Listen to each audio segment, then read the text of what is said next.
and phishing attacks against UK businesses, underscoring our commitment to tackling illicit cyber activity. Rachel Taylor. Thank you, Mr Speaker. The last year has seen cyber attacks on some of our biggest household names, including Jaguar Land Rover, putting jobs and livelihoods in my constituency of North Warwickshire and Bedworth at risk. What action is the Minister taking with the UK's partners overseas to tackle this growing threat, both in our country and throughout the world? Well, Mr Speaker, she raises a crucially important issue on behalf of her constituents, and incidents like the attack on Jaguar Land Rover serve as a stark reminder that the cyber threat is not just an abstract concept, but it's one that has real-world costs. And we're working closely with international partners, and that includes being a founding member of the Counter-Ransomware Initiative, which in October led the agreement of a supply chain resilience guidance endorsed by 67 countries, and we're working closely with other partners through the UN and other bodies. Rishi Sunak. Thank you, Mr Speaker. In the past 12 months, nationally significant cyber incidents have doubled, and as the Minister will know, many backed by hostile foreign states. Now, the National Cyber Force are clear that offensive cyber operations play a part in ensuring our national security. So, given the environment where our adversaries are cooperating, could I ask the Minister to continue deepening our cooperation with our Five Eyes partners in this domain, not least because I know firsthand how much they value the particular capabilities that the UK brings to bear in this area? Well, Mr Speaker, the former Prime Minister is absolutely right to raise this issue, and the level of hostile state activity is significant and it's growing, and that's why we're working closely with international partners. We provided almost 30 million in support for international cybersecurity capacity building, including for Ukraine, but also working with other partners, and we're also working on issues such as sanctions. We have sanctioned 26 cyber criminals, 4 entities linked to malicious cyber activity, and 16 Russian military intelligence officers, including an attribution of cyber units within the GRU. So our cooperation with Five Eyes partners and others is absolutely crucial.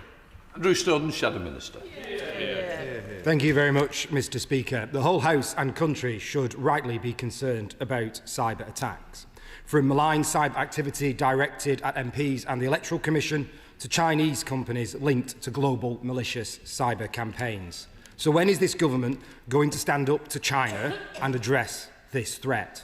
Can the Minister tell the House when they will send a strong message to the Chinese Communist Party by blocking their super embassy application and finally place China on the enhanced tier of the Foreign Influence Registration Scheme?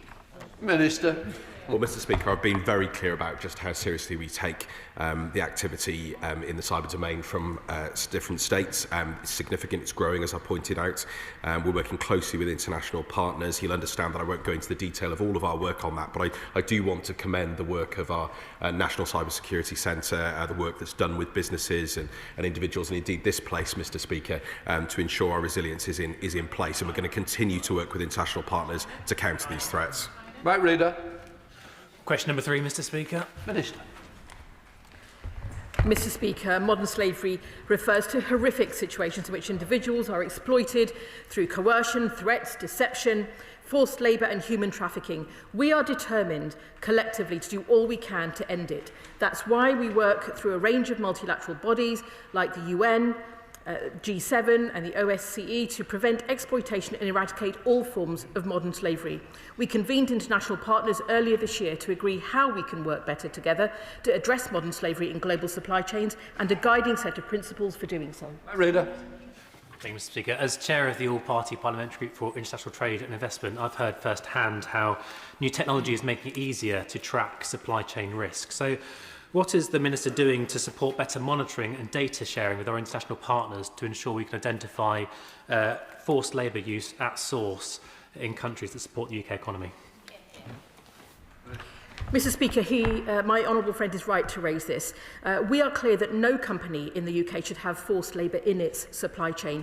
We work with our partners to promote the role that new technologies can play in reducing forced labour risks in supply chains. This includes developing an interactive tool to identify child labour risks in agricultural commodity supply chains, using satellite data to improve working conditions in South Asia's brick industry, and creating AI-powered chatbots that can provide vulnerable workers with rights-based guidance.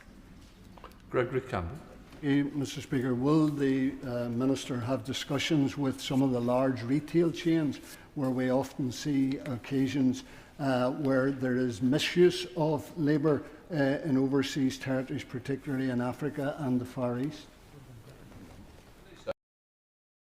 Raising this, and he will be aware that we believe no company in the UK should have forced labour in their supply chain. He may also be aware that in the trade strategy, the government launched a review of its approach to responsible business conduct policy, and it is important that we continue to work together to make sure that we eradicate modern slavery from any of our supply chains.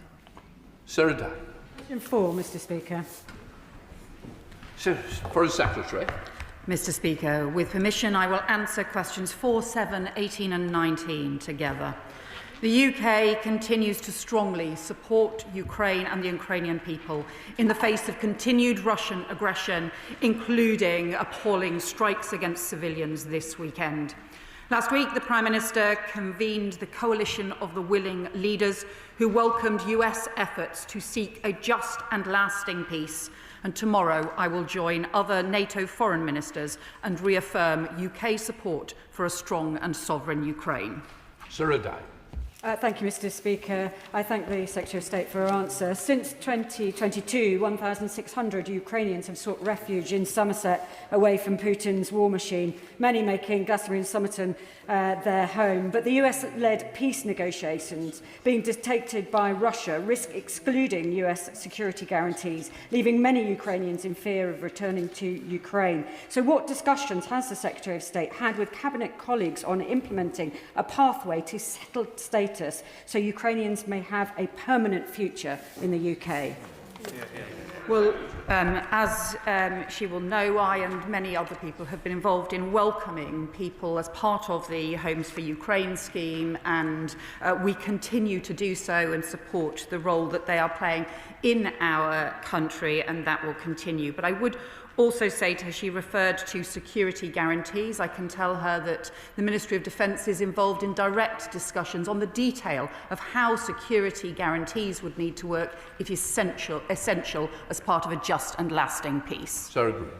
Thank you, Mr Speaker. Point 24 of Russia's peace plan proposes establishing a humanitarian committee to resolve outstanding issues such as prisoner exchanges on an all-for-all basis and the return of civilian detainees and hostages, including children. Mr Speaker, this approach conflates prisoners of war with stolen children who are afforded special protected status under the 4th Geneva Convention. So can I ask the Secretary of State what guarantees she can provide that the UK will ensure all Geneva Convention signatories uphold their obligations in line with international law and the return of the stolen children? Kidnapped and stolen children from Ukraine need to be returned to their families and to their country. That is an essential thing that must happen and is unconditional on anything else. The UK is continuing to support the Ukraine and other countries in the work to trace and identify where children are, and including direct work which has helped identify the locations of 600 stolen children. Jim Dixon. Thank you, Mr Speaker, and can I thank the Secretary of State for her answer, and in particular the UK Government's continued excellent work to marshal the coalition of the willing in support of Ukraine. Would she agree with me that in any peace agreement arrived at in the future that key Ukrainian red lines need to be defended? The preservation of Ukraine, key parts of the Donbass not under Russian control, no Russian-imposed limits on Ukrainian armed forces, and freedom of the country to join NATO. Well, we have been clear throughout this that, first and foremost, the future of Ukraine is for Ukrainians to decide. That means, as the Prime Minister said last week, borders should not be changed by force, but also that it has to be a sustainable peace, not just an opportunity for Putin to pause and then come again, because that would be not just a threat to the security of Ukraine, would also be a threat to the security of Europe. John Milne. Thank you, Mr Speaker. A lasting peace in Ukraine can only be achieved if we remove the incentives for war. However, President Trump's initial peace plan, badly translated as it was from the Russian, included such measures as a dramatic cut in Ukrainian army manpower, the surrender of key fortress positions, a pledge never to join NATO, and an open door to Russian propaganda across the whole of Ukraine. Would the Minister agree that peace on such terms would only encourage Putin to resume war in a few years' time, but on much stronger terms than today? Well, I think the Prime Minister addressed some of these points last week. There were initial proposals that were published, as the Prime Minister said. Some of those issues were clearly unacceptable, and there have been considerable discussions since then, including in Geneva and in the US, between the US and Ukraine. Those discussions have been important, and we continue to support Ukraine.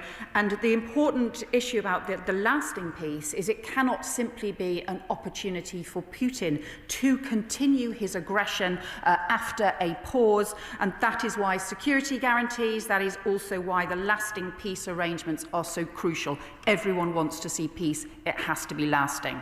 Joanna Baxter. Thank you, Mr. Speaker. President Putin has proposed that Russia assume sovereignty of Crimea, Donetsk and Luhansk as part of any so-called final peace settlement with Ukraine, which would carry profound consequences for the 1.6 million children who are currently living under Russian occupation in those regions. But the evidence is clear that Russia has pursued a sustained, systematic policy of indoctrination, militarisation and forced deportation of Ukrainian children. So does my right honourable friend agree that accepting that proposal would risk permanently stripping those children of their legal protections, erasing their Ukrainian identity in direct violation of the 4th Geneva Convention and the most basic principles of international humanitarian law? Yeah.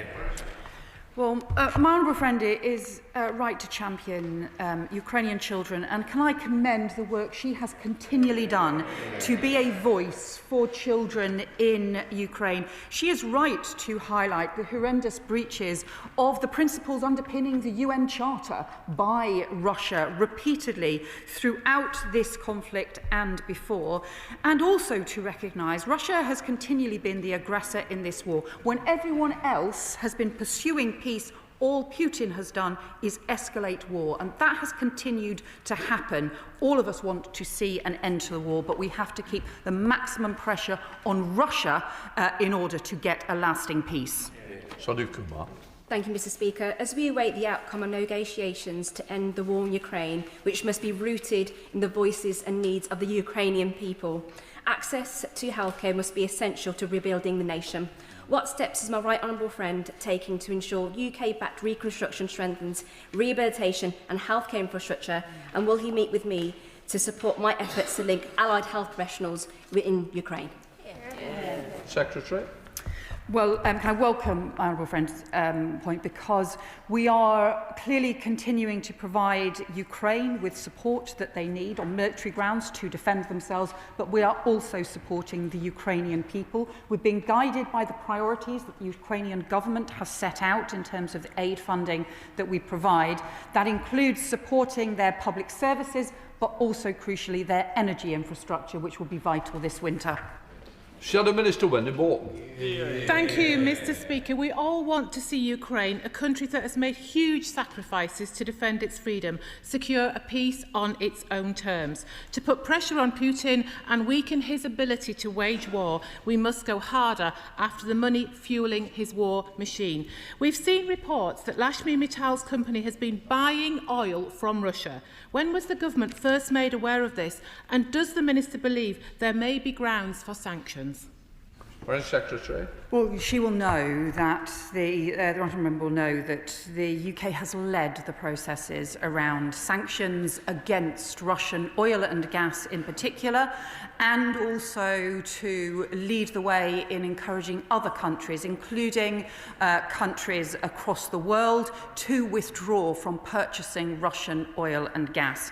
We continue to take this immensely seriously. She will know that sanctions enforcement is addressed on a case-by-case basis, but we do take both the sanctions and the need for enforcement of them immensely seriously. Thank you, Mr. Speaker. I'm sorry, but it's simply not good enough for the Foreign Secretary to dismiss questions by saying sanctions are not discussed on the floor of the House. This is a man and a business that have profited by buying Russian oil, fuelling Putin's illegal war.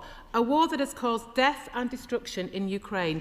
He may have reportedly fled Britain, but will the Foreign Secretary ensure that all his business interests are thoroughly investigated and that wider investigations are carried out to determine whether this practice is more widespread? Foreign Secretary. Well, Again, as a former government minister, she will know both how seriously we've taken this case and how far this government has led the way on sanctions, and also how we ensure that processes around sanctions enforcement, including on Russian oil and gas, are taken extremely seriously and are implemented appropriately as well. And I would also just say that this has been critical in terms of the pressure that the US has taken as well now on Lukoil and Rosneft, as a result of which Lukoil have now been forced to seek to sell their foreign assets as a result of the pressure that we have put on. There has been no country that has led the way more than the UK in putting economic pressure on Russia. Callum Miller, Liberal Democrat spokesperson. Thank you, Mr. Speaker. Ukraine needs the support of its allies to counter Russia's threat. Yet Belgium and the ECB are holding out against the EU using frozen Russian assets to give Ukraine the funds it needs. The Wall Street Journal has reported that while discussing the original 28-point plan, Kirill Dmitriev pitched to Steve Witkoff that US firms could be the first to receive payments from those assets for lucrative contracts in Russia and Ukraine. It is time for the UK to show international leadership, even as Belgium, the ECB and the US vacillate. So will the Foreign Secretary support my bill for the UK to seize the £30 billion in frozen Russian assets held in this country and put them at Kiev's disposal for its defence? Well, we have been clear about the importance of mobilising the Russian sovereign assets in order to invest in and support Ukraine. As he will know, the proposal that has been put forward by the EU, which is one we support, is one for reparation loans based on those sovereign assets. That allows us to maintain the appropriate stability and approach to the financial markets, but also mobilise those assets to support Ukraine. The purpose of doing so is because Russia should pay for the damage that they have done. So we will continue to press for those Russian sovereign assets to be mobilised for Ukraine. Morris. Question number 5, Mr. Speaker. Foreign Secretary. Mr. Speaker, with permission, I will answer questions 5 and 11 together. The humanitarian situation in Gaza remains dire as winter weather draws in, while thousands of families do not have proper shelter. This weekend, after more than a year's delay, we were finally able to get UK-funded tents into Gaza through Kerem Shalom. Working with UNICEF, those tents will provide critical shelter for 12,000 people. But more support is needed, and so from today, the government will also match pound for pound new donations to the Disaster Emergency Committee Middle East appeal over this winter, with an additional £3 million support through those charities to help those most in need and get support to families in Gaza. Thank the Foreign Secretary for her response. I'm very concerned about the recent reports that over 1,000 tents were consigned and prevented from entering into Gaza. So can she just assure me what's being done further to make sure that any aid that is given from the UK in terms of tents to provide shelter as the winter season approaches, that we're doing whatever we can to get those tents through the border to those that need it the most? Foreign Secretary. Thank the Honourable Friend for his question. We are continuing to press to get increased humanitarian aid in. The level of aid is now increasing, and as we have seen, we've been able to get the UK-funded tents into Gaza. But I have seen myself some of the warehouses in Amman, which are still holding UK-funded aid, wheat that could feed hundreds of thousands of people, and that we need to get into Gaza, and that is why we need all of the crossings opened. Gareth Thomas. More than two-thirds of Gaza's children, 700,000, are living in tents at high risk of preventable disease, and growing numbers are suffering malnutrition, diarrhoea and pneumonia. Given that the Trump plan called for a minimum of 600 trucks of humanitarian aid to enter Gaza daily, and nothing like that number are yet getting in, will my right honourable friend step up the government's efforts to secure sustained access for UNRWA and other critical UN humanitarian agencies?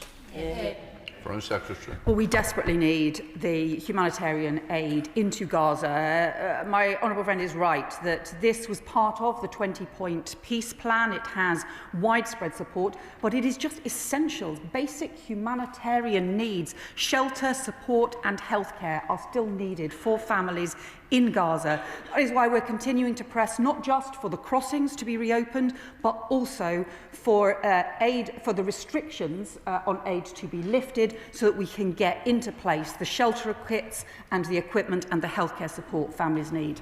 Chris Law. Mr. Speaker, the death toll in Gaza has now exceeded 70,000 people. Since the ceasefire, at least 357 Palestinians have been killed and 903 wounded, with Israel committing close to 600 violations, including recent video evidence of extrajudicial murders. Does the Minister agree that this suggests that this ceasefire is in name alone?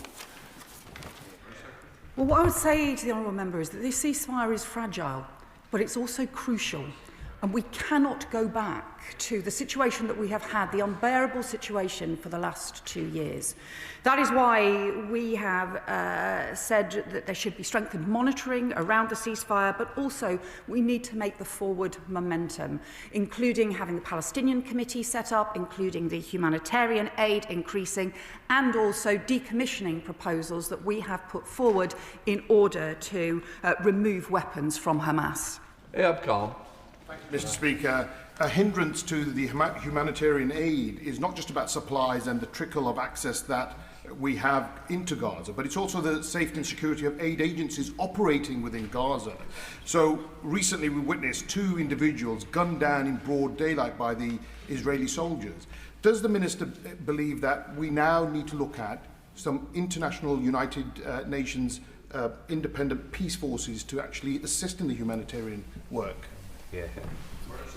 Well, I think the honourable member was raising a couple of different issues there. The importance of making sure that aid workers can operate in Gaza is hugely important, and we continue to press for NGOs to be fully recognised so they can continue their important work. But I think he was also referring to some of the shocking footage of a shooting in West Bank, which there must be a thorough, swift and transparent investigation, because I think the footage of that shooting was extremely disturbing. Willie Morton, Shadow Minister. Thank you, Mr. Speaker. We've heard ministers in this House and elsewhere make claims about Israel and aid. Does the Foreign Secretary recognise the COGAT and CMCC figures showing 4,200 trucks of aid entering Gaza a week, meeting the targets agreed as the 20-point plan is implemented? Will she thank the COGAT team for their work in getting aid in, including those officers attacked by Hamas terrorists on the 7th of October, who remain committed to improving the humanitarian situation in Gaza? And does she agree the best way to secure more aid into Gaza is for the UK to work with partners to implement the ICF and to secure the elimination of Hamas? Secretary. Well, we think the whole of the 20-point plan needs to be implemented. That includes the disarming of Hamas, it includes the introduction of the ISF, and also the withdrawal of the IDF as part of an overarching plan. What I would say to her on the humanitarian aid is, as I responded, it has increased. So there are more trucks going in. However, it is not enough, and it is not going to all areas of Gaza. And that is why it is crucial that all of the crossings need to be opened. Currently, the Jordanian crossing is still closed. Too many of the other crossings are still closed. So it's immensely important that those crossings are opened and the restrictions are lifted. Richard Tice. Question 6, Mr. Speaker. Foreign Secretary. Mr. Speaker, last week I met with incredibly brave Sudanese volunteers who run community-based emergency response rooms that the UK is supporting, and the stories that they told me were horrific. Despite pressures from all sides for a ceasefire, the conflict and atrocities are continuing. Alongside the Development Minister, the UK Special Envoy to Sudan and our ambassadors and officials, I am in continual contact with the US, UAE, Egypt and Saudis, the members of the Quad, who are supporting action for a ceasefire, but we need that urgency of action. Richard Tice. I thank the Foreign Secretary. This appalling appalling civil war with all its atrocities, how concerned is the Foreign Secretary that actually the growing influence of Iran and the Muslim Brotherhood is leading to foment deliberately extremism, and that actually is leading to the rejection of ceasefire efforts by the Sudanese regime? Well, what I would say to the honourable member is I am deeply concerned about the escalation of this on all sides, both from the RSF and the SAF, despite the fact that there have been talks about ceasefires. Instead, we have seen continued action being taken, including in the Kordofans. I am deeply worried about the risks of further atrocities and also about the impact that this has on security issues, on extremism issues, on migration issues, but most important of all, on this horrendous humanitarian crisis, which includes rape being used as a weapon of war. That is why it's essential we have the same coordinated energy, international energy, to get peace in Sudan that we saw to get a ceasefire in Gaza. Sarah Champion, Chair of the Development Committee. Thank you, Mr. Speaker. Conflict has now reached 14 of the 18 Sudan states, and let me be frank, the humanitarian support has been paltry. 2 weeks ago, I raised in this chamber compelling evidence that the RSF will be taking Tawila before Christmas. So can I ask the Foreign Secretary what plans are being made for evacuation of civilians and humanitarian workers? Can the Minister update us on efforts the government is making to increase humanitarian support from our international partners, particularly those in the Middle East? And fundamentally, where are the women and civil society in securing the ceasefire and the peace? As the UN penholder, can she do much more to make sure that we amplify their voices? Can I welcome the way my honourable friend has continued to raise this issue and to shine a spotlight on Sudan and the atrocities.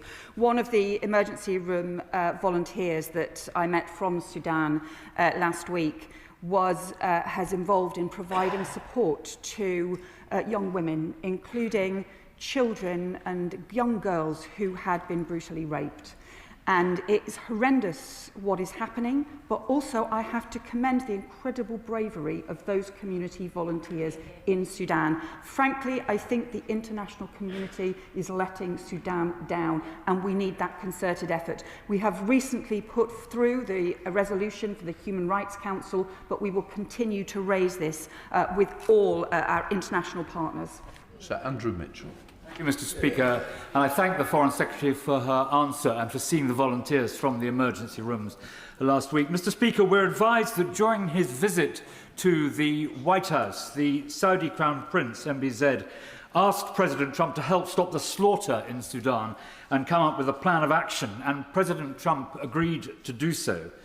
As Sudan is a specific UK lead at the United Nations, can she ensure that this issue is on the agenda next time the President and our Prime Minister have one of their telephone calls? Well, I can say to this is an issue that Sudan is an issue that I have already discussed on several occasions with the US Secretary of State, Marco Rubio, and will continue to do so. We have further discussions directly between other ministers and other US envoys on Sudan, because this has to be a central priority for the entire international community. Currently, neither side is accepting the US-led ceasefire proposals, and that is why we need continued pressure from all sides on the warring parties that they sign up to the ceasefire, even simply a humanitarian truce, so we can get the talks started and get the aid in. Lee Stoltz. Thank you, Mr. Speaker. I was very pleased to hear that she met with representatives of the emergency response rooms. I also met some of those incredibly brave volunteers, and of course their humanitarian organisations have been strictly neutral throughout the war, yet they've been targeted by belligerents on all sides simply for trying to feed people. So can I ask, what representations has she made specifically about the need to protect emergency response room volunteers? I agree with all the points that my right honourable friend has made on this, because the bravery that these volunteers show has meant that they themselves are directly targeted, and they have been targeted. They described how, with each change of control from different warring parties, they then end up getting targeted again by the new warring party that has taken control of their area. It is absolutely horrendous what we have seen, and we will continue to speak up for those Sudanese and other aid workers. A good job. Number 8, sir. Foreign Secretary. Mr. Speaker, can I, with permission, answer questions 8 and 15 together? China poses a series of national security threats, including espionage, cyber attacks, transnational repression, and support for Russia in its war against Ukraine. We challenge China robustly in relation to all of those threats. China is also our third largest trading partner and a country we need to cooperate with on international issues, including trade and climate change. A good job. Thank you, Mr. Speaker, and I thank the Foreign Secretary for that answer. There is a rumour going round Whitehall that the Foreign Secretary isn't the Foreign Secretary, and that the real Foreign Secretary is Mr. Jonathan Powell. So that couldn't possibly be the case, of course, because that would make a mockery of the ability to hold the Foreign Secretary to account. So can the Foreign Secretary demonstrate that she really is in charge by telling us the precise instructions she gave Mr. Powell before he met the Chinese Foreign Minister 4 days ago? Secretary. Well, I would just say to the honourable member, as the Prime Minister set out yesterday, we do need not just strong action on security and on the economy in relation to China in our national interest, but we also need engagement with China. And frankly, since 2018, President Macron has visited China twice and is there again this week. President Trump, we know, met President Xi in October and will visit China in April. Yet until last November, there were no leader-level meetings with China for 6 years. 6 years under the party opposite. I would say that through our National Security Advisor, through the rest of the government and through ministers, it is important that we engage with China on both security and the economy. Jerome Mayo. Thank you, Mr. Speaker. Last night, the Prime Minister said some tough things about China. He said, and I quote, "It's time for a serious approach to the national security risk from China."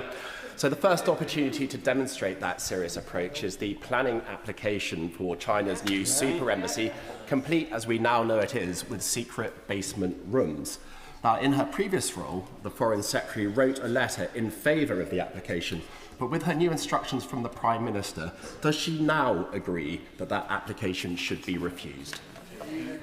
Foreign Secretary. Well, as the honourable member will know, there is a planning process underway which is quasi-judicial, and so I cannot cut across that. In January, as Home Secretary, alongside the former Foreign Secretary, I wrote to the planning process setting out a number of national security considerations which required resolution before a decision can be made, and further updates will follow on that.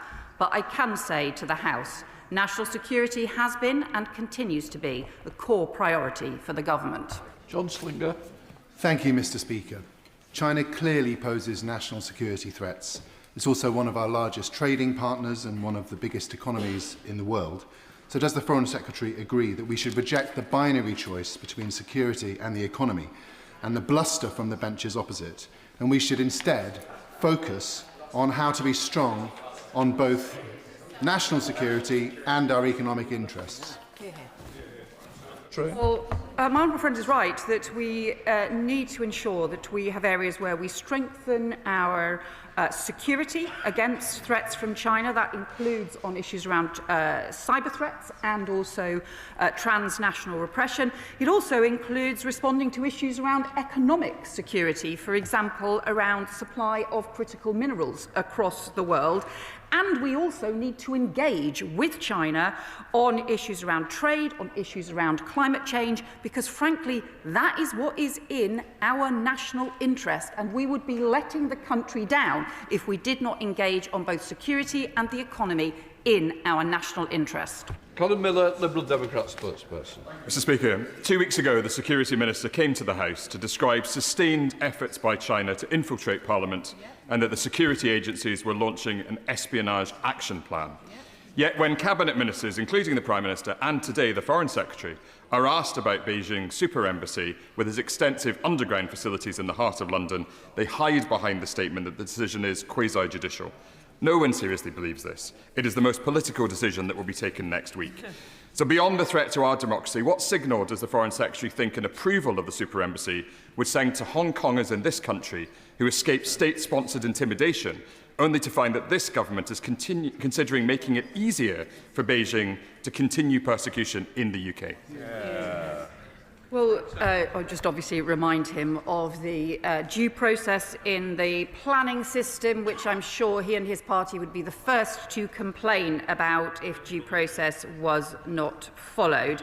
The Security Minister has set out the importance and the work he is doing to coordinate a new counter-political interference and espionage action plan.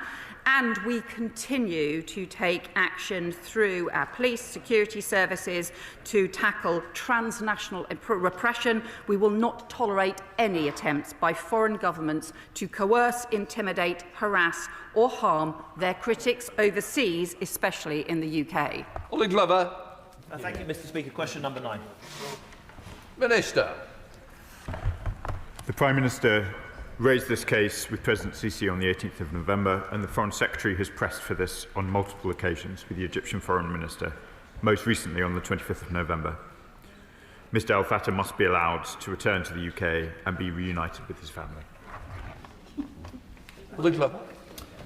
Thank you, Mr. Speaker. I thank the Minister for his answer, and I'm sure he will join me in welcoming the recent release of Allah from detention in Egypt. And join me in helping the many people who have helped secure that and campaign for that over the years. This week, Allah will miss the 14th birthday of his son, Khaled, because the Egyptian authorities are not letting him travel. So it's good to hear the engagement that the Minister described, but what further steps can he and the Prime Minister take to ensure that Allah is able to return to the UK to spend Christmas with his family? Minister. Mr. Speaker, I've set out some of the steps that we've already taken. I met with Mr. Al Fattah in Cairo last month. I'm in regular contact with his family. I can assure the honourable member that this is right at the top of my priority list, alongside that of the Foreign Secretary and the Prime Minister. Tim Rock. Thank you, Mr. Speaker. Ryan Cornelius, a British citizen, has been unfairly incarcerated in Dubai for the last 17 years. His son was 6 when he went to prison. His son's now 23 years old. 150 parliamentarians across both houses wrote to the Dubai authorities asking for his release on UAE's National Day today, to no avail. So can I ask the Foreign Secretary if she can use her good offices to bring some urgency and to free this British citizen from unfair detention? Minister. Mr. Speaker, I thank my honourable friend for his doughty advocacy for Mr. Cornelius and a range of other consular cases overseas. He will know that the former Foreign Secretary has raised this case with the UAE and met with the families on the 4th of September. We will continue to provide support to the family as time goes on, and I've seen these families myself, and I'm sure we will continue to do so at times that they find useful. Number 10, Mr. Speaker. Minister. Mr. Speaker, the continued erosion of democratic rights and freedoms in Hong Kong is a matter that is deeply concerning to the whole of this House. And in October, the Foreign Secretary submitted the government's latest 6-monthly report on Hong Kong, which details how national security legislation is diminishing Hong Kong's political autonomy. We will continue to champion the rights and the freedoms of the people of Hong Kong, including through our British nationals overseas visa route and by raising human rights at every opportunity. Joe Franklin. Thank the Minister for her answer. Given the marked deterioration in civil liberties and democratic freedoms in Hong Kong since the introduction of the National Security Law, will the Minister outline what specific steps the government is taking to support those affected by these abuses, both here in the UK and abroad? Because my constituents in Guildford, many of whom are Hong Kong nationals who have made their home here under BNO route, remain deeply worried about family members who are still in Hong Kong. I thank the honourable member for her question, and indeed We will not tolerate any attempts by foreign governments to coerce or intimidate or harass or harm their critics, indeed in the UK or overseas. But UK ministers have raised our concerns directly with Hong Kong and Chinese officials in relation to what is happening in Hong Kong, and we will continue to do so. It is indeed the case that such actions are also damaging to Hong Kong's reputation as an open and international city. Lord Chalpin. Thank you, Mr. Speaker. Question number 12. Minister. Well, thank you, Mr. Speaker. We are working across government to build a new strategic partnership with the EU, and the Foreign Secretary and I meet regularly with European partners, and I'll be doing so later this week. And last month, I joined the Foreign Secretary and the Defence Secretary for the first foreign and security policy dialogue with EU High Representative Callas, and collaborative relationships are key to building this partnership and delivering what the British people want on growth, on the cost of living, on security, and on action to counter irregular migration. Dr. Elkington.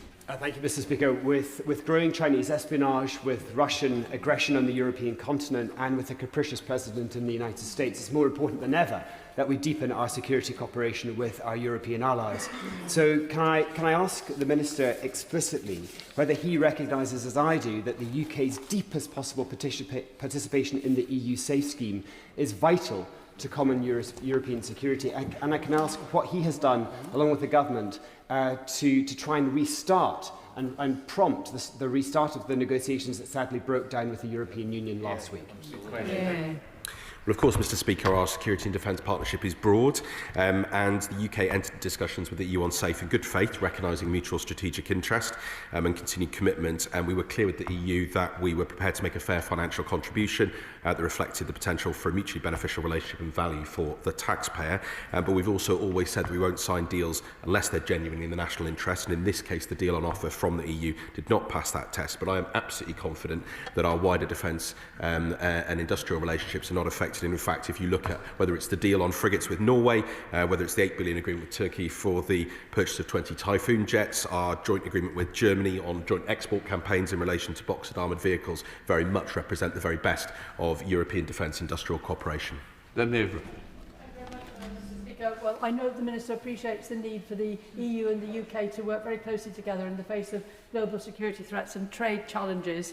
So, in his talks with EU colleagues, will the Minister impress upon them the damage that the proposed EU steel tariffs would do not just to our UK steel industry, but to manufacturing right across the UK and the EU?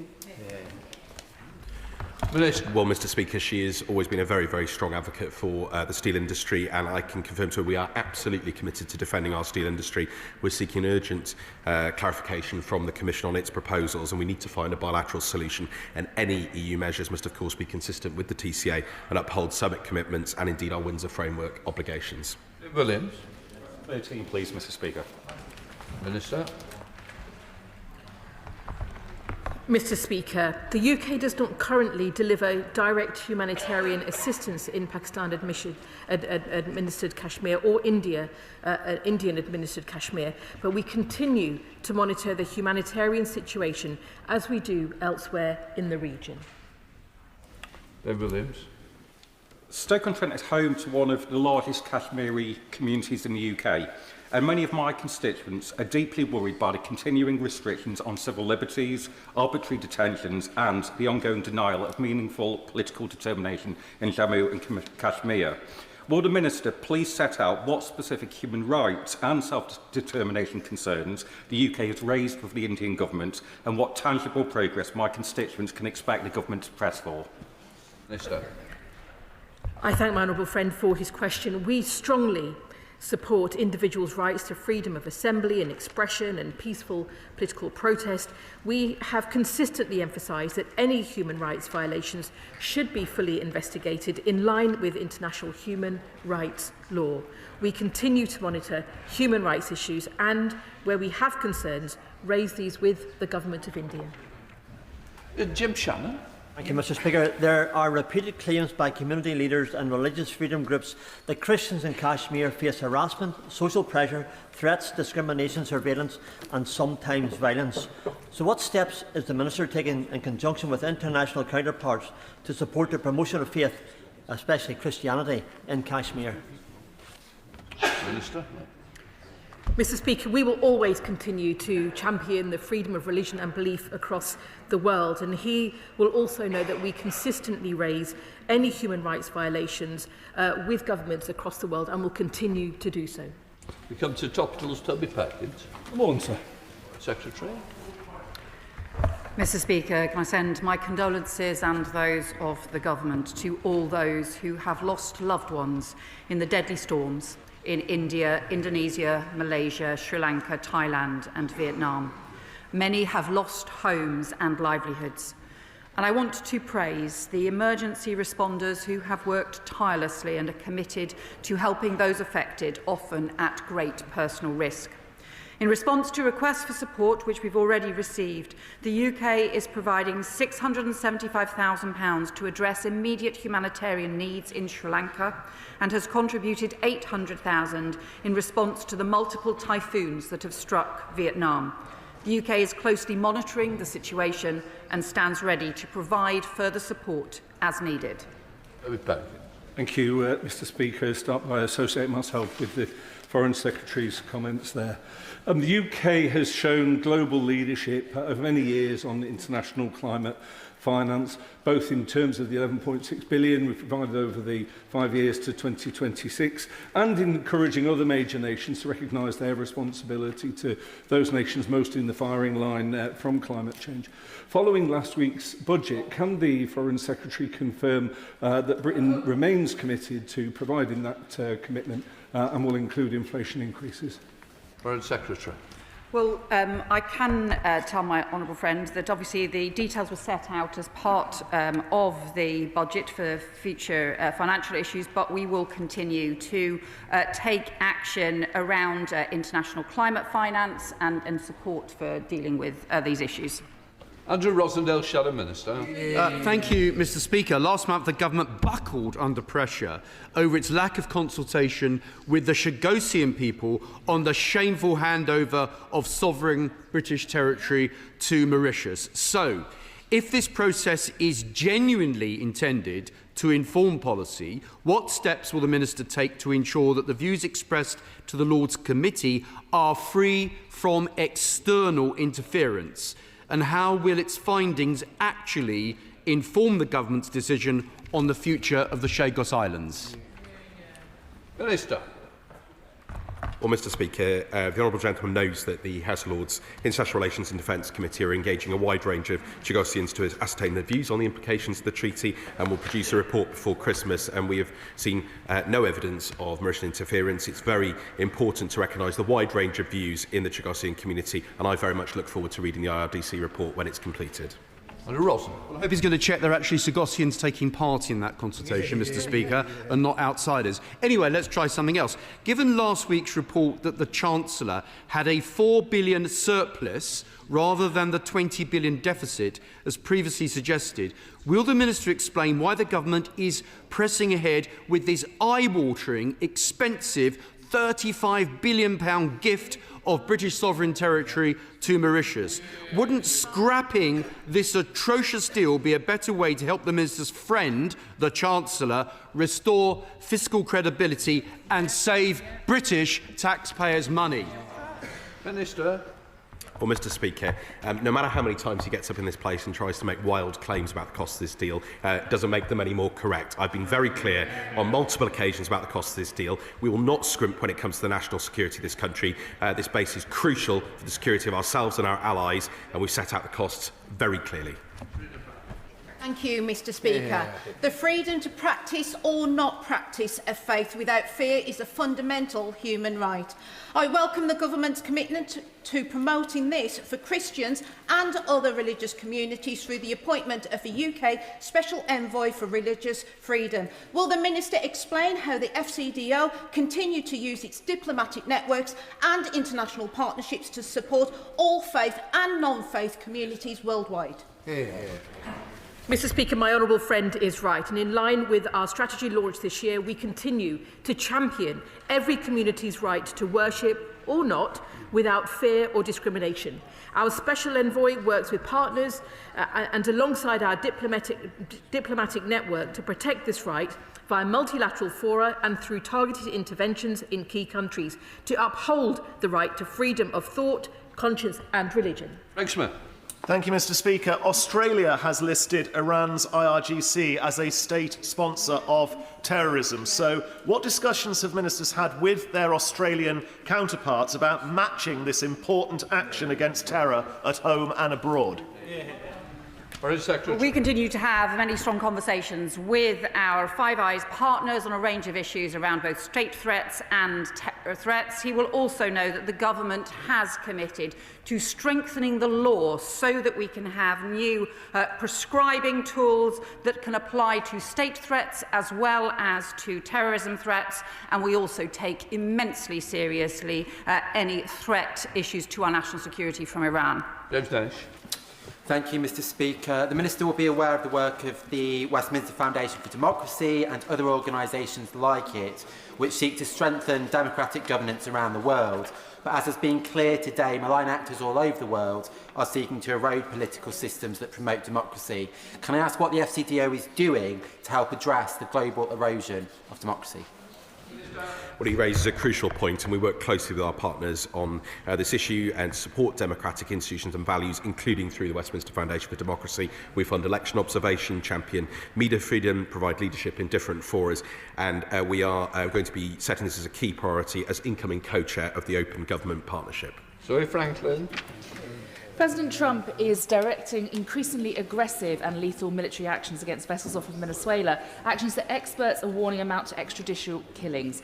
While the UK has paused some intelligence sharing in response, will the Minister now go further, explicitly condemn these actions and ensure Britain pushes back against this escalation and any further actions outside international law by the Trump administration?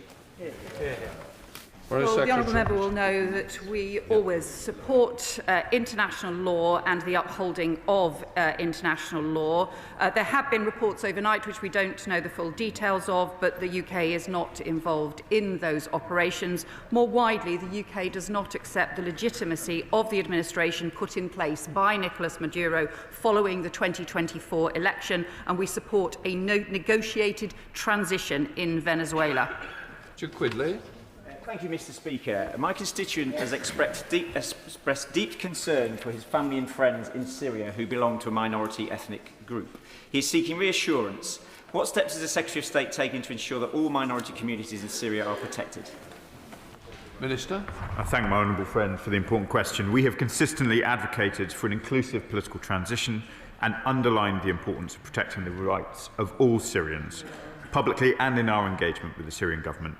The Foreign Secretary and I were clear on UK expectations for Syria's transition when we met with Syrian Foreign Minister al-Shibani last month. The protection of the rights of all Syrians, wide consultation with Syria's diverse communities on next steps in the transition, and of course, holding perpetrators of violence to account. Tom Gordon. Thank you, Mr. Speaker. Last month I met with Anusha Ashuri and opened his exhibit Surviving Evan at Harrogate District's Amnesty International event at Ripon Cathedral.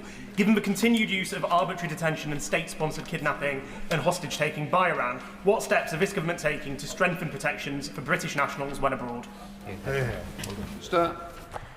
Mr. Speaker, I am familiar with the case that the honourable member mentions. Indeed, at all the other detention cases in Iran, we are working to ensure that those individuals have full access to consular assistance where they need it, as indeed British nationals do across the world.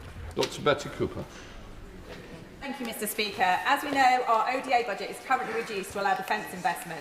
Given the continuing need to improve global health, not least to guarantee our own health and security, would the Minister meet with myself and other concerned colleagues to discuss how best to continue to protect life-saving health programmes and the work with women and girls, which she has rightly prioritised? I thank my honourable friend for her question. We will be very happy to meet with her. The UK will continue to centre women and girls in everything that we do internationally, from our diplomacy to our development work.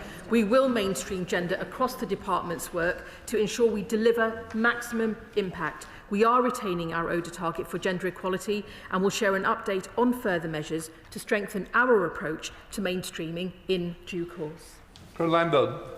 Thank you, Mr Speaker. There were concerning reports prior to talks last week with leaders of the British Overseas Territories that the Government was planning to cave into pressure from the British Virgin Islands, the epicentre of billions of pounds of tax evasion, and allow it to restrict public access to a register of company share ownership.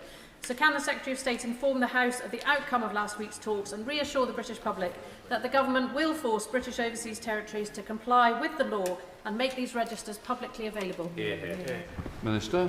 Well, she can find the communiqué online, Mr Speaker, and the Economic Secretary to the Treasury and I met with the leaders from the Overseas Territories last week at the very successful Joint Ministerial Council. And again, I set out very clearly our expectations on registers of beneficial ownership. But I would point out that all OTs with financial centres have committed to upholding international tax standards, including those on tax transparency and exchange of information, as well as base erosion and profit sharing. Thank you, Mr Speaker. Since the beginning of 2025, OCHA has documented more than 1,600 attacks in the West Bank perpetrated by Israeli settlers. So what more can the UK be doing in terms of sanctions for illegal settler outposts, settlement trade, and to hold the Israeli government to account? Minister.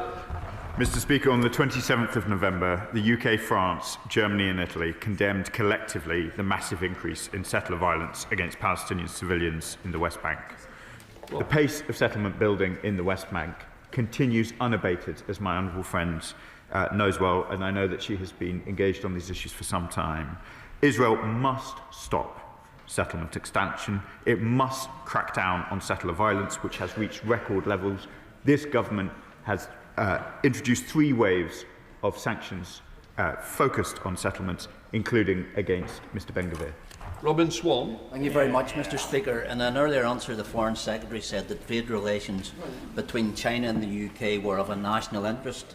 To that extent, can I ask what conversations her department had with Invest Northern Ireland prior to it signing a cooperation framework memorandum of understanding with the China Chamber of Commerce in the UK? Minister. Mr Speaker, this government supports UK businesses to do business with China whilst being open-eyed to any risks. Sorry. Richard Bergen. Thank you, Mr Speaker. On Donald Trump's threats of military action against oil-rich Venezuela, reports suggest that British military personnel are aboard the US warships heading towards Venezuela. So will the Foreign Secretary therefore make clear that Britain will have no involvement at all, including troops on US warships, in any Trump-led military intervention there? Minister. Well, Mr Speaker, as the Foreign Secretary made clear a moment ago, the UK is not involved in these operations. There are reports overnight, which we don't know the full detail, which the US will respond to, and we've been very clear that we expect all nations to operate in line with international law. Thank you, Mr Speaker. The Elections Act expanded the franchise to over 3 million British nationals living overseas. As MPs, we have a duty to represent those who lived in our constituencies, but we don't know who they are or where they are. How can our embassies help? Minister. Mr Speaker, the Foreign Secretary works closely with Cabinet colleagues on a number of issues, including overseas voter registration. We encourage all British nationals to register as overseas voters if they move or live abroad, as has been the approach of successive governments. We keep gov.uk under constant review, and British nationals abroad can contact their local embassy or High Commission for further information. Debbie Abrahams. Yes. Mr Speaker. Mr Speaker, in 2023, Parliamentarians for Peace was set up in the aftermath of the terror attack in Israel and the killings of innocent Gazan civilians. On International Human Rights Day, next Wednesday, would the Foreign Secretary and her team and everyone here join us for the Parliamentarians for Peace vigil that we're hosting then? Thank you. Minister. I will do my very utmost, as I'm sure other ministers will. David Mundell. Thank you, Mr Speaker. The Child Nutrition Fund is one of the most effective ways to enhance the impact and value for money of ODA spending by mobilising domestic resources, philanthropic and private capital, having the potential to multiply UK ODA contributions by as much as 6-fold. In 2023, the UK Government committed to a £16 million contribution to the Child Nutrition Fund. Will ministers confirm that that will be honoured despite the changes in ODA spending? Well, Mr Speaker, he's been a long-standing champion on these issues, and we reaffirmed our commitment to addressing malnutrition at the Nutrition for Growth Summit in 2025, as he knows, and we continue to support the Child Nutrition Fund, which funds treatment of acute malnutrition. We're providing technical assistance, and we're supporting countries to integrate nutrition across sectors. Thank you, Mr Speaker. With winter settling in and thousands of Gazan children still acutely malnourished, will the Right Honourable Friend work with international partners so we can go further and faster to help these children? I can say yes, we will. That is why we have announced today that we will support the Disaster Emergencies Committee's Middle East appeal through the winter with a pound-for-pound matching a further £3 million to help support people of Gaza through the winter. Nick Timothy. Thank you, Mr Speaker. The White House has expressed concerns about sensitive cables that run under Royal Mint Court, as have the Dutch, Swiss and Swedish governments. I understand that the Foreign Office has denied the presence of such cables to the US government, and the Cabinet Office has denied it to the press. So will the Foreign Secretary stand up and just make very clear to the House of Commons that there are no such cables running beneath or near the site, yes or no? Foreign Secretary. Mr Speaker, we always make national security considerations the central priority, and we continue to hold a range of discussions on national security issues with the US and with other partners. And I would just say to the honourable member, under his party, the Defence Secretary was sacked for leaking national security information, the Home Secretary was sacked for national security breaches, and they left us with the smallest army since Napoleon. We won't take any lectures from the Conservatives. Jessica Morton. Mr Speaker, we've seen a year of protests in Georgia against democratic backsliding and crackdowns on political opponents, which are deeply concerning, including for those in Newport with strong links with Kataisi. What more can be done with allies to increase diplomatic pressure? Minister. Well, she raises this very, very important issue. We're deeply concerned by the democratic backsliding in Georgia. We've issued a number of sanctions, as she'll be aware, and I've raised concerns directly with Georgian Dream representatives, and will continue to follow the situation closely. So, Oliver Dowden. Thank you, Mr Speaker. Today is UAE National Day, marking 54 years since its full independence. In that time, it has become one of our nation's staunchest allies and a key investor benefiting constituencies up and down the country. As chairman of the APPG, will the Foreign Secretary join me in congratulating them and recommitting to this key strategic relationship? Minister. Mr Speaker, I will. I was delighted to see my Emirati counterpart just yesterday. We had a minister representing the British government at the Emirati National Day. They are a key partner. I welcome their investment all over the country, and we will take the relationship from strength to strength. Im Johnson. Thank you, Mr Speaker. In July 2024, the ICJ ruled in its advisory opinion that Israeli settlement and occupation are illegal and needed to be ended and dismantled retrospectively. So can the Minister explain why, after 17 months, the UK government still hasn't responded to the ICJ advisory opinion? Mr Speaker, the advisory opinion is an important piece of international legal opinion. We're taking our time and making sure we have an adequate response, but I would just remind my honourable friend that it's not like nothing has happened over the course of that 17 months. We have recognised the Palestinian state. That is absolutely central in the deliberations of the advisory opinion, and we have done many other things too, as has been discussed over the course of the session. Question, Dr. Ellie Chance. Thank you, Mr Speaker. What action will the UK government take as a consequence of Israel's flagrant violation of international law in establishing and expanding settlements?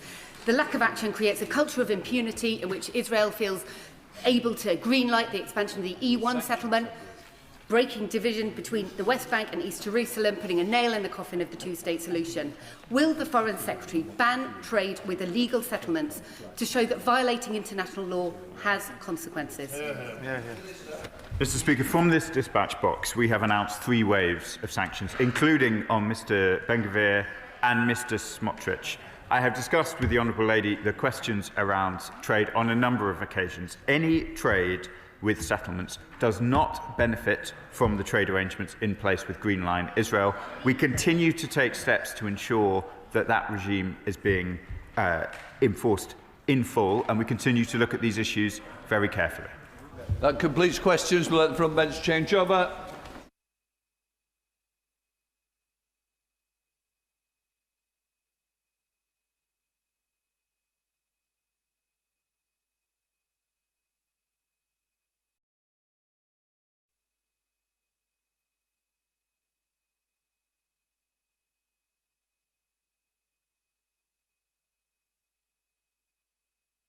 I now call the Justice Secretary, David Lammy. Mr. Speaker, with your permission, I will make a statement on criminal court reform. As the House is aware, the first part of the independent review of criminal courts was published in July. I'm grateful to its chair, Sir Brian Levison, one of the foremost judges of his generation, and his expert advisors, Professor David Omeronde, Chris Mayer and Sean McNally. With this review, Sir Brian has produced a blueprint for once-in-a-generation court reform. It's desperately needed, Mr. Speaker, because this government inherited an emergency in our courts. A record and rising backlog, currently at 78,000 cases. Victims facing agonising delays, with some trials not listed for years. All the while, defendants bide their time. The guilty plea rate has decreased every year since the year 2000. And in the year to June, 11,000 cases were dropped after a charge because victims no longer supported or felt they could support the case. Behind the statistics are real people. Katie was repeatedly abused by her partner. She reported him to the police in 2017, but then had an unbearable 6-year wait for justice. During this time, she lost a job due to her mental health deteriorating. She became increasingly isolated, lived in fear, and lost faith in the court system. Mr. Speaker, this is not isolated, it's systemic. We're all proud of our justice system rooted in the Magna Carta, but we must never forget that it implores us not to deny or delay justice. When victims are left waiting for years, justice is effectively denied to them. And this is a betrayal of our legal heritage, and it's a betrayal of the victims themselves. Some will ask why we don't simply increase funding. This government has already invested heavily in the courts, nearly 150 million to make them fit for purpose, 92 million committed per year for criminal legal aid solicitors, and funding for a record number of sitting days in our Crown Courts, 5,000 more than those funded last year by the previous government. Today I can announce up to £34 million per year in additional funding for criminal legal aid advocates to recognise the vital support that they give to those navigating the system.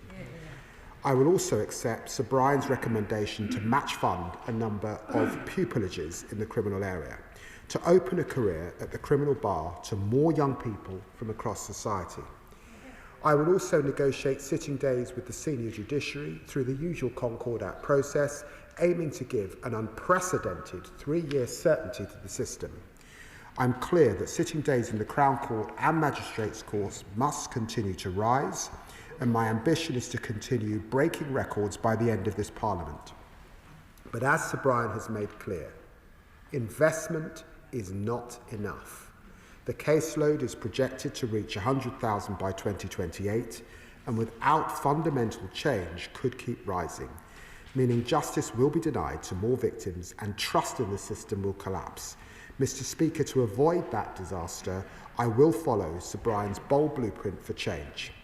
First, I will create new swift courts within the Crown Court with a judge alone deciding verdicts in triable either way cases with a likely sentence of 3 years or less, as Sir Brian recommends. Sir Brian estimates that they will deliver justice at least 20% faster than jury trials. And whilst jury deliberations remain confidential, judges provide reasoning for their verdicts in open court. So this will hardwire transparency into our new approach. Sir Brian also proposes restricting defendants' right to elect for jury trials, a practice not found widely in other common law jurisdictions. And let's be honest, it's a peculiar way to run a public service. Our world-leading judges should hear the most serious cases, and I agree that they and the magistrate should decide where a case is heard.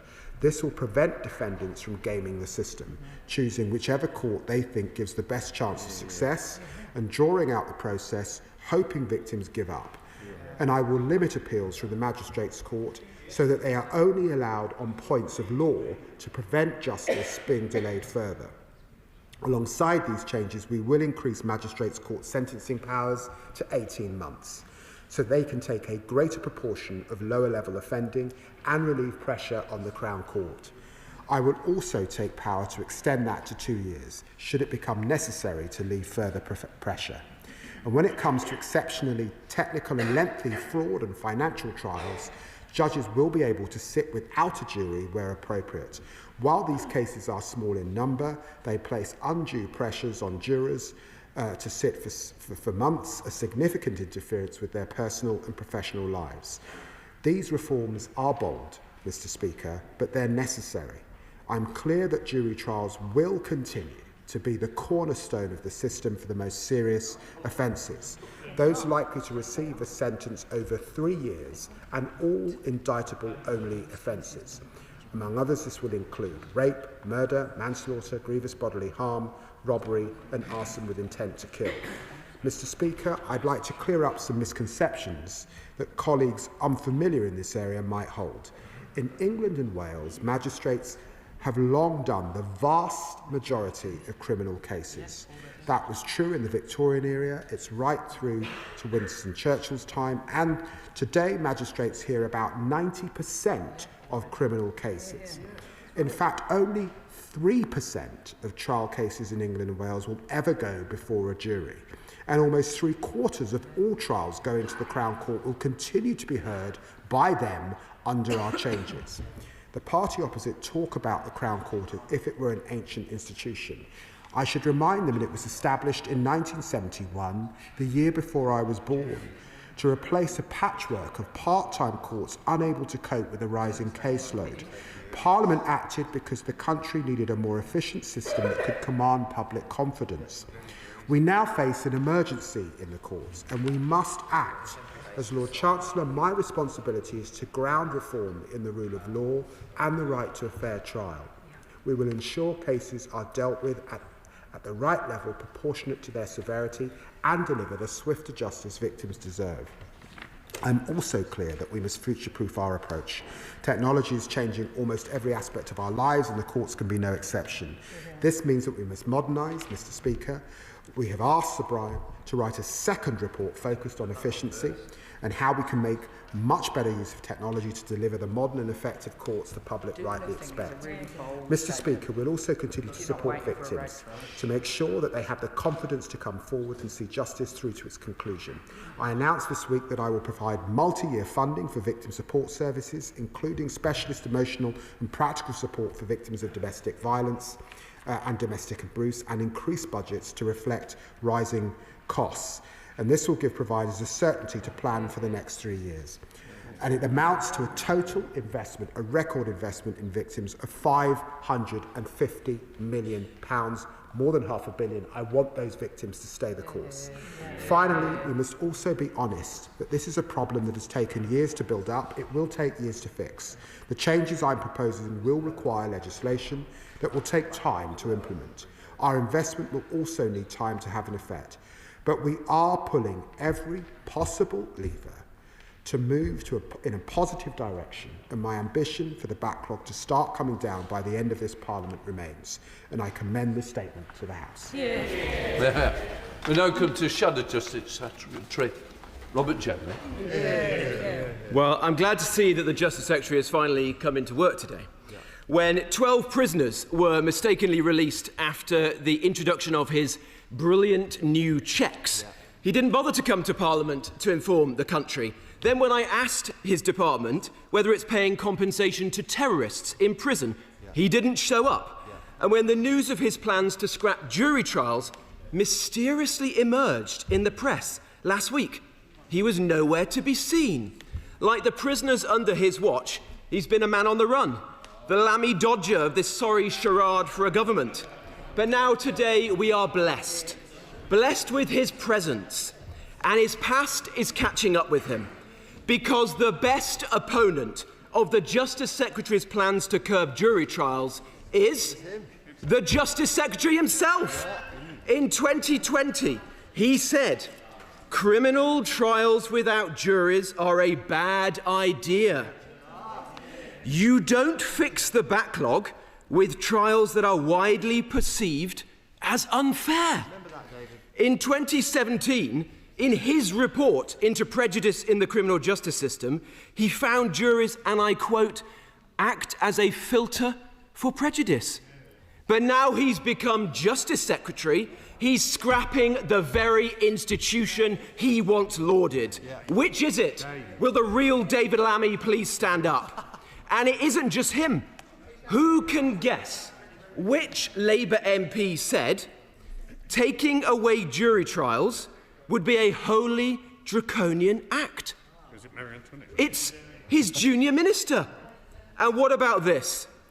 There should be a right to trial by jury in all criminal cases.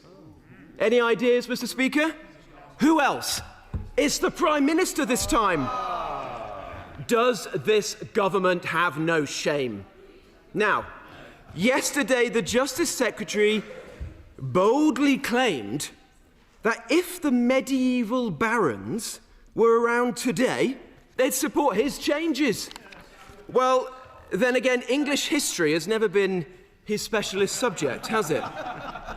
800 years on from the Magna Carta, we have another unpopular leader who doesn't listen to his subjects, levies eye-watering taxes, and a state that locks people up for what they say.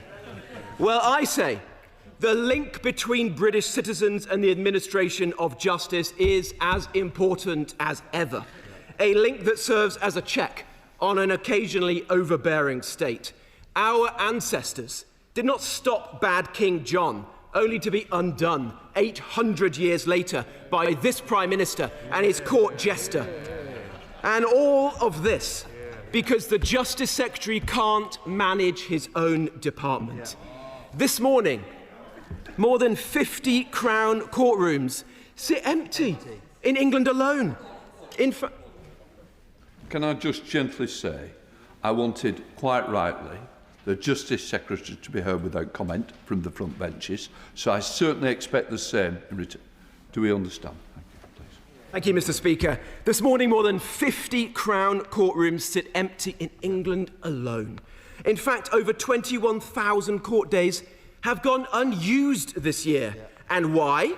Not because there are too many juries, but because the Justice Secretary won't fund the sitting days.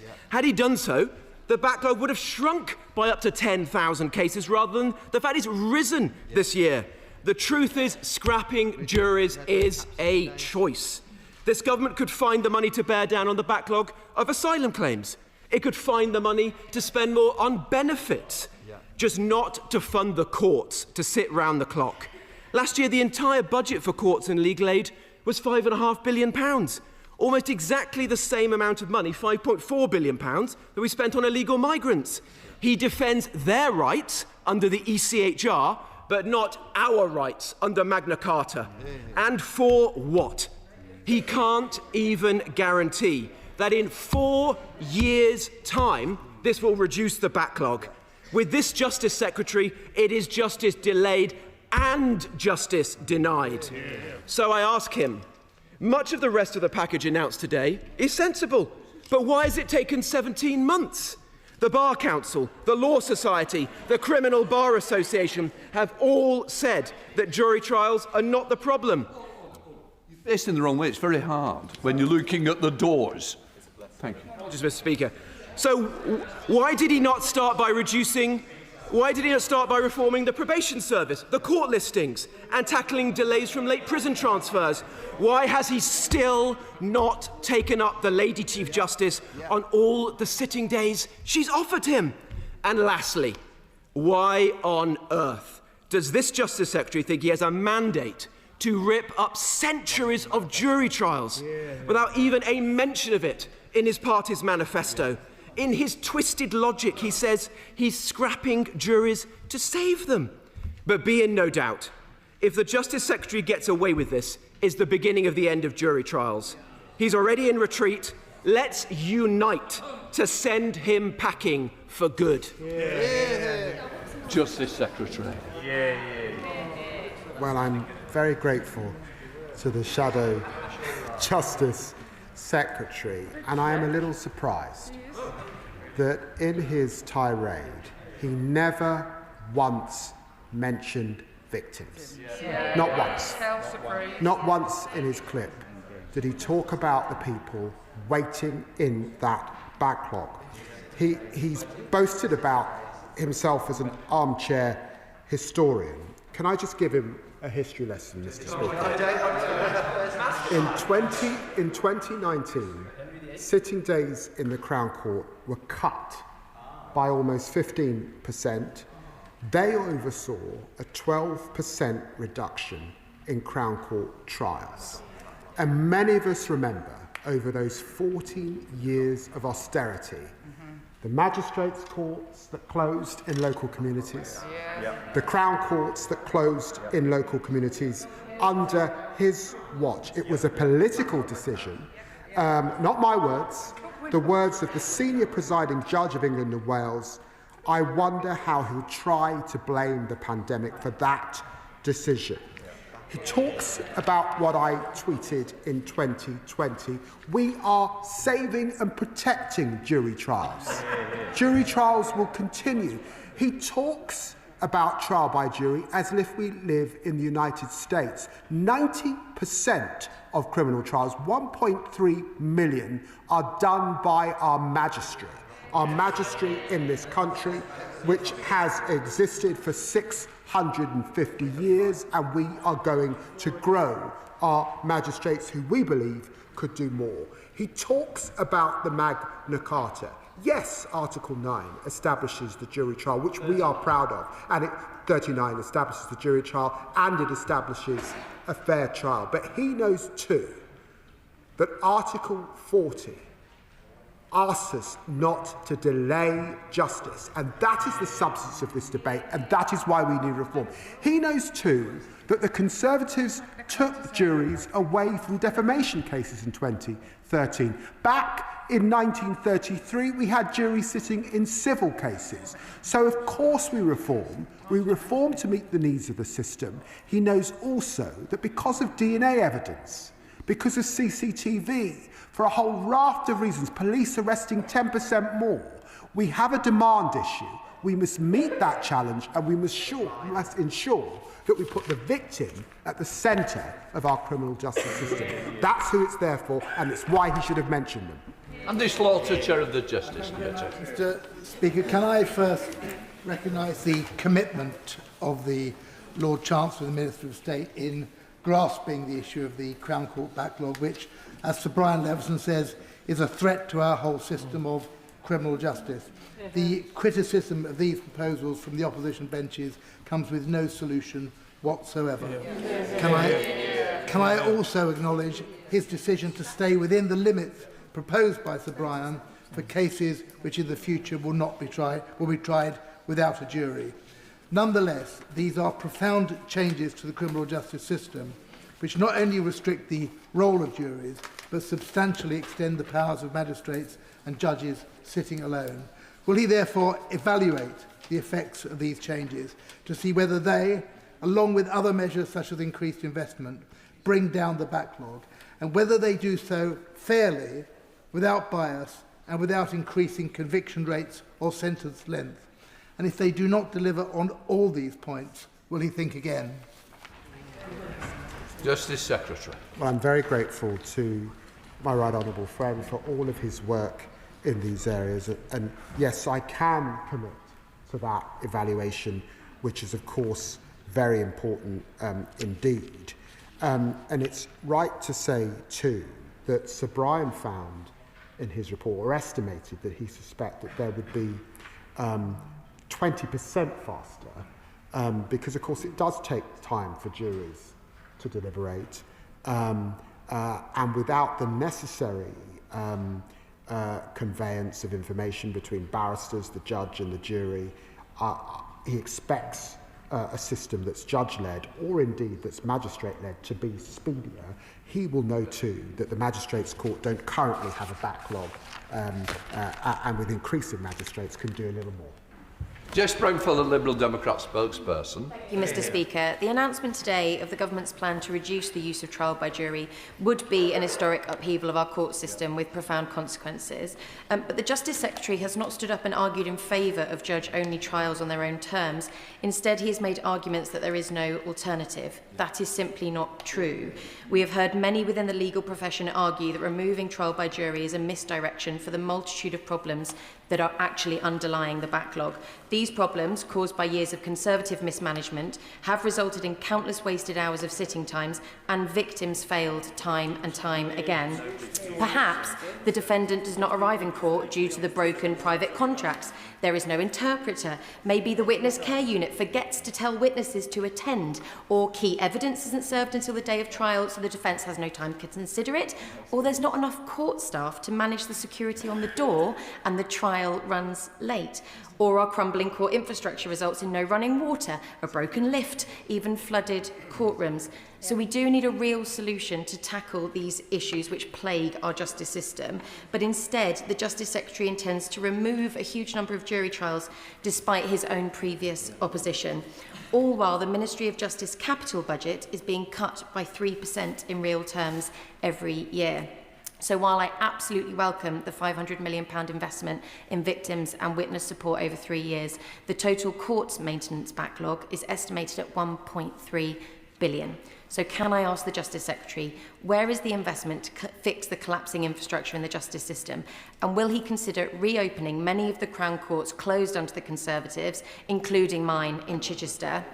And as he confirmed to the media today, an entire jury's worth of prisoners have been released in error in recent weeks. Does the Secretary of State have confidence in his department to oversee such an extreme and radical reform when they're not even getting the basics right? Justice Secretary. I'm very grateful to the Right Honourable Lady. She mentions a range of issues which are important to ensure that across our 80 or so courts and 500 courtrooms that they're working effectively, and that's why we've asked Sir Brian Leveson to look at efficiency as part 2 of his review, because we do need not just our courts but Crown prosecution, our police working together at a regional level to deliver that improvement. I would just say to her that when we're thinking about those either way cases, I do think it's legitimate for the government to take a view on, for example, whether a driving licence fraud or fly tipping or the theft of a bike requires a jury trial, which will last 2 days, let's say, or actually it can be dealt with by a magistrate or by a judge. And I know that she is committed to us bearing down and dealing with violence against women and girls. And it can't be right that if you're charged with an offence like the theft of a bicycle, theft from a vehicle, theft from an employee, that you can opt for a trial, and by necessity that goes into the system and will delay a rape trial, a murder trial or something else. That's the balance of decision that I've sought to make, and I think it's why the government has made the right decision, implemented Sir Brian's reforms. Dame Diana, Mother of the House. Yeah. The entire House is concerned about victims, including attacks on women and girls. But the entire House is also concerned about the men and women who will undoubtedly suffer miscarriages of justice if the right to trial by jury is curtailed. And I would quote from a lawyer: "The right to trial by jury is an important factor in the delicate balance between the power of the state and the freedom of the individual. The further it is restricted, the greater the imbalance." That lawyer is our current Prime Minister. He wrote that in 1992. It was as true then as it is true today. How can the Chancellor stand up and propose a limitation of the right to trial by jury when he knows perfectly well the category of defendant who will suffer the ill effects of that. Justice Secretary. Can I say I'm very grateful to my right honourable friend, and I'm hugely grateful for her expertise in these areas. She will know that for lots of reasons to do with poverty particularly, many women are affected by by criminal cases that don't actually command a sentence of much more than 12 months. Actually, the vast majority of crimes committed by women are dealt with by magistrates. And it's my judgment that they could do more. And I do say, in keeping in mind the victims particularly, it cannot be right that we're asking women to wait. That in a city like London, if you are raped tomorrow, the listing will not be until 2028 or 2029. If you're centring those victims, and it's why I think the Victims Commissioner is supporting these changes, it is because we are putting those women first. I'd also remind her of the 550 million that I'm dedicating to victim support, to support those very women she talks about. Sir Jeremy Wright. Thank you very much, Mr. Speaker. I think the government deserves credit for taking seriously a serious report into a serious problem. But can I ask the Secretary of State whether it is his preference that the changes he's outlined to jury trial are permanent or will recede when the problem of backlogs recedes? Can I also ask him, in relation to judges alone deciding either way cases, he knows that Sir Brian's recommendation is that the presumption should be that for cases where the sentence may be 3 years or less, that it should be a judge-only trial, but that, of course, is a presumption that could be rebutted. Is it the government's intention that that should be a presumption, not a definitive rule? And finally, he knows that Sir Brian also recommended that the plea hearings be pushed back to allow for advice on guilty pleas to be given more clearly and more fully, and that is likely to increase the number of guilty pleas, preventing cracked trials. In what he's said about extra funding for the criminal bar, will he focus that funding so that people can be advised early and we can avoid those cracked trials? Justice Secretary. We will consult on how we implement that so we can deal with those cracked trials. I'm pleased that he recognises the importance of Sir Brian's work and his deliberations with his panel,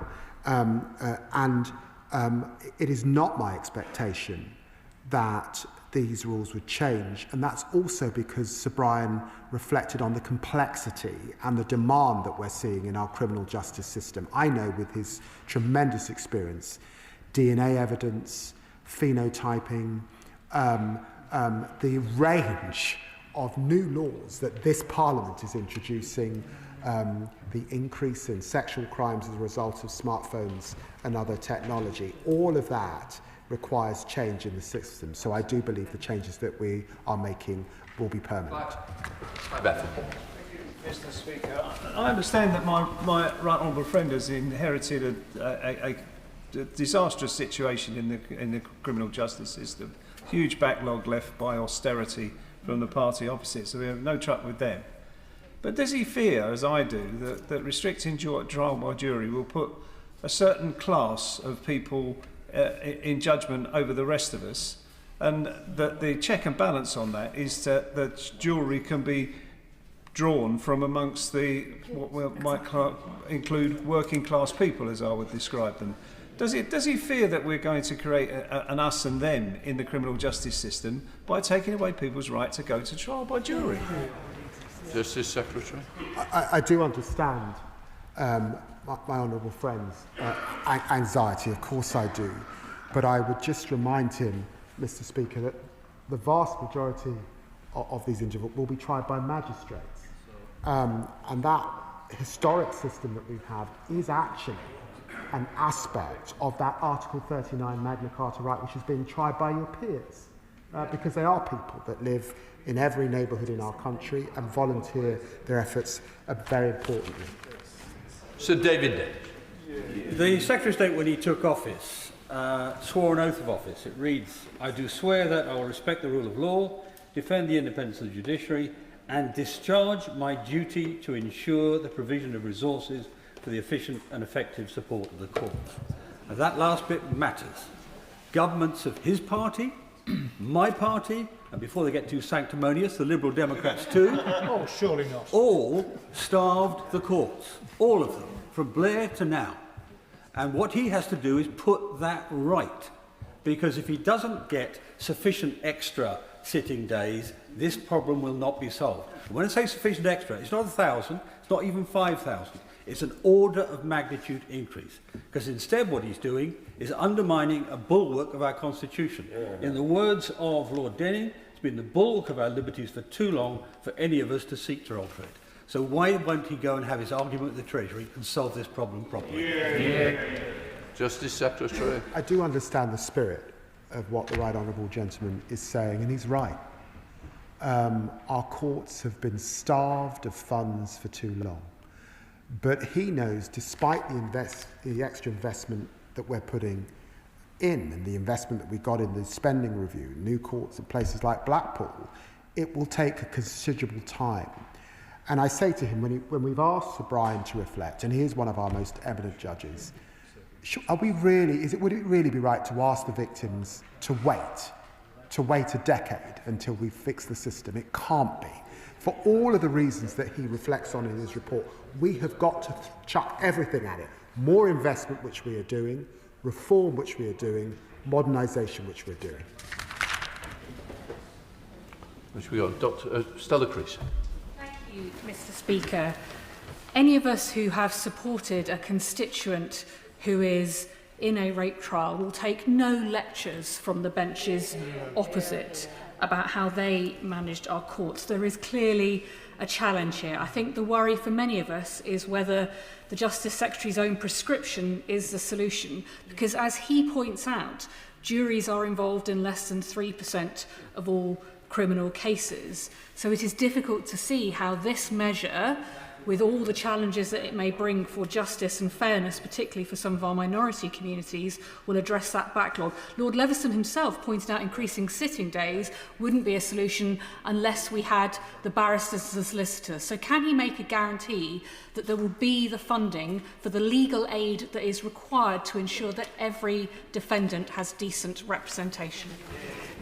Justice Secretary. Well, I'm very grateful to the Honourable Lady, and I just remind her that we are increasing that uplift to barristers and their fees, 34 million. We've also increased legal aid, 92 million for our solicitors, and because we do need a pipeline of criminal lawyers, we've got this match-funded scheme for pupillagers, so that we do see the next generation of young people from all backgrounds becoming our criminal legal aid lawyers.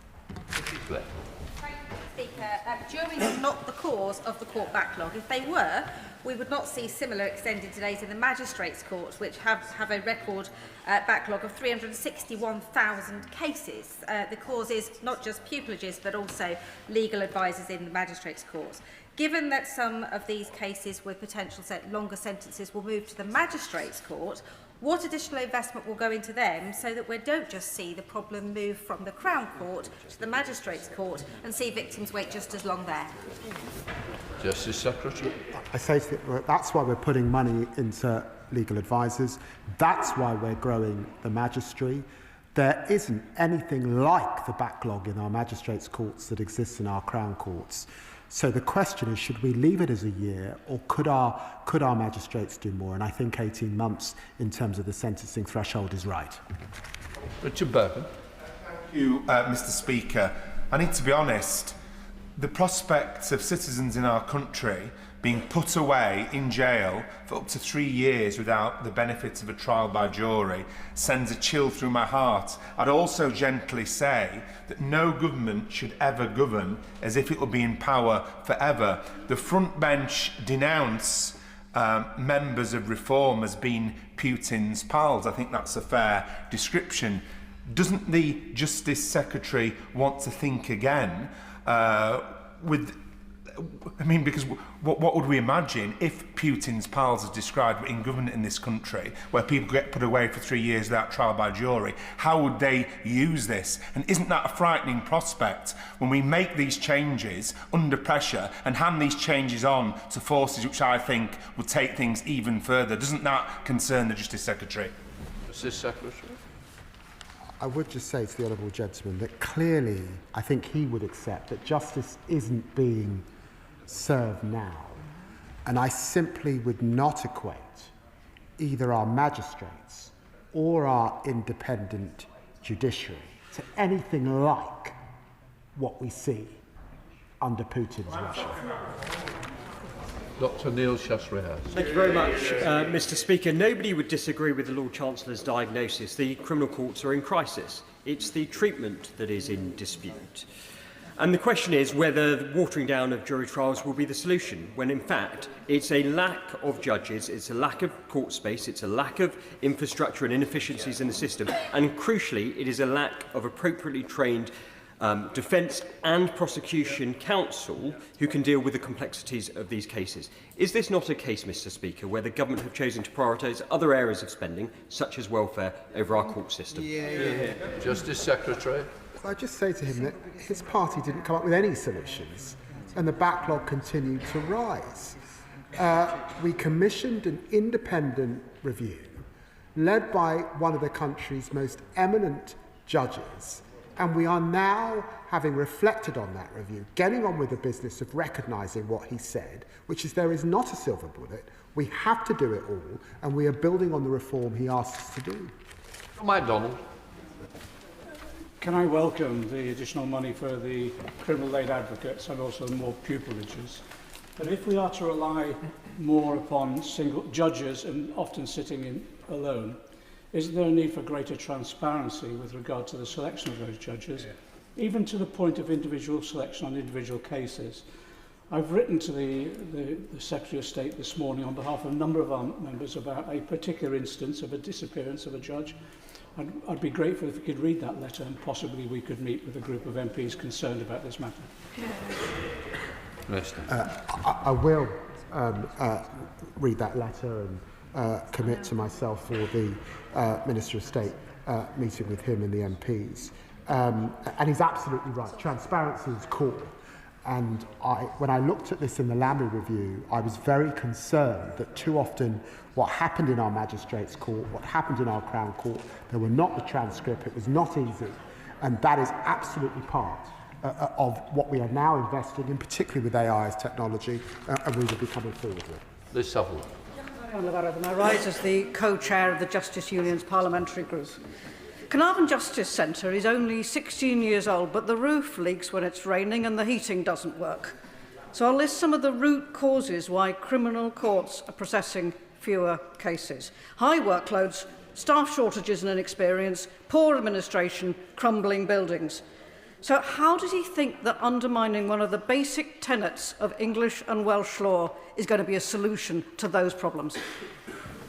Justice Secretary. Well, can I refer her to paragraph 9 of Sir Brian's review, where it says, it is important to underline that greater financial investment on its own, without systemic reform, cannot solve the crisis. We are investing. It will take time. It's not fair to ask victims to wait. Lindsay Farnham.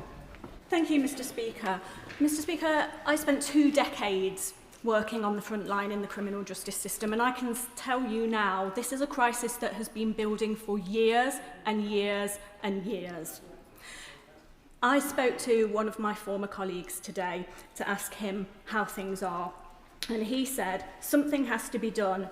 The backlog and delay is distorting the justice system, and people need to wait so long for justice that defendants are pleading not guilty in the hope that the case ends up being considered not in the public interest. Meanwhile, the public, victims and witnesses pay the price. Justice delayed is justice denied. My former colleague is there right now working on the front line in the criminal justice system. So let's support those people working on the criminal justice system, and let's support our victims of crime so that they get justice quickly and fairly. And please be bold is my request to the Minister, and thank you. Justice Secretary. I'm very grateful to the Honourable Lady who puts her remarks so well. Let us be clear that there are defendants gaming and playing the system. And if we continue to allow them to do that, it is victims, vulnerable victims, who pay the price in the most serious offences in our country.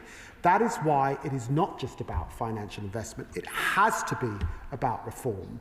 And I'm determined to see this through. Very grateful. Sir Ashley. Thank you, Mr. Speaker.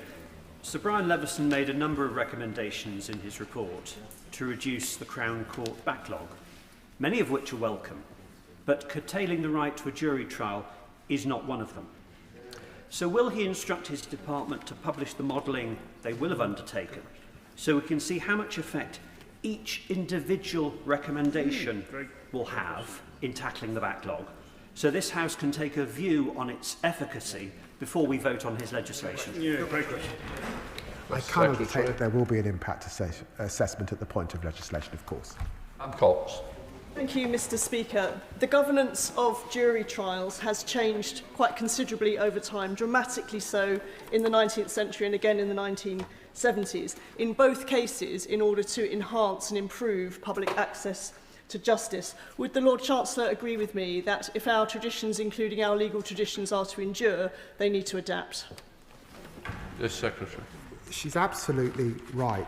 Demand is soaring. We're asking our police to arrest more, quite rightly. All of us know. Smartphones, DNA, phenotyping so that you can tell if someone's got what the colour of their eye is, all of this stuff increases the workload. We have to reform the system, or we will break it. Ray Matthews. Thank you, Mr. Speaker. Justice delayed is indeed justice denied, but we have a proud history of juries in this country. So if juries are to be suspended for cases where less than 3 years, 3-year sentence is expected to clear the backlog, will this just be for a limited time? And when will normal jury service be resumed? Thank you. For the reason of complexity that Sir Brian sets out, and because actually passing legislation means that we can only see the numbers starting to fall, I think, by the next general election, no, this change has to be permanent. Andy Macdonald. Mr. Speaker, given that the Bar Council has said it has seen no evidence that removing the right to elect a jury trial will significantly reduce the Crown Court backlog, and both the Bar Council and the Criminal Bar Association state that the real cause of delays is years of underfunding and reduced sitting days, can the Minister explain why the Government is pursuing the removal of jury trials without publishing any modelling to show that juries, rather than chronic under-resourcing, are responsible for backlogs? Will the Minister release the evidence base underpinning this proposed reform? Impact assessments after the reform is made will be too late. Justice Secretary. Can I just ask my honourable friend, who I know has tremendous expertise in these areas, the evidence is here in a very, very lengthy report and review that looks at all the issues, says it's likely that the new division within the Crown Court and changes to the Magistrate Court will lead to a 20% speed up of the process. Thank you. Mr. Speaker, the idea that you have to scrap jury trials to save jury trials is simply farcical. 800 years of legal frameworks are being upended, not to save backlogs, it's not to save money, there's a reframing of rights and where power lies, taking power away from the people. Does the Lord Chancellor agree? Does he accept that jury trials, having your peers judge you, it protects the vulnerable and enables fairness? And in fact, this decision, as the Mother of the House said, will actually increase the risk of miscarriages of justice. Justice Secretary. I say to the honourable gentleman, our criminal law cannot just be set in aspic. The system that we have now largely came about as a result of legislation in 1971. Just prior to that, this House outlawed homosexuality. It was only in 1991 that we outlawed marital rape. So of course we make change, and it's right that we make change in this circumstance. Sir Russell. Mr. Speaker. I have immense sympathy for the difficult position that the Lord Chancellor is in and that the many victims of crime in our country are in. There are, however, a category of offences relating to the right to protest, and the right to protest has been restricted by multiple governments over time. It is very important that we maintain the involvement of jury trials within anything touching on that area. Can the Lord Chancellor commit to retaining jury trials where either the current offence potential imprisonment would be such that at the moment it would be an either-way offence, or where they're currently explicitly either way? Sorry, would currently go to the Crown Court, or where they would be either way? Justice Secretary. Well, I recognise that in that category of those who are sentenced to beyond 18 months that would now sit with the magistrates and up to 3 years, there will be a range of cases. But I do believe that determination now must be left to our magistrates and judiciary to make that appropriate determination. On Lockhart. Thank you, Mr. Speaker. Mr. Speaker, we are supposed to have a legal system in which we're proud of, and the purpose of jury service is to ensure fair and impartial justice system. Whilst there are dire backlogs in terms of Crown Court hearings in England and delays too in Northern Ireland, would the Lord Chancellor consider other options, such as a full funding of resources to address backlogs, as opposed to removing a civic obligation that people in this country believe in and have upheld for a fair judicial system? Secretary. Well, can I say to the Right Honourable Lady that the evidence is here, this is an independent review, and I just read her what Sir Brian says once again. It's important to underline that greater financial investment on its own, without systemic reform, cannot solve this crisis. Nadia Whitton. Thank you, Mr. Speaker. I firstly welcome the £550 million investment in victims, but a trial by jury of your peers is a cornerstone of the criminal justice system in this country. Court backlogs are a serious problem, I know that firsthand, but the evidence shows that this is because of issues like a chronic lack of funding rather than the use of juries. Surely the Secretary of State can see that it would be a grave error to erode a principle that has stood the test of hundreds of years, that is widely regarded as producing the fairest outcomes, including by his own 2017 review, all for time and cost-saving measures that might in practice save neither time nor cost. Justice Secretary. Well, I recognise the sincerity with which the Honourable Lady, my honourable friend, puts her remarks, but I would say to her that I really reflected on what Sir Brian said. There is no silver bullet here. I do not suggest that the changes we're making to threshold in relation to jury trial will fix this entire problem. It will take more investment, that's what we're doing. It will take modernisation, particularly in relation to transcript and audio, but it will also take reform.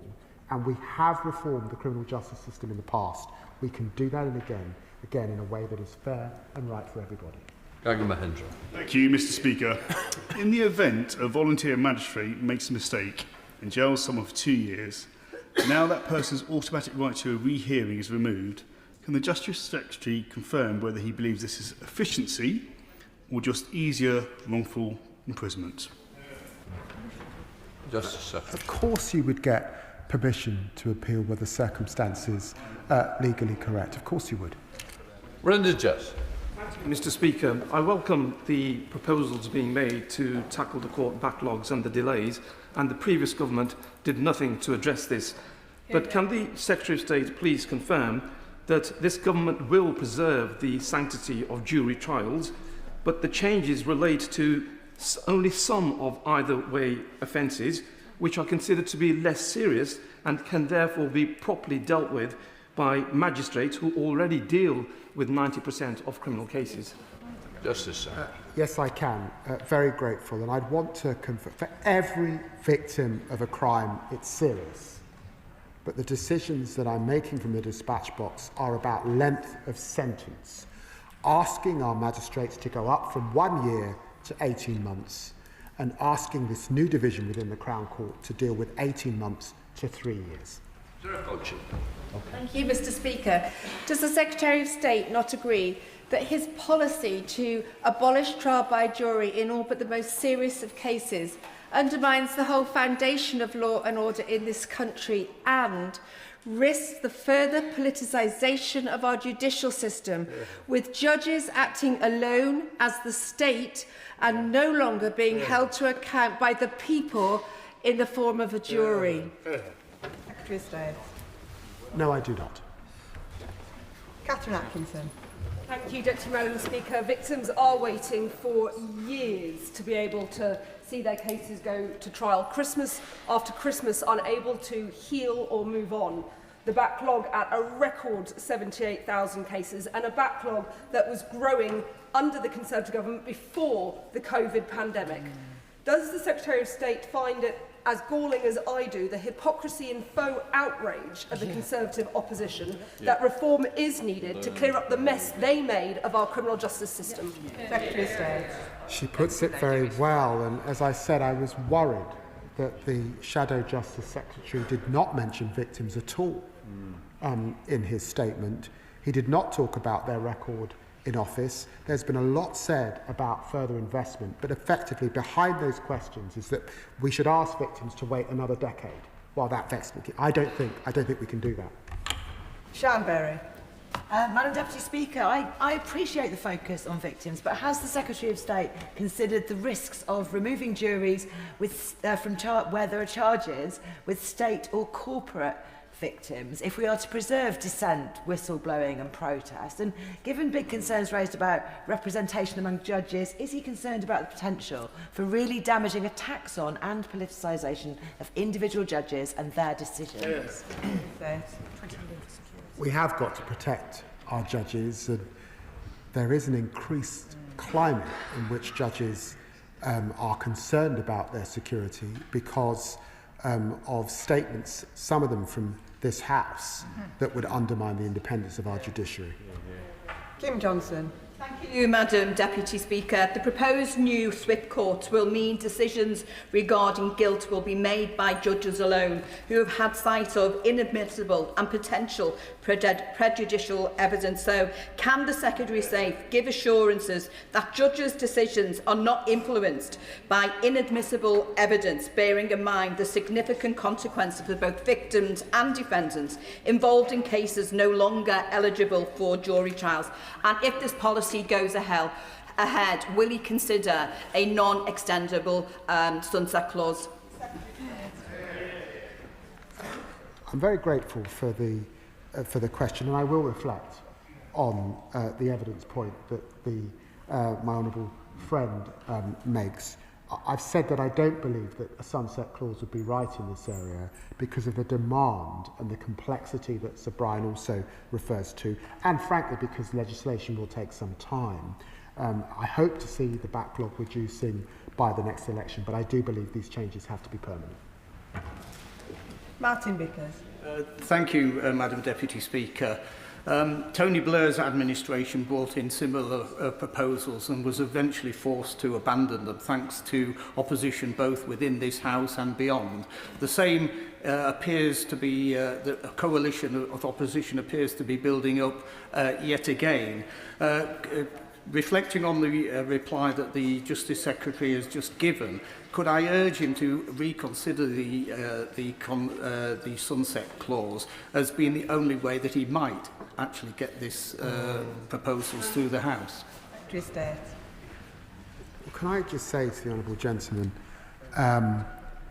you know, when I had come out of practising at the beginning of the Tony Blair period, the cases were not anywhere near what they are today. There wasn't a backlog. I mean, cases could come on within a year. So very, very different circumstances. And we did not commission a lengthy review to look at all of these issues in the way that we have today. So it's a vastly, vastly different set of circumstances. Harpreet Upar. Deputy Speaker, in September I attended a roundtable meeting with CSE survivors which was hosted by the Mayor of West Yorkshire, and one of the key issues they raised was the delays that they are facing in court proceedings. It is unacceptable that perpetrators aren't being brought to justice more quickly. So can I welcome these reforms, but can the Justice Secretary set out how we will make sure that those court delays are reduced as much as possible and that perpetrators are brought to justice as quickly as possible? Secretary State. Well, I'm very grateful to my honourable friend, and she's absolutely right that it's in implementing those recommendations, it's in moving, I hope, to legislation as soon as we can. The continued investment in the court system is important. The Concordat and my obligation to get to more sitting days is of course important. Modernisation and the use of AI and technology across our court system and modernising our courts is very important. And of course this is, the discussion today is about our criminal court, but we also need investment in our civil courts and our family courts as well. Thank you, Madam Deputy Speaker. I begin by firstly making reference to my register of interest as a practising barrister and a law firm owner. Our centuries-old right to jury trial is not an ornament of the past. It is the living example of a fair trial, the safeguard that ensures no citizen is judged except by their peers. It is the cornerstone of our legal heritage and the bedrock of public confidence in criminal justice. It must not be curtailed for administrative convenience. And let us be clear, curtailing jury trials won't cut the backlog. And if it does, it will simply shift that backlog straight back into the appeal courts. So why has the government chosen not to prioritise court capacity, judicial recruitment and proper case management reform, but instead chosen to curtail jury trials? We're doing all of it, I would say, and I have huge respect for the honourable gentleman and his experience as a criminal practitioner. And let me say, of course, I've heard a lot of messages over the last few days from friends of mine that are at the bar or are criminal legal aid solicitors. Change is hard, but the responsibility of the government is to look at the whole system, to look at all that has been said, and to centre victims. And I'm not hearing, really, from the Chamber, for those who oppose what we're doing, what else? What I am hearing is more money might fix this problem. Well, Sir Brian's been clear, investment alone will not fix this problem, and it's not acceptable to ask victims to wait another decade for that investment to kick in. Rachel Hopkins. Thank you, Madam Deputy Speaker. I welcome the government that the government will match fund criminal barrister pupilages and agree there should be a focus on opening up a career at the criminal bar to even more young people from across society, and I'd say from across socio-economic backgrounds. Can the Lord Chancellor set out what additional plans he has to make law a more accessible sector for young people of all backgrounds? Secretary of State. The day I was called to the bar back in the mid-1990s was a huge moment in my life, coming from a working class poorer background, raised by a single mother. And I'm deeply saddened that over the last few years, young people from all backgrounds have been put off becoming criminal legal aid solicitors, criminal legal aid barristers. We've got to do something about it. And that's why I've found the money, both to raise fees for our barristers and our lawyers in this area, but also to ensure that we've got the next generation of lawyers coming through. And I hope it doesn't get lost in some of the misconception about jury trials. Robertson. Thank you, Madam Deputy Speaker. The Justice Secretary blames the court backlog on reduction in funding by the previous government, yet he plans to reduce access to jury trials permanently. Isn't the truth of it he doesn't want to fund courts because his government has prioritised welfare for the few over justice for the many? No, absolutely not. We are implementing and building on the work of Sir Brian Leveson. We are determined to bring this down. It does take investment, it does take reform, it does take modernisation. Chris Vince. Thank you, Madam Deputy Speaker, and I thank the Lord Chancellor for his statement here today. Residents in my constituency of Harlow are rightly concerned about the court backlog. Waiting 6 years for justice is not justice. Can the Lord Chancellor confirm that these changes they will bring down the court backlog, and can he reassure us that actually those major crimes that he spoke about will still face a trial by jury? Secretary of State. I can confirm that the jury system remains the cornerstone of our system and must do for obvious reasons. I do want to see the backlog coming down, but this is a mountain to climb, and that's why I've said I want to see reductions by the next general election. But the trend at the moment is upwards, and that's why we've got to throw everything at it if we're going to solve this problem. Will Forster. Thank you, Madam Deputy Speaker. I've previously raised the case of my Woking constituent Danny, who is a victim of grooming and sexual abuse. She is having to wait more than 6 years for justice. Although I am concerned about these proposals from the Justice Secretary, I and others can probably be convinced if they do genuinely put victims first without undermining our justice system. So to do that, to persuade me, please will the Justice Secretary agree to publish the impact assessment in full and let the Select Committee for the Justice team fully scrutinise these proposals before the bill is introduced?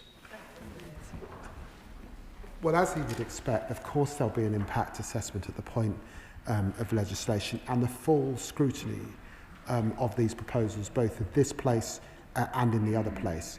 I would just say to him, listen to victim voices today.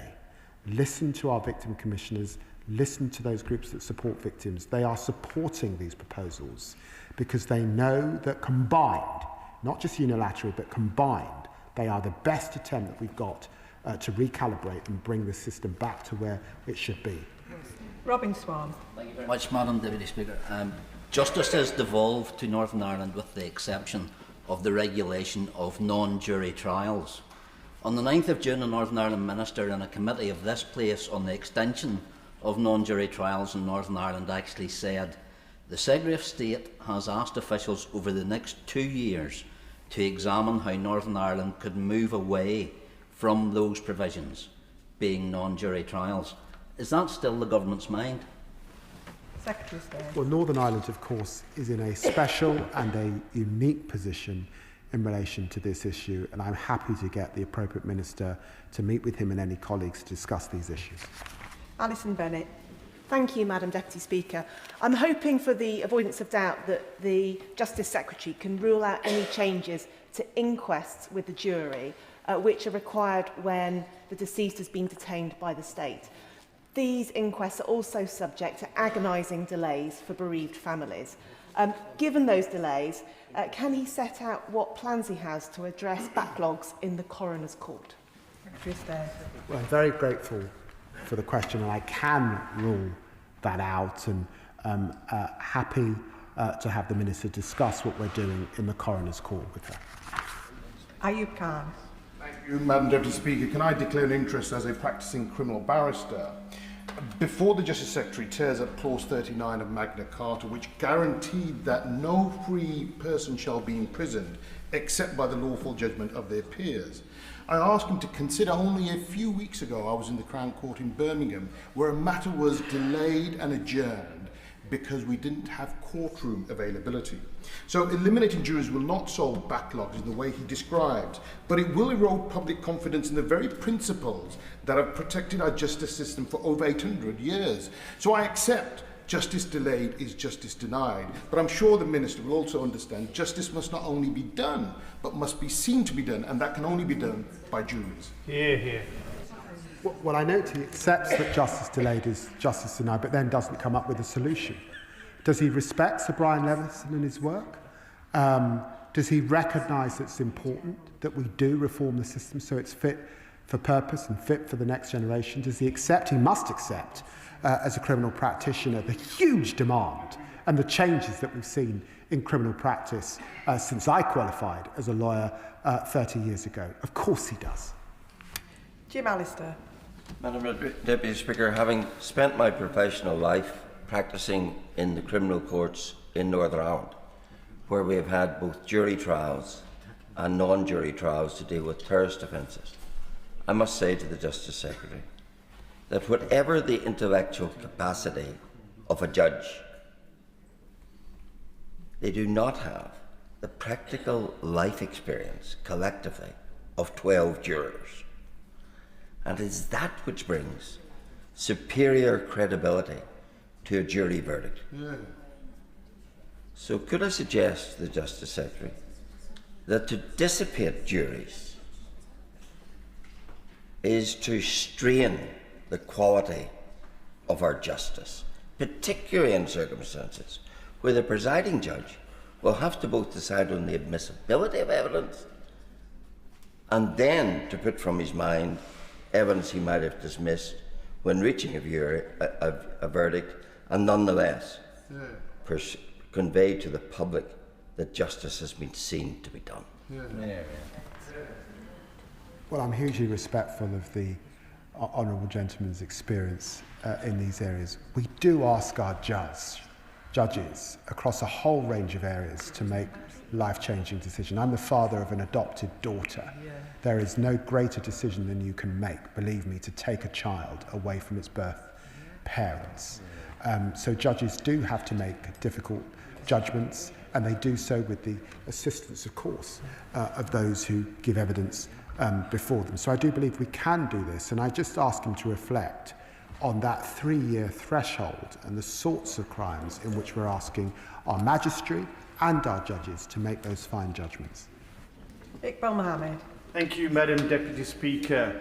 The previous government should hang its head in shame for leaving our judicial system, the courts, the black backlog and the prison systems in such disarray.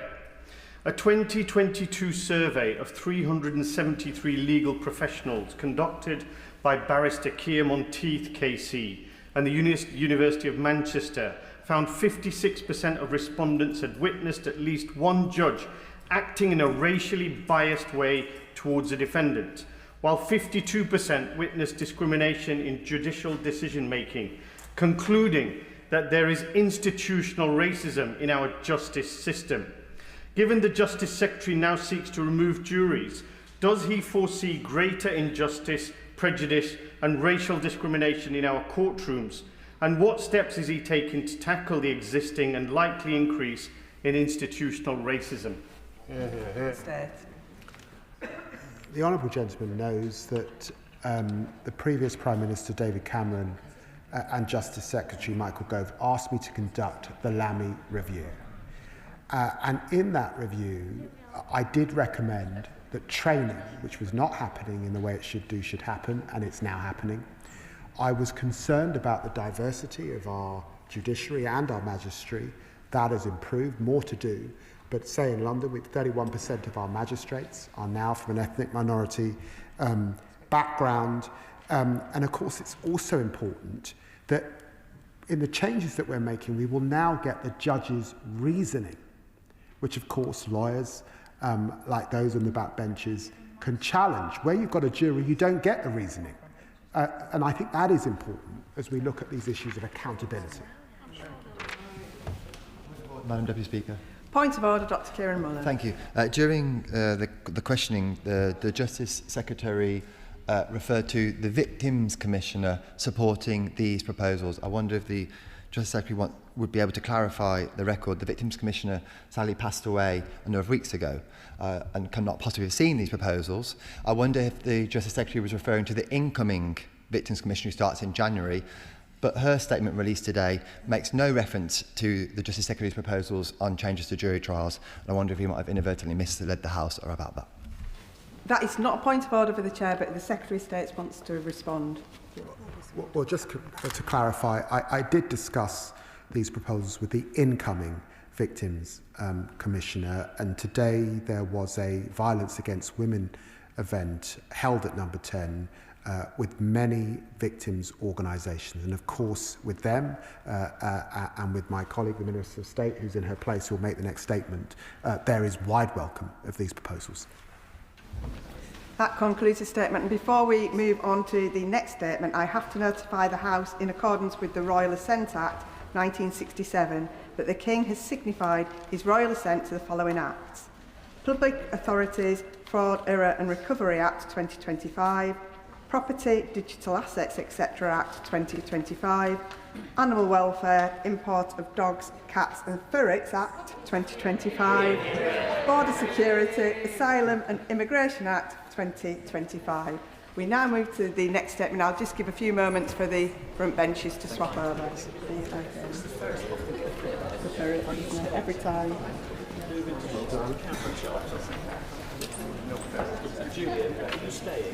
So, yeah.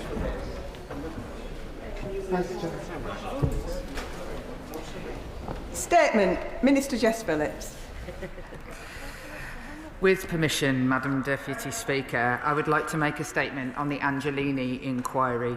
I cannot begin anywhere else than by acknowledging the abhorrent crime that led to the establishment of this important inquiry in the first place.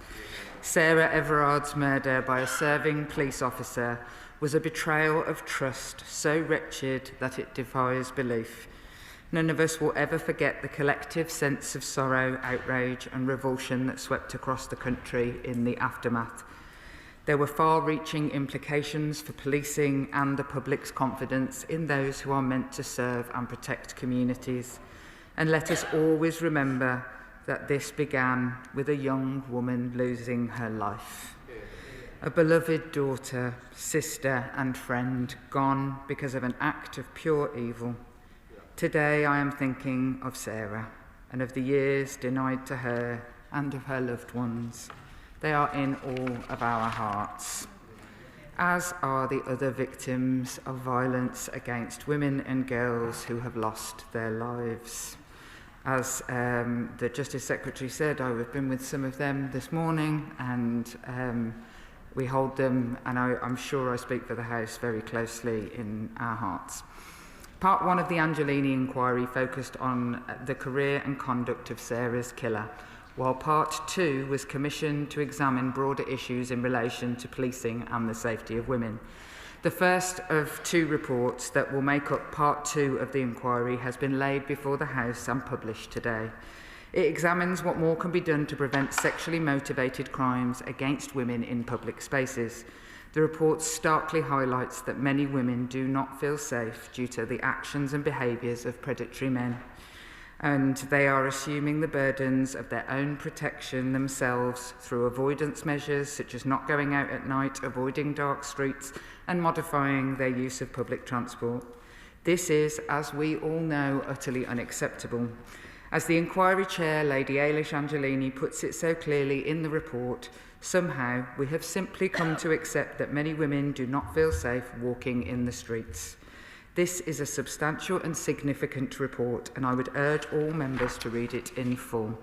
And while it acknowledges that there is a range of ongoing work which seeks to prevent these terrible crimes and disrupt predators, it also highlights that there is no quick fix and demands a more consistent approach across the whole of society to address and prevent this violence. I would like at this point to place on record my heartfelt thanks to Lady Eilish and her team for their work. They have approached and continue to approach their task with skill, sensitivity and determination. Today's publication underlines why it is so vital that every agency and every sector does more to protect women from harm. This government is resolute. The fact that women do not feel safe going about their everyday lives is a national emergency. This House will also be aware of our landmark commitment to halve violence against women and girls in a decade, which will require us to address the root causes of abuse and violence and prevent offending and relentlessly pursue those who perpetrate these appalling crimes. Since the general election, we have played a more active role to ensure that women and girls receive more consistent protection from policing. We have provided £13.1 million to deliver a more coordinated approach and national leadership to drive up investigative and operational standards through the National Centre for Violence Against Women and Girls and Public Protection. This new centre is ensuring that expertise, including from programmes such as Operation Soteria and Project Vigilant, are put into practice in forces across the country. These were both highlighted in Lady Angelini's report. We are also clear that those who commit these heinous crimes have absolutely no place in policing. To address this and to help fulfil recommendations from Part 1 of the inquiry, we are putting police vetting standards on a statutory footing, which will enable forces to exclude those with a caution or conviction of vague offences from policing. We are also strengthening requirements on forces to suspend officers under investigation for these crimes.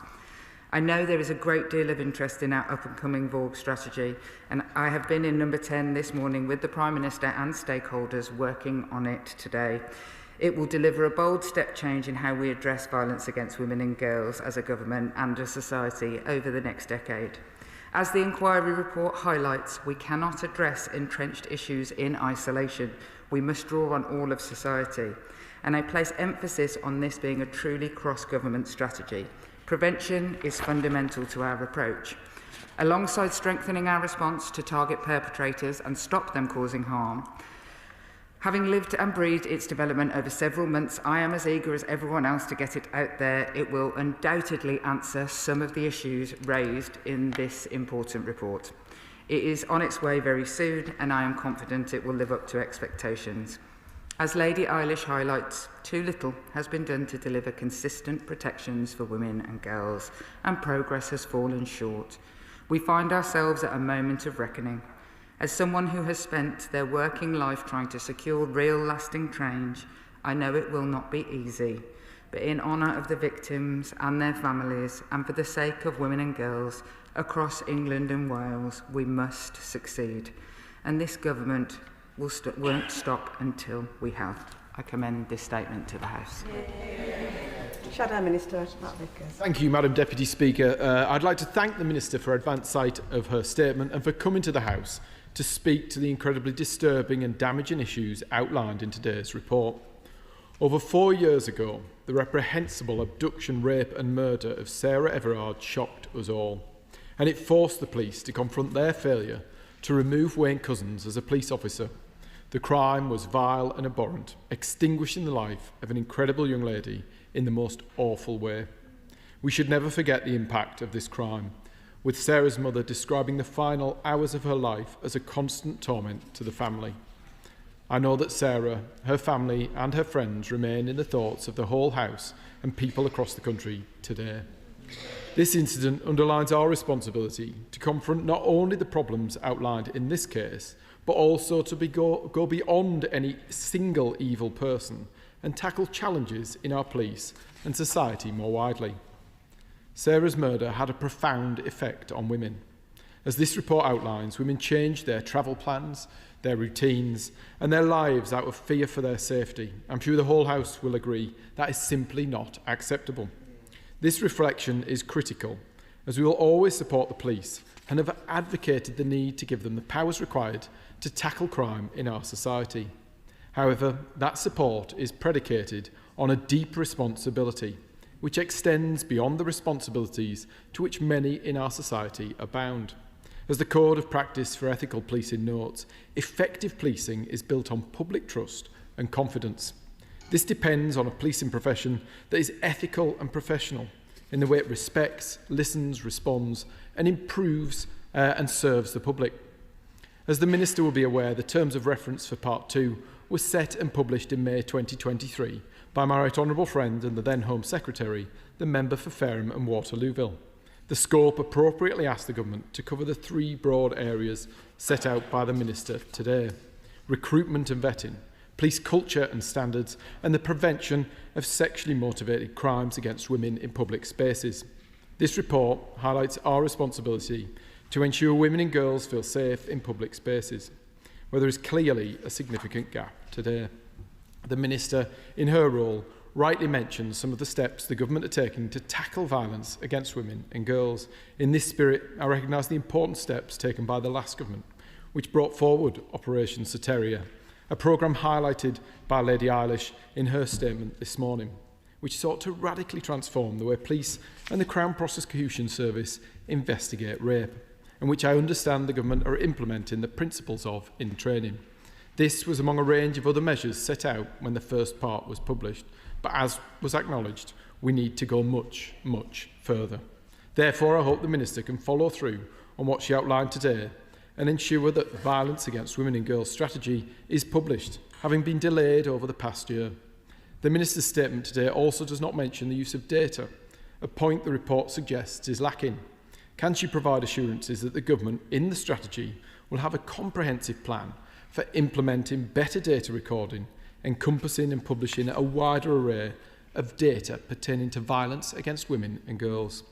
As Shadow Policing Minister, I'd also reflect on what we can do at speed to instil trust within the public that the police will tackle this problem. The dreadful murder of Sarah Everard did huge damage to public trust in the police, especially that of young women. In particular, I refer to the proposals around officer vetting and conduct, which I expect to be raised in the second half of the report. The truth is that for a variety of reasons we can both acknowledge, the measures to bring forward changes to our vetting and dismissal procedures have not been implemented at sufficient speed. As such, will the Minister discuss with her ministerial colleagues the need to implement these changes swiftly once the legislation is passed? The inquiry report demonstrates the necessity of tackling violence against women and girls in our public spaces. Unfortunately, we know there are survivors of grooming gangs who were failed by the police and local authorities, often in plain sight. Therefore, I'd implore the Minister to provide answers about the terms and reference and timings of the grooming gangs inquiry and ensure there is justice for all those affected by these heinous crimes. Additionally, I'd ask the Minister about her level of confidence in implementing the recommendations set out in Lady Eilish Anglioni's report today. As she rightly highlighted, this is a whole society issue, which requires a whole society response.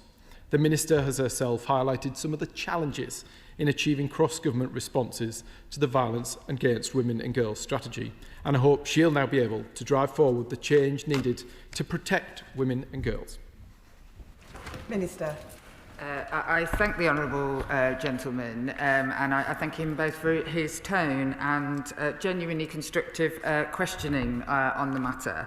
The first thing I would say is that absolutely Operation Soteria started under the last government. It was something that I worked alongside ministers at the time on, as well as other police forces. In that spirit, I always welcome that cross-party working. Operation Soteria has, it would seem, been a game-changing, and that is certainly highlighted in Lady Eilish's review. And what it also says is that it needs to have a consistent footing within it, and so us putting it within the new centre, we very much hope will provide some of that consistent footing to very good work started under the last government. I absolutely credit that. On the issue of data, he is absolutely right, and what data we measure, how data needs to be improved will absolutely be part of when a government says that it is going to halve violence against women and girls within a decade. The first time any government has ever tried to put any numbers on it. You can't have numbers unless you have a lot of data that goes into that, and so looking at data will be very important. He highlights the issue that Lady Eilish herself talks about, how it is not fast enough, and actually with the recommendations of the previous report that was laid, those that were for the government are being undertaken. The nature of the 43 police forces is a clear issue throughout the report, and when everybody has read it, that comes out very clearly, which is one of the reasons for having the Violence Against Women and Girls Centre, to try and do some of that. But fundamental reform is also going to be needed with regard to policing and the standards, so that we don't end up with a postcode lottery across our country. Now, the Home Secretary has already announced some reforms around police and crime commissioners, but in the new year, broader policing reforms will be coming, and it is for the exact reason that Lady Eilish outlines, is that postcode lottery across police force. How confident am I? I am always confident that we will undertake as much as is possible. It will never be as fast as I would like it to be, or anyone would like it to be, because this is hard work, and you cannot just change it for good announcements. You have to change the culture, and it's going to take a lot. Chair of the Select Committee, Sarah Owen. Thank you, Madam Deputy Speaker. And before I start, I'd like to echo the statements made by both the Minister and the Shadow Minister with regards to Sarah Everard's loved ones. Our thoughts are with them today. In order for any victim to come forward, especially those that have experienced gender-based violence or sexual violence, The public must trust the police, especially more than they do currently. The Angelino inquiry found a quarter of police forces lack even basic policies for investigating sexual offences. As trust and transparency hopefully improves and increases, so will the number of reports to the police. Will this impact how the government measures halving violence against women and girls? And will the Minister share progress on vetting to remove police officers who pose a threat to the public? I thank the Honourable Lady, and obviously it was a manifesto commitment of this government to ensure that there were specialist sexual RASO teams, so sexual rape and sexual assault, within every police force for the exact reason that the Honourable Lady has outlined, that ensuring something exists in every police force is not something actually that is in the gift of the people who get to stand here because, quite rightly, of operational independence. However, there is an absolute need for standardisation. We wouldn't allow the same lack of standardisation in terrorism, for example, an exact point that Lady Eilish points out in her review, and yet we allow it in crimes against women. So absolutely that is absolutely fundamental. And of course, I want to see police charging and police reporting increasing. That is not how the measure of whether we are decreasing incidents will be done. Only 10% of victims of violence against women and girls ever talk to the police. It in and of itself would never be a good measure on these grounds. So of course, I want to see that increasing, but that doesn't mean the crime is always going up. It might just mean we're getting better at it. Liberal Democrat spokesperson Max Wilkinson. Thank you, Madam Deputy Speaker. All of our thoughts today will be with the family of Sarah Everard. More than 4 years on from her horrific murder, too many women are still suffering life-changing crimes on our streets. This inquiry makes it painfully clear that women continue to feel unsafe. They change their daily routines just to avoid very real threats. That is unacceptable in Britain today. Part 1 of this inquiry showed that Wayne Couzens should never have been allowed to become a police officer. Multiple opportunities to stop a dangerous sexual predator were missed or ignored. As Chair, Lady Eilish Angelini warned that without radical action there is nothing to stop another Couzens operating in plain sight. Today's report underlines just how radical that action must be. The lack of basic data on sexually motivated crimes against women and the fact that over a quarter of forces still lack fundamental policies for investigating sexual offences is nothing short of horrifying. The inquiry finds that sexually motivated crimes against women in public are not prioritised to the same extent as other serious offences. We are told that prevention remains just words while perpetrators slip through the cracks. These are shocking findings that shame our nation. So I ask the Minister, will she commit to implementing all 13 of Lady Angelina's recommendations, and will she set out a timeline for their implementation? And I ask the Minister that this government pledge to halve violence against women and girls within a decade, yet this strategy is still not published. Can the Minister reassure us that this manifesto promise will be met, as she has said, and will she tell us today when it will be published? She says soon. I think people will be reassured by a date. Minister. Okay, I'll say very soon is the answer to that. Look, what I would say is that I received... when you all get to read, as I have, because I obviously get it sooner, Lady Eilish's full report, one of the things that she particularly criticises is ministers standing up or the police service standing up after part 1 of the report and saying, yep, we'll just do everything.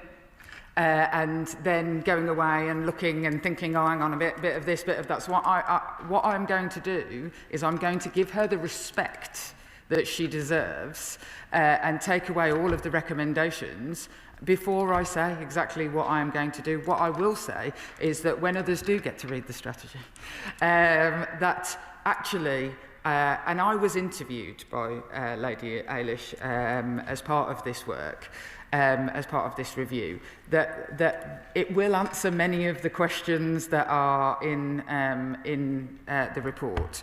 And so I think that Actually, the timing is awkward, I would say, that had the strategy come out at the point of this, that I would be able to answer the question more fully. And that is like, but I think she deserves the respect of us actually looking at what is possible rather than just going, yep, I'll take them all, and then not being able to deliver on it. Thank you, Madam Deputy Speaker, and I thank the Minister for this statement and also join colleagues in remarks with regards to Sarah Everard's family. Her mother is quoted in The Guardian saying that she's still tormented by the horror of what her daughter suffered at the hands of Wayne Couzens. I also think of some of the many other victims who suffered at the hands of men and boys, including, as the Minister knows, I've referenced Eliane Andan and Janita Jogby. And when you're confronted and you meet a family that are grieving for the loss of their daughter, sister, mother, friend, there are no words. And especially when you think about the horrific nature in which those women were killed. The extracts from this report that I've read make a really difficult reading, and I know that this is an area that the Minister is really committed to, but for Lady Angelini to say that sexual offenders should be banned from the policing, but yet this hasn't happened. For her to also say that there's a troubling lack of momentum, funding and ambition for prevention of this work is worrying. And as my honourable friend quoted, the chair of the Select Women and Equality Select Committee, a quarter of police forces still haven't implemented the most basic policies on this really key area. It does give troubling reading. One of the other areas which is really troubling and mentioned in the report is the connection between online abuse. It's not just in a physical atmosphere that women are getting abused. What more can the Minister say and shed a light on in terms of how we're really going to tackle down on the disgraceful misogyny and abuse that women face in the online world? I thank the Honourable Lady, and we owe it to Sarah and Sarah's family and every family in our own constituencies that we have met to make sure that this work actually gets done. And her anger at progress being made. Obviously, this Labour government will legislate and is putting on a statutory footing the issues around vetting and what can and cannot be allowed, and who can and cannot be a police officer, and hopefully that will see some sea change. But I have to say that the idea that there are police forces in the country where without the most basic work being undertaken in this space, and what Lady Angelini finds about numbers, it is inexcusable. I wish to say to every Chief Constable in the country, this is a priority, make it a priority. And I say that from this dispatch box with all the power that I possibly can of the Home Office behind me, to say, of course, the Home Office has a role, and of course, funding on things like prevention is absolutely the responsibility of the government. But the basics of thinking that keeping women safe, where more than half of the population, should be absolutely basic policing. Sir Batty. Thank you, Madam Deputy Speaker, and I associate myself with the remarks of everybody who's paid tribute to Sarah Everard and her family. I remember where I was when I heard the news, and I know it shook many of my constituents as it shook all of us. Yeah. In the spirit of where the Minister talks about respecting Lady Eilish, and I know she says she's going to go and take a look at it in detail, it's a question about funding, because that's been raised by women's charities. Does she think she's got enough money to do it now? Is she going to need more? And of course, I'm sure we'll support her on that. Do I think I'll get enough money? Any minister who stands in front of you and says yes is lying. Look, of course, I would always want more money, but actually there is fundamental systematic problems in our system that more money won't solve. Actually, there are fundamentals in the culture of organisations, like more police. We have more police now, let's say, than we have done, 100 years ago. It didn't stop this happening. There are absolutely fundamental things that need to change, and I suppose I'm here for a long time, not a good time in this regard. We have to change absolute fundamentals. But the Justice Secretary who was on just before me doing the statement, he today announced the £550 million or £500 million that will increase year on year with the rising rate of inflation. A 3-year settlement for victims funding, for example. Now that level of security and that increasing, like that, I was very heartened to hear that. So do I think I will have as much as I'd want? I've never. Do I think I'll have enough and I'll make do with it? Yes, I do. Stella Creasy. Thank you, Madam Deputy Speaker. I think all our hearts have been broken by the words of Sarah Everard's family. The honest truth, though, is this report does not happen in a vacuum. This weekend, women in Walthamstow will hold a vigil to reclaim Hollow Ponds, a lovely open space, but there have been repeated concerns about sexual harassment and offences there. I can't tell the Minister whether those concerns are merited because my local police, Waltham Forest Police, have refused an FOI about the number of crime reports or offences at that site, just as they refused an FOI to explain why they were using community protection notices to deal with violence against women offences. I say FOI because they refused to respond to me as a local MP and local women about how they are dealing with violence on our streets and concerns that Lady Angelini reports in this report about street safety. There is a problem with the Metropolitan Police. We've known that for many years and many reports show that. That's why for many years, many of us have been campaigning to make misogyny part of our hate crime rubric because we've seen the difference it has made in police forces and how they approach these issues. The Minister will be aware that it is now nearly 3 years since this House passed the Protection from Sex-Based Harassment legislation to bring those measures into power and finally hold organisations like Waltham Forest Police to account for their disrespect for the safety of women in my community. Can she give my residents some assurance that misogyny as hate crime will be implemented and we will see the cultural change that will tackle the fundamentals that she's talking about? I thank the Honourable Lady. I only wish that writing things onto the statute books changed the culture. It's been illegal to rape someone for quite some time. It's been illegal to murder for even longer. I only wish that just putting things on the statute books made a difference. I have to say, what I would say to her police force is that I would always encourage good communications, both with the women. Policing is based on consent. And that is something to hold dear in our country. So I absolutely implore them to discuss with my honourable friend and also the local community what concerns they should have and what the police are going to do. I've seen all over the country, and Operation Vigilant, for example, is a really good example that is highlighted, brilliantly done by Thames Valley Police, that does exactly that, works with the local businesses, local women's groups, to do exactly what she is talking about, and I would absolutely implore an Operation Vigilant style thing. Actually, on community protection notices, Eilish Angelini in her review has some interesting things to say about what police should be doing in public spaces using certain orders, so I would ask her to have a look at some of those things.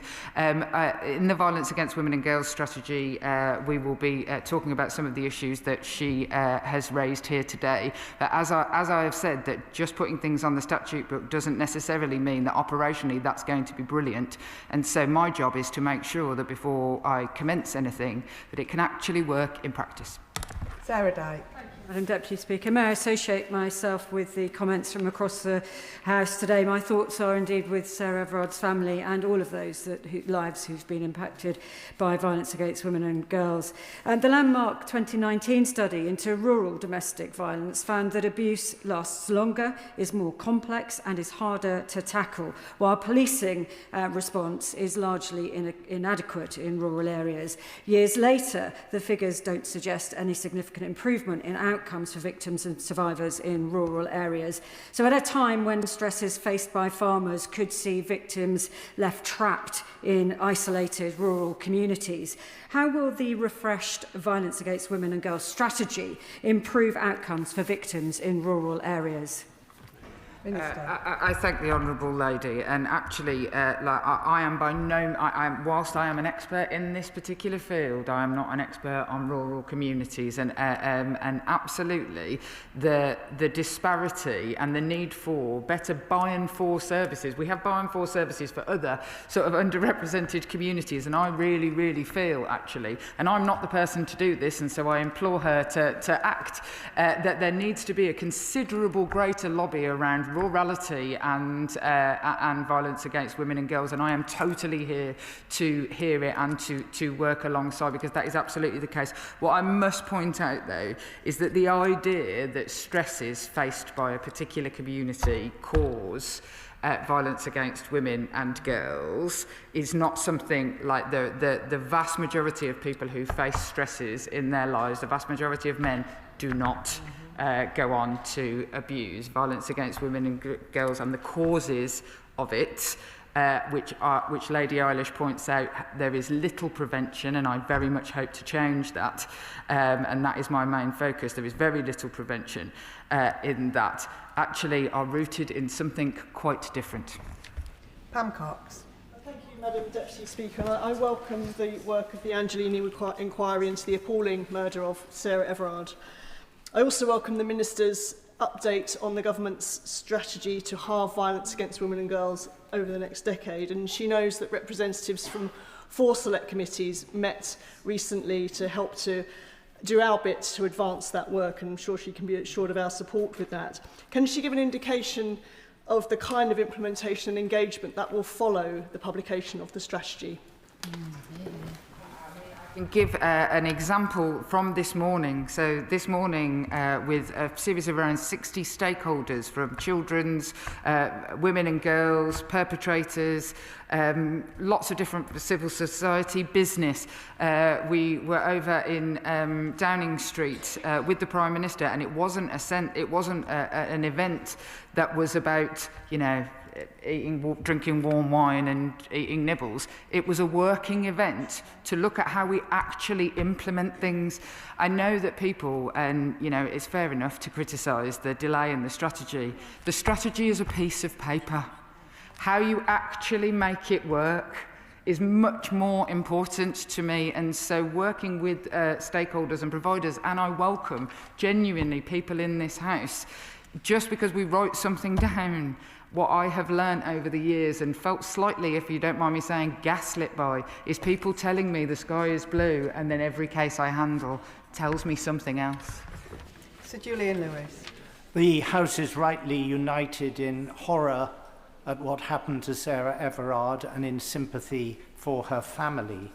Returning to the earlier exchange about vetting, which I understand will be coming up in the next stage of the Angelini process, can the Minister tell us whether it will examine the effect of extreme pornography online, of toxic masculinity influencers online, and whether there is any prospect that a vetting process would enable people to be, at the time of recruitment, spotted as people who had watched this stuff and who had indeed commented favourably upon it, even on the dark web.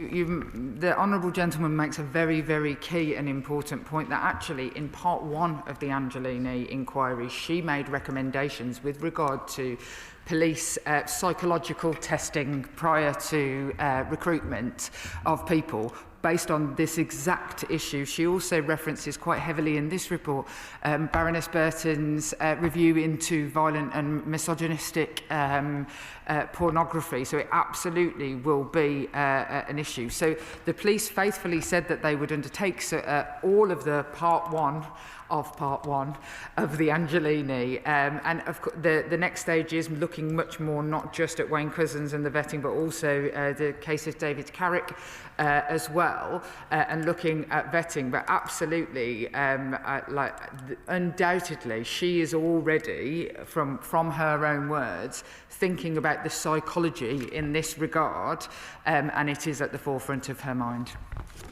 Jen Craft. Madam Deputy Speaker, and I'd like to extend my sympathies as well to the family of Sarah Everard.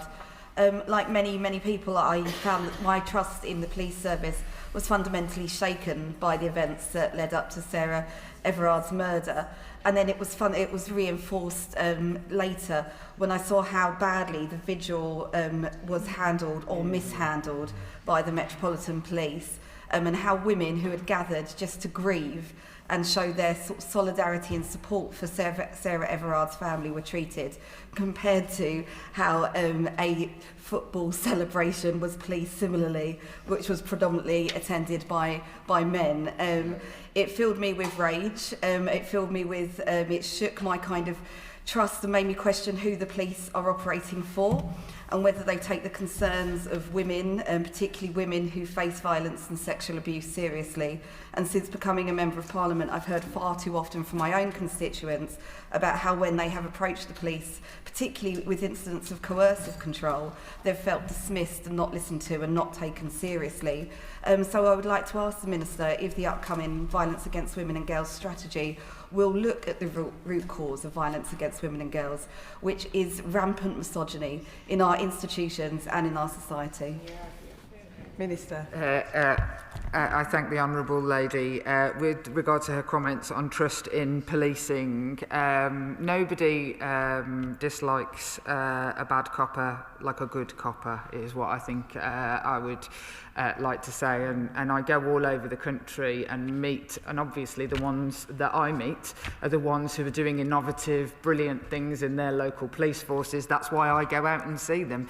And actually the women who I have worked with, as she is referring to in her own constituency, they don't have any choice but to trust the police. Actually, it's a life and death situation.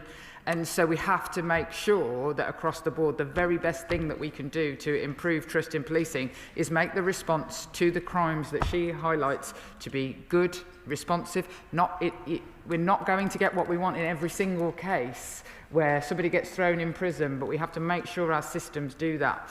That there is options for safety and security for every woman wherever they come forward, and that is what the Violence Against Women and Girls strategy is about. Trisman Osborne. Thank you very much, Madam Deputy Speaker. And can I join colleagues from across this House in their thoughts with the family of Sarah Everard? And can also thank the lady for her inquiry and her Part 2 response today. The Public Accounts Committee has recently conducted an inquiry by looking at the National Audit Office report of policing around the country, and we found that there's a total inconsistency across all forces around not only data metrics but also how they deal and interact with such cases. Can I ask the Minister whether she's working really closely with the Policing Minister on the forthcoming policing reform legislation so that we can ensure that there is consistency across all forces so that we can deal with this problem head on and not allow forces to get away with piecemeal and differences across our country? Absolutely, she's in the office next door to mine, and I get up in literally everybody's grill, but I'm very welcome in the policing minister's office. Policing reform, the wider sense of policing reform, it has to be, very, very, very rooted in exactly what we are trying to do around violence against women and girls, because it is endemic of some of the other failings about postcode lotteries across the country. So yeah, I am very heavily involved, and the Violence Against Women and Girls strategy will coalesce with policing reform. Paul Wall. Deputy Speaker, and like many members, my thoughts today are with the family and friends of Sarah Everard. Sexual predators like Wayne Couzens and David Carrick were a disgrace to the police uniform that they purported to wear. And I know many police officers, as the Minister has just said, were as disgusted by those crimes as were members of the public, and believe they should never have been allowed in the police force in the first place. In Rochdale, we're very lucky to have police members of our multi-agency Sunrise team, which does fantastic work in complex safeguarding, not just with victims of grooming, but victims of domestic violence and victims of any kind of sexual assault and crime. And I would recommend other forces to look at Rochdale and see how we've learned and how our forces have actually improved services for women. But what's shocking about this report is not just the 26% it highlights of forces where there are no basic services in terms of investigating sexual assault. It also highlights the severe underfunding of the last government in this area. So I'm proud this government has committed to halve violence against women and girls. And can she reassure me that funding will be there under this government, and also the findings of the report will inform her forthcoming strategy? Absolutely, the findings of the report will and obviously I speak to Lady Eilish, and what I'm not doing is waiting for her various reports to do things or not, and so I speak to her to make sure that those things are. I can't wait for reports if something absolutely needs to be done. And what I would say with regard to the policing area in Rochdale, I will absolutely look into it and make sure that the new policing centre that we have created for violence against women and girls looks into it. And what I see across the country from areas where police forces may have historically had quite public failings, as with the case of Sarah Everard, the level of learning that has happened in lots of those places it is really, really good to see, and we want to see more. I only wish that we didn't wait for terrible tragedies and total failings before we changed, and so I stand again at this dispatch box and just implore every agency and every police force across the country to literally stretch every muscle to prioritise this issue. Sam Carling. Thank you, Madam Deputy Speaker, and I hope all of us go away after this discussion and check whether our own police forces are in that 26% who still don't have those basic policies in place, and hopefully seek to address that if it is the case. Madam Deputy Speaker, the statistics in relation to young women as victims of these crimes are particularly shocking, and I just wonder if the Minister could outline a bit more about what we're going to do about that specifically, and whether the upcoming strategy will have any measures in it to combat the rising misogyny among young men. I don't want to do too many trials on the strategy, but yes. For a very long time, I've spent my career trying to put nicer, better plasters on cuts that didn't get any smaller, and that work is really vitally important. I want to stop the cuts from happening. I don't want to make nicer plasters anymore. I have to look at what is, and some of that means doing things that have never been done before. And actually what Lady Eilish very brilliantly says in this report, she says plenty of other things have been allowed to try and progress things without having to have a completely solid evidence base, whether that's in policing or others. I want that for this. John Sling. Thank you, Madam Deputy Speaker. Part 2 of the Angelini inquiry notes that women and girls don't feel safe in public spaces due to the behaviour of predatory men.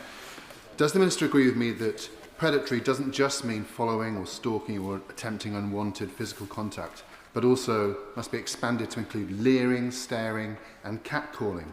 That's also predatory, and it negatively impacts women and girls, as women and girls in my constituency of Rugby have told me.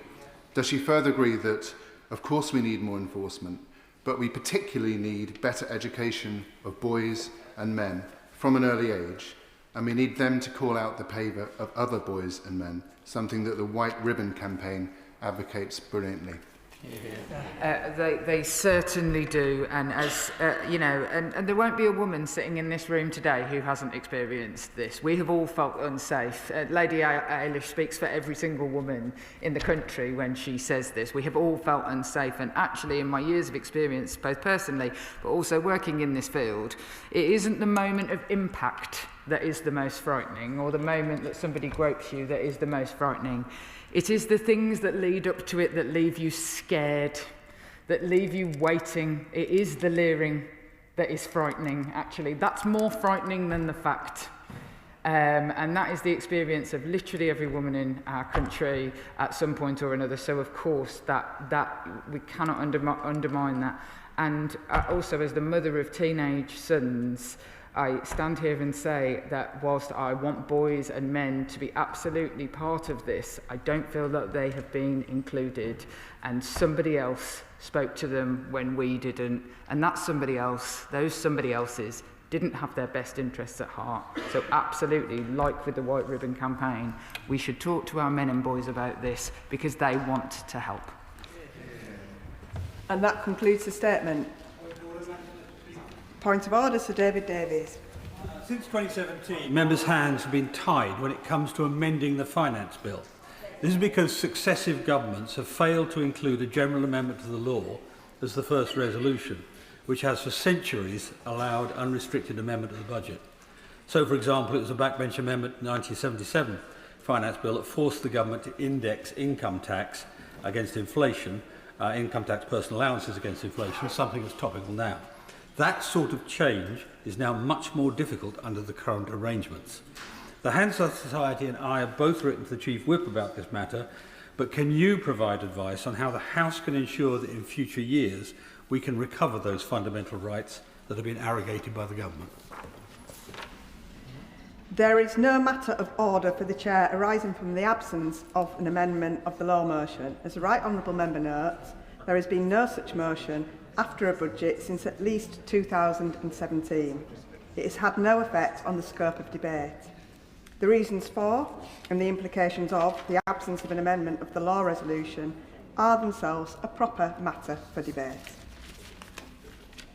We now move on to the 10-minute rule motion. Dr Simon Offer. Madam Deputy Speaker, I beg to move that leave be given to bring in a bill to require the Secretary of State to issue a call for evidence in order to obtain information on ways in which to promote and fund an increase in the installation of domestic energy efficiency measures, and to require the Secretary of State to publish a response to the evidence received and for connected purpose. We are now firmly within the year's heating season. As the UK braces against the cold, the media continues to be flooded with stories of people unable to pay their bills, living in some of the leakiest homes in Europe. The case for domestic energy efficiency is as strong as ever.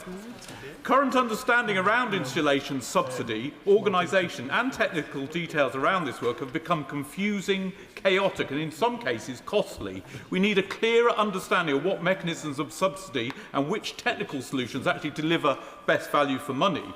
The average household is facing an annual fuel bill of over £1,700 and around 2 million households are in arrears. Surging energy prices have plunged many deeper into fuel poverty, widening the average fuel poverty gap nearly twofold since 2020. The estimated number of households living in fuel poverty now stands at 6.1 million. I welcome the Chancellor's commitment to tackle this crisis at this budget. Thanks to this government, households will see an average reduction of £150 off energy bills from April next year, and we've expanded the warm home discounts, which means that in total 6 million households will receive £150 off their energy bills this winter.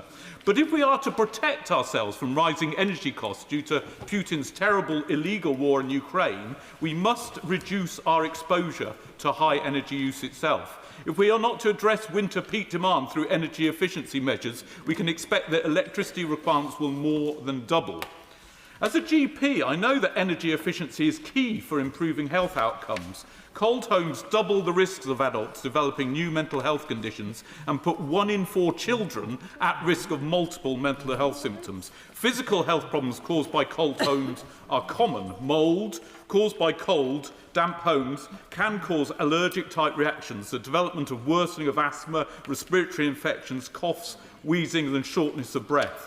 And cold also raises blood pressure and increases cardiac failure. The Building Research Establishment has found that poor homes which expose residents to excess cold could be costing the NHS £857 million a year in treatment bills. In my constituency in Stroud, I would like to mention 7Y Energy Agency, who work with us in the NHS to provide help for patients whose housing is causing ill health. I would particularly commend their Warmth on Prescription scheme, a national exemplar of the NHS and energy efficiency working in tandem. And I would also commend the SGS Berkeley Green University Technical College, a fine institution that trains their students in implementing modern energy efficiency measures. This government is committed to creating 400,000 extra clean energy jobs by 2030, and I know that we'll be seeing many of these students taking up posts. Our current framework of encouraging domestic energy efficiency through subsidies is unsustainable. Dependency on subsidies can strike disasters we've seen in the solar industry 10 years ago. We must look at ways to diversify our package of support for energy efficiency to prevent such disastrous impacts on the supply chain, which impact on the strength of the workforce that will be needed in future. Schemes under successive governments tend to use upfront payments to deliver energy efficiency measures. These capital grant schemes are subject to the Treasury's 5-year spending reviews and short-term political intervention, creating a boom and bust cycles that undermine confidence among both investors and consumers. Our recent experience at installation has been poor. A report by the National Audit Office has found that 98% of homes with external walls insulation installed under government schemes have major issues requiring remediation. 6% of these homes present immediate health risks. It is therefore critical that we relook at our incentives for energy efficiency. Everyone deserves to live in a home that is warm and safe without having to go through a remediation process for a botched insulation. The Sustainable Energy Association has developed a proposal for an energy efficiency incentive which can unlock greater investment by rewarding in-use performance of energy efficiency measures over several years through a revenue-based mechanism. This proposal would lower fuel bills across the country, keeping money in people's pockets. In-use performance can be measured through technologies such as smart meters-enabled thermal efficiency ratings. Measuring performance is likely to drive up the quality of measures, as the financiers of the measures will have a strong financial interest in ensuring quality of product and installation. The SEA's modelling has found that fast-yielding technologies such as cavity and loft insulation and double glazing will require a 7-year subsidy framework, while slow-yielding technologies such as solid wall insulation will require a 25-year subsidy framework. Investors have been crying out for a very long-term policy certainty. The long-term nature of this subsidy framework provides investors with the confidence to invest, opening up a whole host of green financing options for retrofit schemes. Other ideas that have been discussed could include green loans that pay for the upfront cost of insulation, and as the energy needs decrease, the loan can be paid off to the benefit of the householders. Some have proposed the National Insulation Bank, whilst others back schemes that link stamp duty reductions to the amount spent on home installations, so that benefits of installation are not lost if we move, encouraging a low-carbon energy-efficient upgrade. A call for evidence would certainly invite other innovative proposals to the table. Whilst I hope that it would be unnecessary, this bill is a no-brainer, providing solutions to problems that unite us as a House: soaring energy bills, energy security and the health of the UK population. I invite the Minister for Energy Consumers to back my campaign and issue a call for evidence. Thank you. The question is that the honourable member have leave to bring in the bill. As many as are of that opinion say aye. Aye. Of the contrary, no. I think the ayes have it. The ayes have it. Who will prepare and bring in the bill? Mayor Ellis, Irene Campbell, Paula Barker, Andy MacDonald, Kat Eccles, Christine Jardine, Paul Davis, Fleur Anderson, Amanda Hack, Luke Meyer, Steve Darling and myself.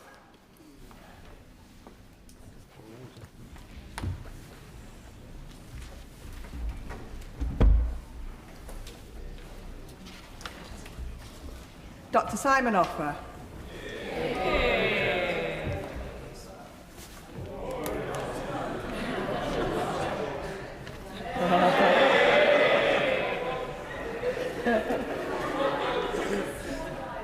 Thank you very much.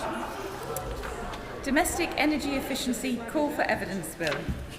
Second reading what day? Friday the 16th of January. Friday the 16th of January. Well done. The clerk will now proceed to read the orders of the day. Ways and Means. Adjourn debate on question. Now. I would like to draw the House's attention to two minor corrections that have been made to the text of Resolution 59 and the title of Resolution 98. A revised version of the resolution paper is available in the Vote Office and online. It includes a note setting out the corrections that have been made, and with the exception of frontbench speeches, there will be an immediate 4-minute time limit. The question is, as on the order paper, Secretary of State, Wes Streeting. Madam Deputy Speaker. I want to begin, if I may, just by addressing the BMA's reckless call for its members to strike in the run-up to Christmas. This is a cynical choice, coming as flu cases surge and we enter the most dangerous time of year for hospitals. and it is completely unjustified. After a 28.9% pay rise, the government offered to create more jobs and put money back in resident doctors' pockets. The BMA rejected that out of hand. My door has always been open, I've never walked away from the table, and I stand ready to do a deal that puts patients first. And we will prepare for this round of strike action. I'm extremely proud of the hard work and performance of NHS leaders and frontline staff who did so well to minimise costs and minimise disruption during recent rounds of strike action. In fact, at the most recent round of strike action, we were able to maintain planned elective activity to cut waiting lists at 95%. But I must be honest with the House and with the country. If this strike goes ahead, this time will be different. Our hospitals are running hot, the pressures are enormous, and that is why I urge the BMA not to go ahead. Not only are they putting the progress we're making together in the NHS at risk, they are threatening to do so in the worst way and at the worst time possible. And I give way to my friend. I thank the Secretary of State for giving way, and I thank him for his comments there. Would he agree with me, the hard-working staff at St Thomas's Hospital across the bridge, dealing with patients from right across the country, including many patients who've had those surgeries and operations booked in for many months, still kept the show going during those last round of strikes? And would the Secretary of State please do everything within his power to make sure this strike doesn't go ahead? I can certainly give my honourable friend that assurance, and I absolutely endorse what she says about our local hospital, a hospital I know very well. And I do genuinely want to thank frontline NHS staff, without whom the performance we're seeing and the improvements we're seeing simply would not be possible. Let me turn now to the substance of this debate. Because, Madam Deputy Speaker, there was once a time, not long ago, where this place was bound in consensus around a number of issues addressed by this budget.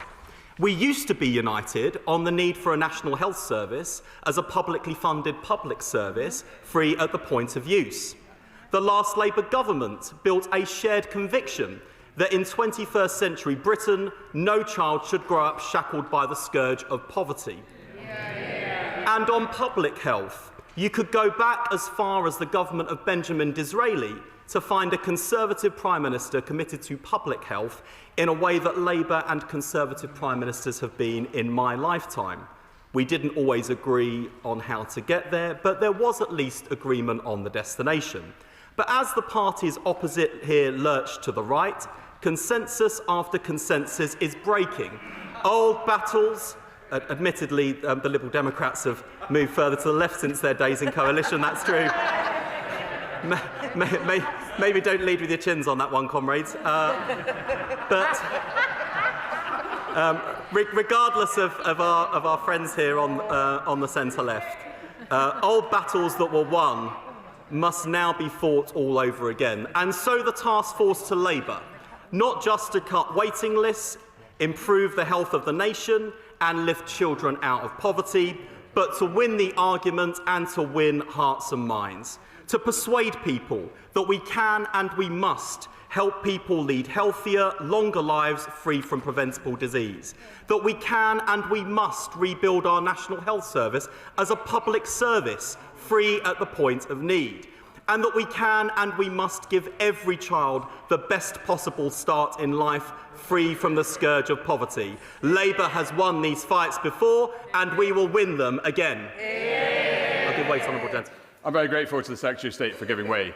He knows, because his department shares the responsibility for SEND education, that is a major challenge facing the young people whose opportunity he so rightly champions. Can he clarify for the House how the announcement that the government will take responsibility for that from 2028 will alleviate the growing size of the deficits facing many county councils across this country, which is estimated to grow into nearly 17 billion by the time the national government takes over? Well, that is a good question, and I can give the honourable gentleman the assurance that my department is working closely with the Secretary of State for Education and colleagues right across government to make sure that we get this right. We do have growing levels of need for children with special educational need and disabilities. All of us will see through our casework, let alone the debates in this House, the unmet need and the impact it is having on children's education, health and life chances. And that is why we are committed to modernise and reform the system so it meets needs and sets children up to not only survive but to thrive, and that is the ambition of this government. On Sunday, the Leader of the Opposition said she would reinstate the two-child limit. At the stroke of a pen, she would plunge 500,000 children back into destitution, shame and hunger. Gone are the days when David Cameron attempted to ape Gordon Brown on the issues of inequality and poverty. In fact, the 2010 Conservative Party manifesto included the word poverty 20 times, committing to an anti-poverty strategy. The 2024 Conservative manifesto mentioned the word once in a chapter on foreign affairs. Was that because, after 14 years of Conservative rule, the stain of child poverty had been removed from our nation? No, of course it wasn't, because the Conservatives plunged 900,000 children into poverty. More than 1 million children relied on food banks last year, and children are being admitted to hospital for malnutrition in 21st century Britain. Yet now this Conservative Party doesn't even pretend to care.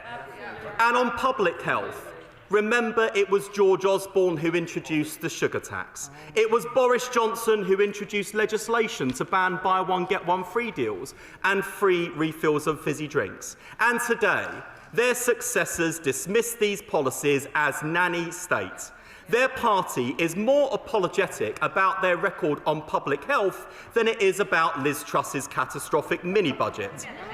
And on the NHS, we are seeing its founding principles contested for the first time in generations. The Leader of the Opposition says, and I quote, "We need to have a serious, cross-party national conversation about charging for healthcare." Well, if she wants one, she's got it, and it will be a short conversation. The answer from this side is no. Over our dead body, we will always defend the NHS as a publicly funded public service, free at the point of use, owned by us, therefore all of us. But of course, it's not just the Leader of the Opposition.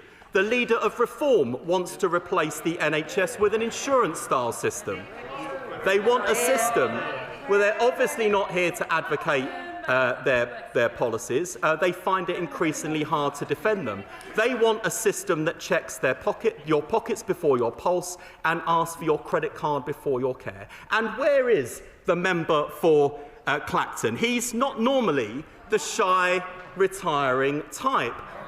Unless, of course, he's being asked challenging questions. Questions like, is paracetamol safe? Does he believe in science? Or did he racially abuse schoolchildren? In fact, it is reported that he told a Jewish contemporary at school, and I quote, "Hitler was right." Now, admittedly, he was at school a lot longer ago than me. But had I grown up in the aftermath of the Second World War, I think I would remember if I'd supported the losing sides. His politics are a disgrace, he can't stand by his record, and that's why he's not here to defend it, and why he's regularly referred to in his own constituency as Never Hear Nigel. But since we're now in a debate on these issues, let me take on their arguments whether they're here or not. The party opposite say, well, the route out of poverty is work, not welfare. Now, I don't disagree that those who can work should work, but 6 in 10 households impacted by the two-child limit have at least one parent in work, and they are still in poverty because of low wages and high costs of living. They say it is the responsibility of families, not the state, to ensure children are well fed, and I agree that parents have a responsibility to look after their own children. But life's a bit more complicated than that. And it is far too easy for others who've never walked in the shoes of parents like mine to pass judgment on people whose lives they will never understand. The Conservatives sneer about Benefit Street. They've never been there. They haven't got the first clue what life is like for people living on welfare. They say that lifting the two-child limit only helps the feckless and irresponsible. So let me tell them about the mum who came to see me at my advice surgery one Friday afternoon with her 3 children in tow. She had fled domestic violence and had been rehoused on the other side of London in a bed and breakfast. That remarkable woman was hand-washing her girl's uniform, doing a 3-hour round trip every day to get her kids to school, and holding down 3 separate jobs at the same time. Please don't tell me that women like her are feckless or irresponsible or on the table. She is facing down hardships and challenges that would break many of us. And I'll tell members opposite who is feckless and irresponsible. The people who exploited the COVID pandemic, ripped off Britain and lined the pockets of the Conservative Party. They say abolishing the two-child limit isn't affordable, but it is fully funded, paid for by cracking down on tax avoidance and evasion and a tax on online gambling. What they really mean is that they would make different choices. They would put the interests of gambling firms over the well-being of children. And by labelling it as unaffordable, they betray their view that the prosperity of our country has nothing to do with the talents of its people. But we know that by investing in our people, we are investing in a more prosperous future. Growing up in poverty isn't an inconvenience, it is a trap. On average, the poorest children start school already behind, get worse exam results, are less likely to make it to university, earn less and are more likely to develop long-term illness and end up paying less tax and are more likely to need welfare support and the NHS. So investing in our children is a moral mission. We do not believe it is morally right to punish children because of the circumstances of their birth or the choices of their parents. But this is also a down payment on a better future. It is far better and more cost-effective to invest in children now than pay the price for social failure later. And Madam Deputy Speaker, I stand here today as the product of the wise investment of the British taxpayer.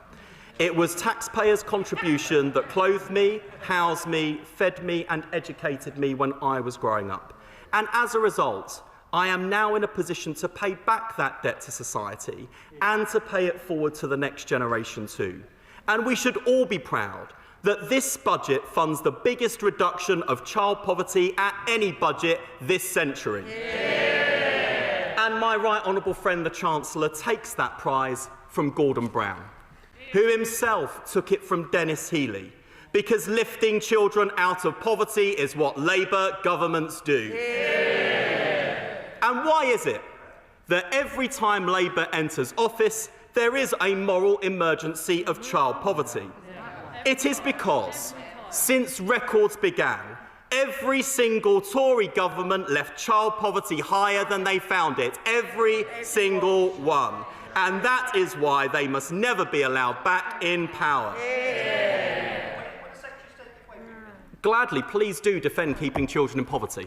No, I'm grateful to the Secretary of State for intervening. It's my intervention, not his. Can I ask him why he was part of a cabinet that stood by and punished his own colleagues for voting to keep the two-child benefit cap? Why now this sudden conversion and why this revisionism? And why does he think that most people in this country who are appalled actually are against the removal of the two-child benefit cap? Let me just say 2 things in response, and I'm almost certain my honourable friends will be delighted that he has intervened in defence of their plight at the hands of the Labour whips.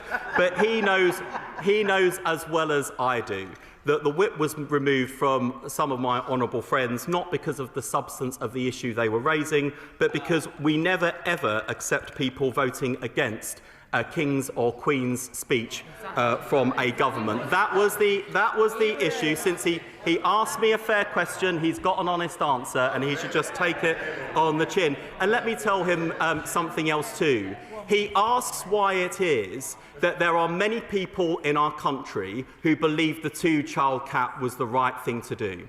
And that is because Our Conservative predecessors peddled the myth and the lie that people who are in receipt of welfare are on the take, who are just looking for handouts rather than help. And we take a different view on this side because we recognise, as I have set out, that so many people affected by the two-child poverty are in work and in poverty.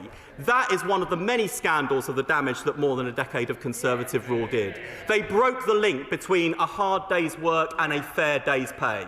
And in addition to the measures that we are taking now on child poverty, to remove the two-child limit, we are also increasing the national minimum wage. We are increasing it even higher for young people. And we are doing this because this is the party of work, this is the party that wants to make work pay, and this is the party that's genuinely committed to waging war on poverty.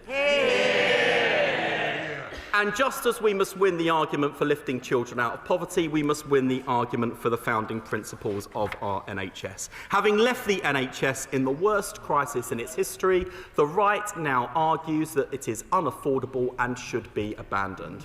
The NHS was broken, but it is not beaten, and Labour is already breathing new life into our health service. Waiting lists are now falling for the first time in 15 years. Ambulances are arriving 10 minutes faster for stroke, sepsis and heart attack cases. Patient satisfaction with GPs is up from 60% to 74%. And nearly 200,000 more patients were given a cancer diagnosis or the all-clear on time. So, Madam Deputy Speaker, with Labour, the NHS is on the road to recovery. And that is in no small part because the Chancellor is reversing 14 years of austerity and investing in our NHS. We promised an extra 2 million more appointments. We've delivered 5 million. We promised to recruit an extra 1,000 GPs. We've recruited 2,500. We promised to end the 8 a.m. scramble, and we've widened the window patients have to request appointments and made booking available online. So a lot done and a lot more to do. And at this budget, we announced the next steps on the road to recovery. 250 new neighbourhood health centres, with the first in Birmingham, Barrow, Truro and Southall.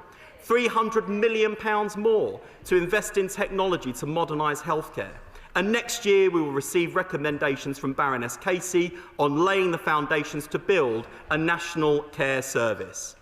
So the NHS doesn't just face an existential political challenge from the parties opposite, the Conservative Party and Reform UK, it faces a sustainability challenge. I certainly will. Giving way, and I really appreciate the announcement about 250 new neighbourhood health centres. But I am concerned for my constituency, a more affluent constituency, which has health centres that were built in the 60s and are genuinely falling apart and need significant investment to be able to make sure that GPs continue to deliver outstanding service to my constituents. Could he provide me with some reassurances or agree to meet with me to discuss how we can make sure that deprivation isn't the only aspect that is considered in that excellent initiative? Mr. Speaker, my honourable friend is absolutely right. And of course we want to make sure that investment is deprivation linked. We want to reverse the damage the Conservatives did when they pursued what I would characterise as the Royal Tunbridge Wells strategy, when our former Prime Minister, the Right Honourable Member for Richmond, declared with pride to Conservative Party activists that he had taken areas from the poorest communities in the country and funnelled them to the richest. There could be no shorter or clearer exposition of Conservative Party values and politics in action than that claim. To my honourable friend's point, he is absolutely right that within many affluent communities there are also pockets of deprivation, and we have to make sure that the NHS is there for everyone in every part of the country. We're dealing with enormous undercapitalisation in the NHS, totalling some £37 billion identified by the noble Lord Darcy. It will take time to address that challenge, but I think my honourable friend's constituents know from his assiduous hard work and visible campaigning as a constituency MP that he will make sure that their needs and interests are not forgotten or overlooked by this government. And of course, as we improve the health of our health service, we also need to address the health of our nation. Children in England face some of the poorest health outcomes in Europe. Obesity in 4- and 5-year-olds is reaching record levels, a health time bomb that leaves them at greater risk from cancer and heart disease later in life. What kind of start in life are we giving our children? And if we allow it to continue, then what kind of future are we leaving to them? Our children will lead shorter, less healthy lives. Our NHS will buckle under a tidal wave of chronic conditions, and our economy will suffer because businesses will be denied the potential of the next generation. So this Labour government is tackling the sickness in our society. Whether it is the extension of the soft drinks industry levy, free school meals, a warm homes discount that reaches millions more, the generational ban on smoking, Arab's law, cutting pollution and cleaning up the air our children breathe. We are combating the drivers of ill health in children's lives: poor diets, damp homes, dirty air, a lack of opportunity. In short, we are tackling poverty. Because every child deserves a healthy start in life, and prevention is better than cure. Now, the leader of Reform says we should instead be educating people to make healthier choices, and I assume he won't be leading from the front on that campaign. But we know that Reform and the Conservatives oppose our agenda to improve public health. They oppose our investment in the NHS. They should just be honest and admit they now oppose the NHS itself. They don't like it, Madam Deputy Speaker, but I challenge them to dispute a single claim I just read. Let me just repeat the charge sheet for their benefit. They oppose our investment in the NHS. Have they not opposed every budget spending review since Labour came to office? They, I mean, honestly, from a sedentary position, the member who doesn't want to intervene, because I think he knows he is leading with his chin on this, wants to suggest that somehow the Conservative Party left a legacy that they could be proud of. They inherited the shortest waiting times and the highest patient satisfaction in history. They left us the longest waiting list and lowest patient satisfaction on record. No wonder so few of them have turned up to defend that shoddy record. And, Madam Deputy Speaker, they oppose our public health agenda, do they not? I thought this was an area where we built consensus, but not under their present leadership. And I have already quoted what their leader has said. Maybe they weren't listening. The country certainly isn't, but I would have thought their own side would at least listen to what the Leader of the Opposition said. She says she wants a debate about charging for healthcare. Now, I don't know whether they've heard that. I don't know whether they stand by it. Maybe we could just see a simple show of hands, Madam Deputy Speaker. How many of her own side want to see charging for healthcare in the NHS? Nope. Nope, not a single hand has gone up. That doesn't bode well for the future of the Leader of the Opposition, but let's leave the Conservative Party to revel in their irrelevance. In fact, Madam Deputy Speaker, I was probably one of the few people who paid any attention to what the Shadow Health Secretary said at the Conservative Party conference. I noticed, Madam Deputy Speaker, he didn't mention a single policy. So I'd say to the party opposite, if we're doing such a bad job, why wouldn't they do anything differently? Would they cut the £26 billion this Labour government is investing in the NHS? And if not, if they oppose this budget, how would they pay for it? And the Conservatives seem to think that the British people are so stupid that they will forget which party wrecked the NHS and led it to the worst crisis in its history. So, Madam Deputy Speaker, in conclusion, this is a government that is cutting waiting lists, giving children a healthier start in life and lifting 500,000 children out of poverty. And in doing so, we are restating the case for universal healthcare, publicly owned, publicly funded, free at the point of use. We are showing that progress is possible after 14 years of decline, that things can get better. Abolishing the two-child limit is not a handout, it is a hand up. Our country cannot prosper while 6 million languish on waiting lists, while 4.5 million children grow up in poverty, and 1 million young people are not in education, employment or training. But if we protect people's health, give them the opportunities to put their talents to use, give them a strong foundation, then they will build a good life for themselves and a better Britain for all. And we can fulfil the promise that has been lost, that tomorrow will be better than today. I will remind all members that the courtesies of this House do require members to inform other members if they intend to name them in the chamber. Shadow Secretary of State. Thank you very much, Madam Deputy Speaker.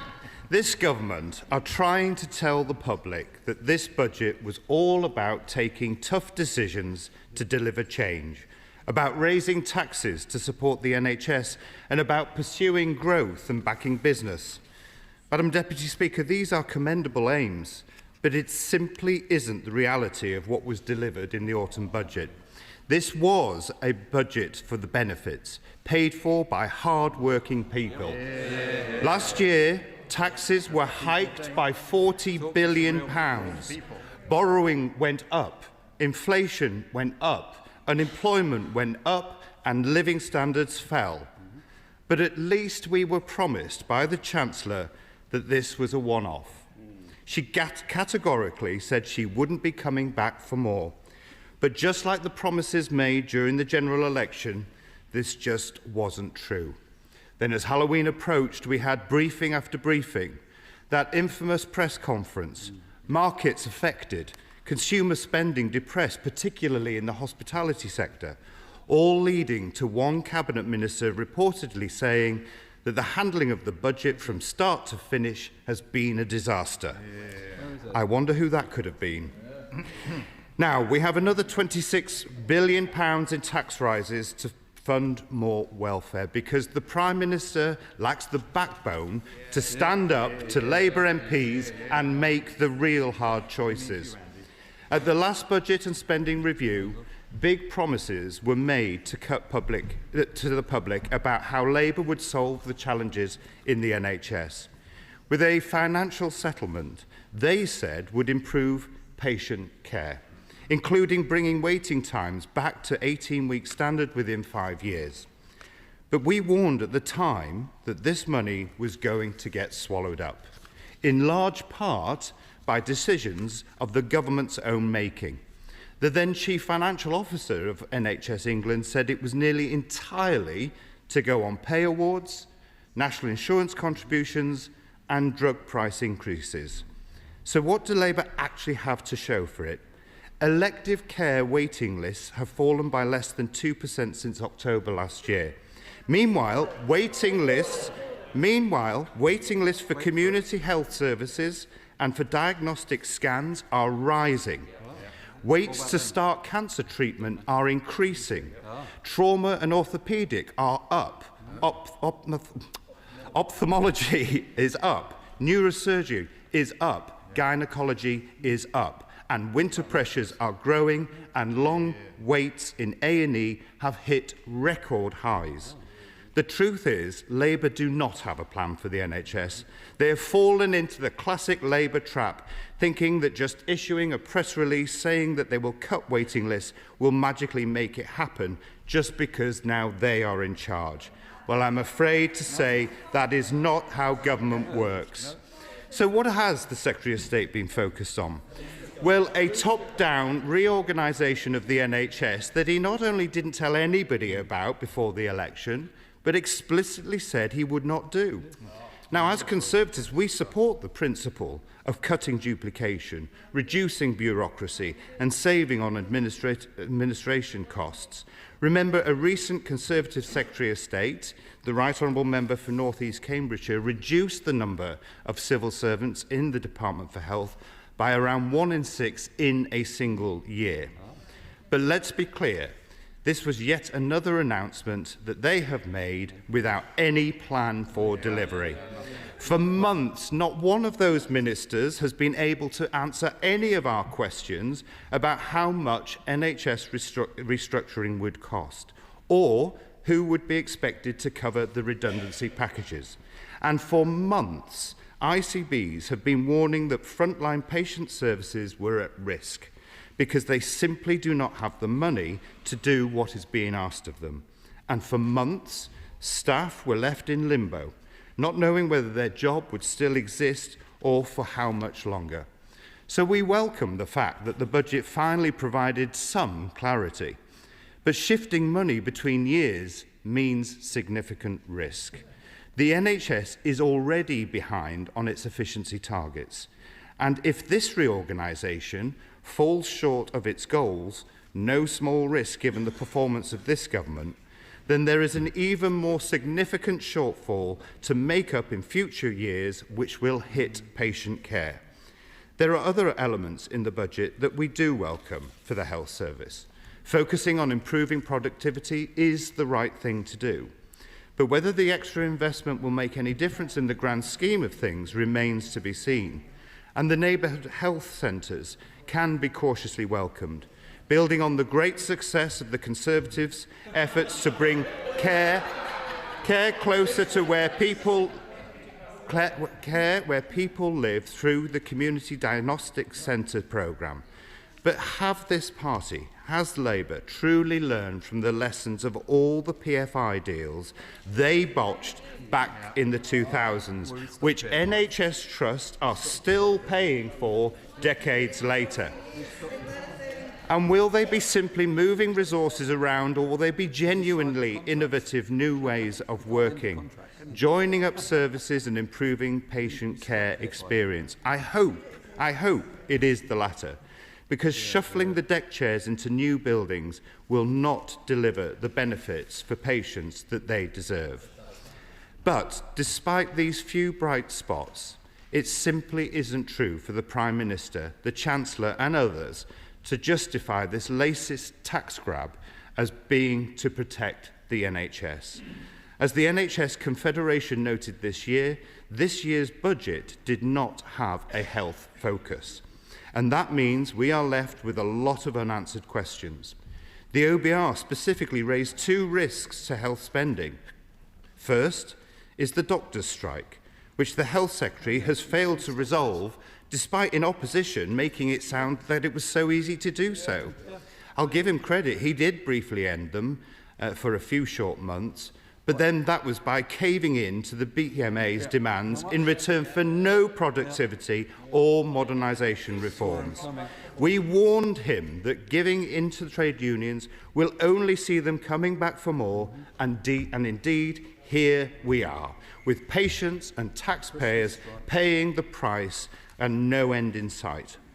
The OBR confirmed that strikes have already cost £500 million and warned about further strikes. And now it's been confirmed at the worst time of year, just before Christmas, they're out again. I give way. I thank the right honourable member for giving way on that point. Would he care to remind us how much the NHS strikes cost under his government's watch? Well, we didn't spend tens of billions of pounds in pay rises just for the same old problem to come back again. What there should have been is proper reform and conditions to those pay rises, but they didn't make that, and here we are again. The NHS Confederation has also warned that local services cannot continue to absorb the costs of ongoing strike by the BMA without consequences to patient care. And I pay tribute also to those frontline staff who have been trying to keep everything going. I remind him that we have the answer. Ban doctors from striking like the army and the police, and introduce minimum service levels using the legislation we passed in government. This will protect patients and protect taxpayers, so why won't he do it? And their employment rights bill is going to make things much, much worse, because they are reducing the threshold needed to call a strike, and there will be no minimal service levels. In addition, this government have shown that they can't stand up to the unions, and by pushing up inflation, this budget will make it harder to reach pay settlements across the rest of the NHS workforce. Even an additional rise in NHS pay of just 1% above what he has included in his PRB evidence would create another £1.5 billion hole in his budget. So is he confident that he can head off wider industrial action with a 2.5% offer, especially given that benefits are rising much faster under this government? The OBR have also raised the unknown risk of increasing drug prices. Now, from my understanding, the spending review assumed that spending on branded medicines would rise by 25%, or 3.3 billion, between 2025-26 and 2028-29. Will he clarify, therefore, or will the Minister, when summing up, what happens if the negotiated price costs more than what was assumed in the spending review? The rest of the money is surely intended to be used to deliver more care and cut waiting lists. So are frontline services at risk? And the budget last week also, of course. Yeah. I'm grateful to the Shadow Health Secretary for giving way. We should be clear that the deal that's been struck with the United States is the first and only deal with the United States that secures 0% tariffs and mitigations against most favoured nation pricing. It will make sure that patients get access to good drugs. And for the avoidance of any doubt, while some of the costs are unpredictable because of the complexity of how medicines pricing is done, of course, we will not cut NHS budgets to fund the pharma deal. Well, we will see what happens. It'll be interesting, therefore, to know exactly where it will come from. I'm afraid he just said that if the prices go up, there will be no cuts to it. But where will the money come from? Which other part of a National Health Service and social care will the money come from? We will have to wait and see. Now, the budget last week also made no mention of social care. After all, the only plan that Labour has is to delay coming up with a plan for a few more years, despite the urgency and the scale of the challenge that we face. Now, many of us entered the cross-party talks in really good faith, and they were encouraging. But we've only met once. Surely we should be getting on with it. I think the message was loud and clear that we want to work together, but we want to get on with it. So please, can we have another meeting so that we can get on with this really important issue? And it's not quite true to say that social care is unaffected by what was announced. The increase in the national living wage will be welcomed by those on the lowest incomes, but the Nuffield Trust estimate that it will cost social care sector £1.2 billion. They are already struggling with last year's national insurance contributions hike. So who will pay for this? Will there be funding cuts to other parts of the health budget? Will self-funders have to fork out yet more again? Or will it be passed on to local authorities, inevitably leading to council tax rises? And what impact will these national living wage increases have on wider pay in the sector? Finally, yes. And I thank the honourable gentleman for giving way. I feel, however, he's talking at two completely opposite ends. He says his party wants to invest and find a way forward on social care, but yet he's opposing something very minimal that's happening now, which will raise the standard and the living standards of those who work in the industry. So which one is it? Does he want to invest in social care or not? I'm raising the question of who's going to pay for it. There's no detail in anything this government does. It's full of plans and no delivery. And the sectors that I've been meeting with are asking those questions. Where is the money coming from? Of course I will. Grateful, Madam Deputy, to my right honourable friend. My right honourable friend worked in the hospice sector, especially in the children's hospice sector, long before he came to this place. Does my right honourable friend agree with me that the pressures on hospices, which are basically run by charitable contributions, have not really been taken into account in all of the budget measures that have come since this government came into power? My right honourable friend is absolutely right. Let me tell you, from 16 years of working in the hospice movement, primarily as the head of fundraising, if you are suddenly asked to find literally nearly £100,000 overnight, that is almost impossible. It is therefore not surprising that we are seeing hospices up and down this country cutting the number of beds that are available. In some instances, up to 40% of their beds are being cut. What does that do? It then means that those people will end up having to be in hospital beds, putting more pressure on our hospitals at a time when we are going into winter. I'll give way. The right honourable gentleman giving way from that. One of the things he talked about just then on adult social care was about listing who could pay for this. But one of the things he omitted, and I think it's quite telling, is the number of private equity companies now that are extracting vast profit from adult social care. He didn't mention them. He didn't mention them taking a hit to their profit. Perhaps he would. Perhaps they could also pay for some of it as well. Well, I was understanding that actually in the Secretary of State's 10-year plan, he wanted more involvement from the private sector. Perhaps he needs to have a conversation with his colleague on the front bench and see how that goes. And in fact, if he wants, he can invite me along, because I'd be quite happy to observe that conversation. Anyway, finally, look, the budget also did not mention any of the issues that matter to many of our constituents. Mental health, hospice and palliative care, although I do welcome the announcement of the framework and I look forward to seeing that. Dentistry, general practice, nothing. And what about the government's upcoming plans and strategies? The workforce plan, delayed. The cancer plan, delayed. The independent review of maternity and neonatal services, delayed. Nothing new was announced, suggesting that any resources to deliver the plans will have to come from existing budgets.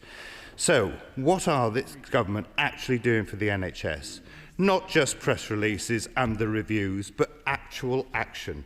More money without a plan for reform. No strategy to end the strikes or help patients and staff this winter.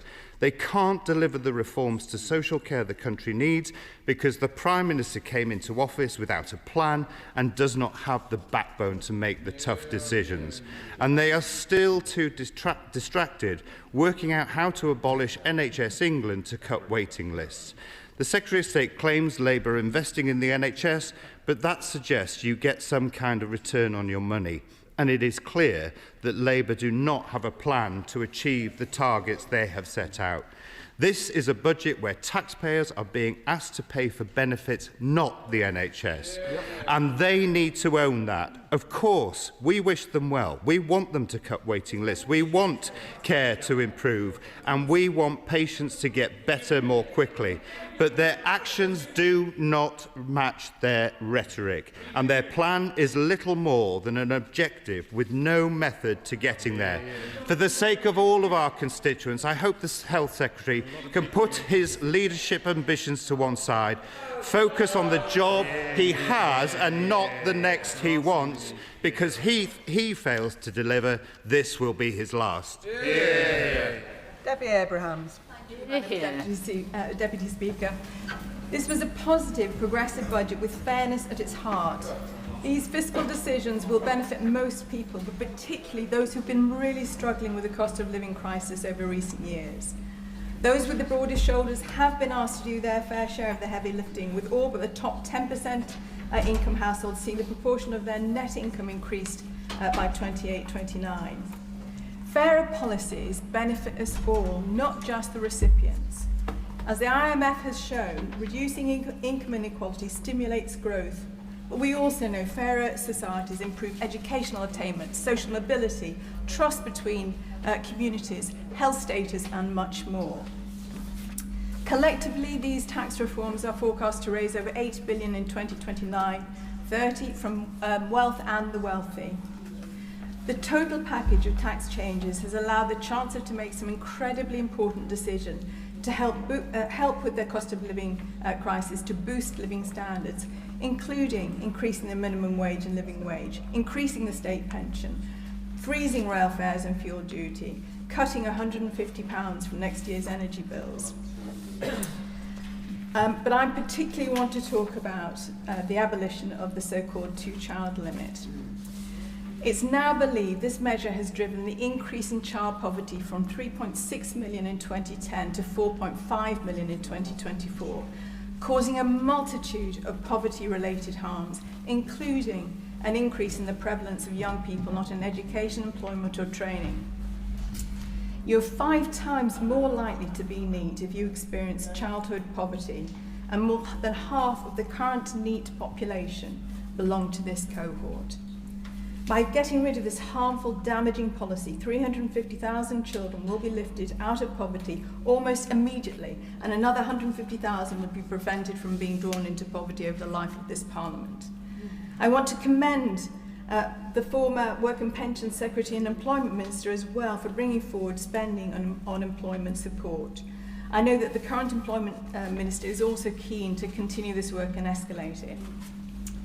Analysis commissioned by the Work and Pensions Select Committee showed that supportive employment programmes like New Deal for Young People and New Deal for Disabled People that we introduced in the former Labour government in the noughties led to between 5 and 11% of this group getting into sustained employment for a minimum of 3 years.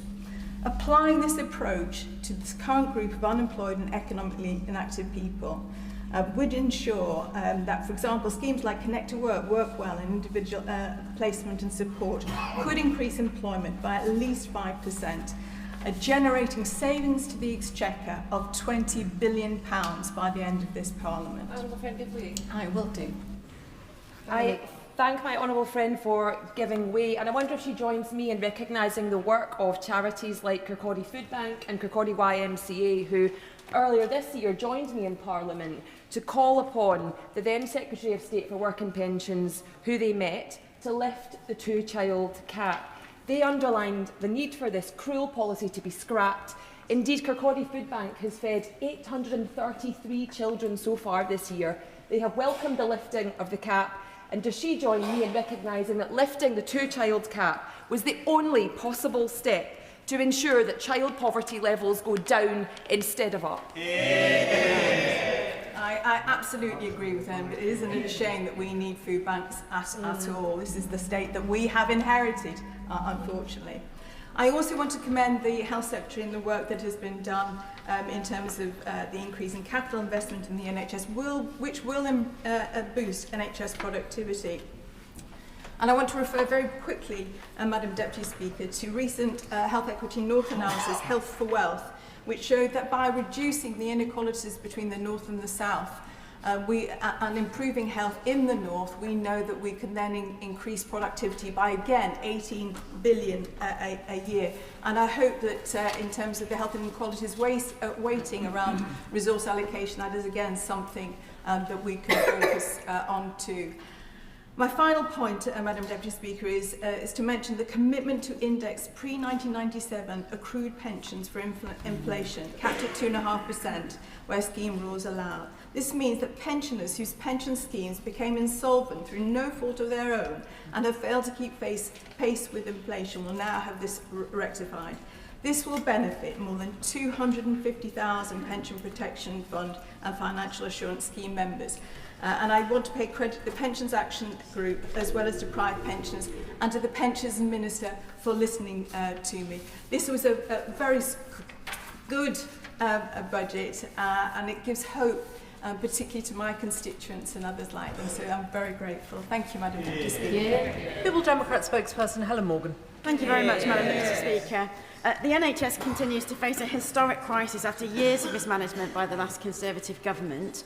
Their dire legacy is still felt across the country, with hospitals crumbling, dental deserts across England, not least in my own constituency of North Shropshire, a mental health crisis, and many people reporting a struggle to access their GP, waiting hours for an ambulance, or suffering in crammed hospital corridors. And the British people deserve better than that.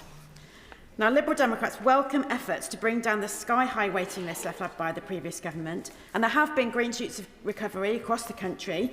In the trust that serves my constituents, Shrewsbury and Telford Hospital Trust, we've seen that the 28-day faster diagnosis standard performance reached 80.1%, their highest on record. I'd like to thank all the hard-working hospital staff there and across the country who are working tirelessly at the moment to improve the situation. Now, there are some welcome individual announcements in this budget. The prescription price freeze is clearly the right thing to do, and we strongly support protecting victims of the infected blood scandal and their families from inheritance tax. It's unacceptable injustice for bereaved families to lose out just because their loved ones died waiting for compensation.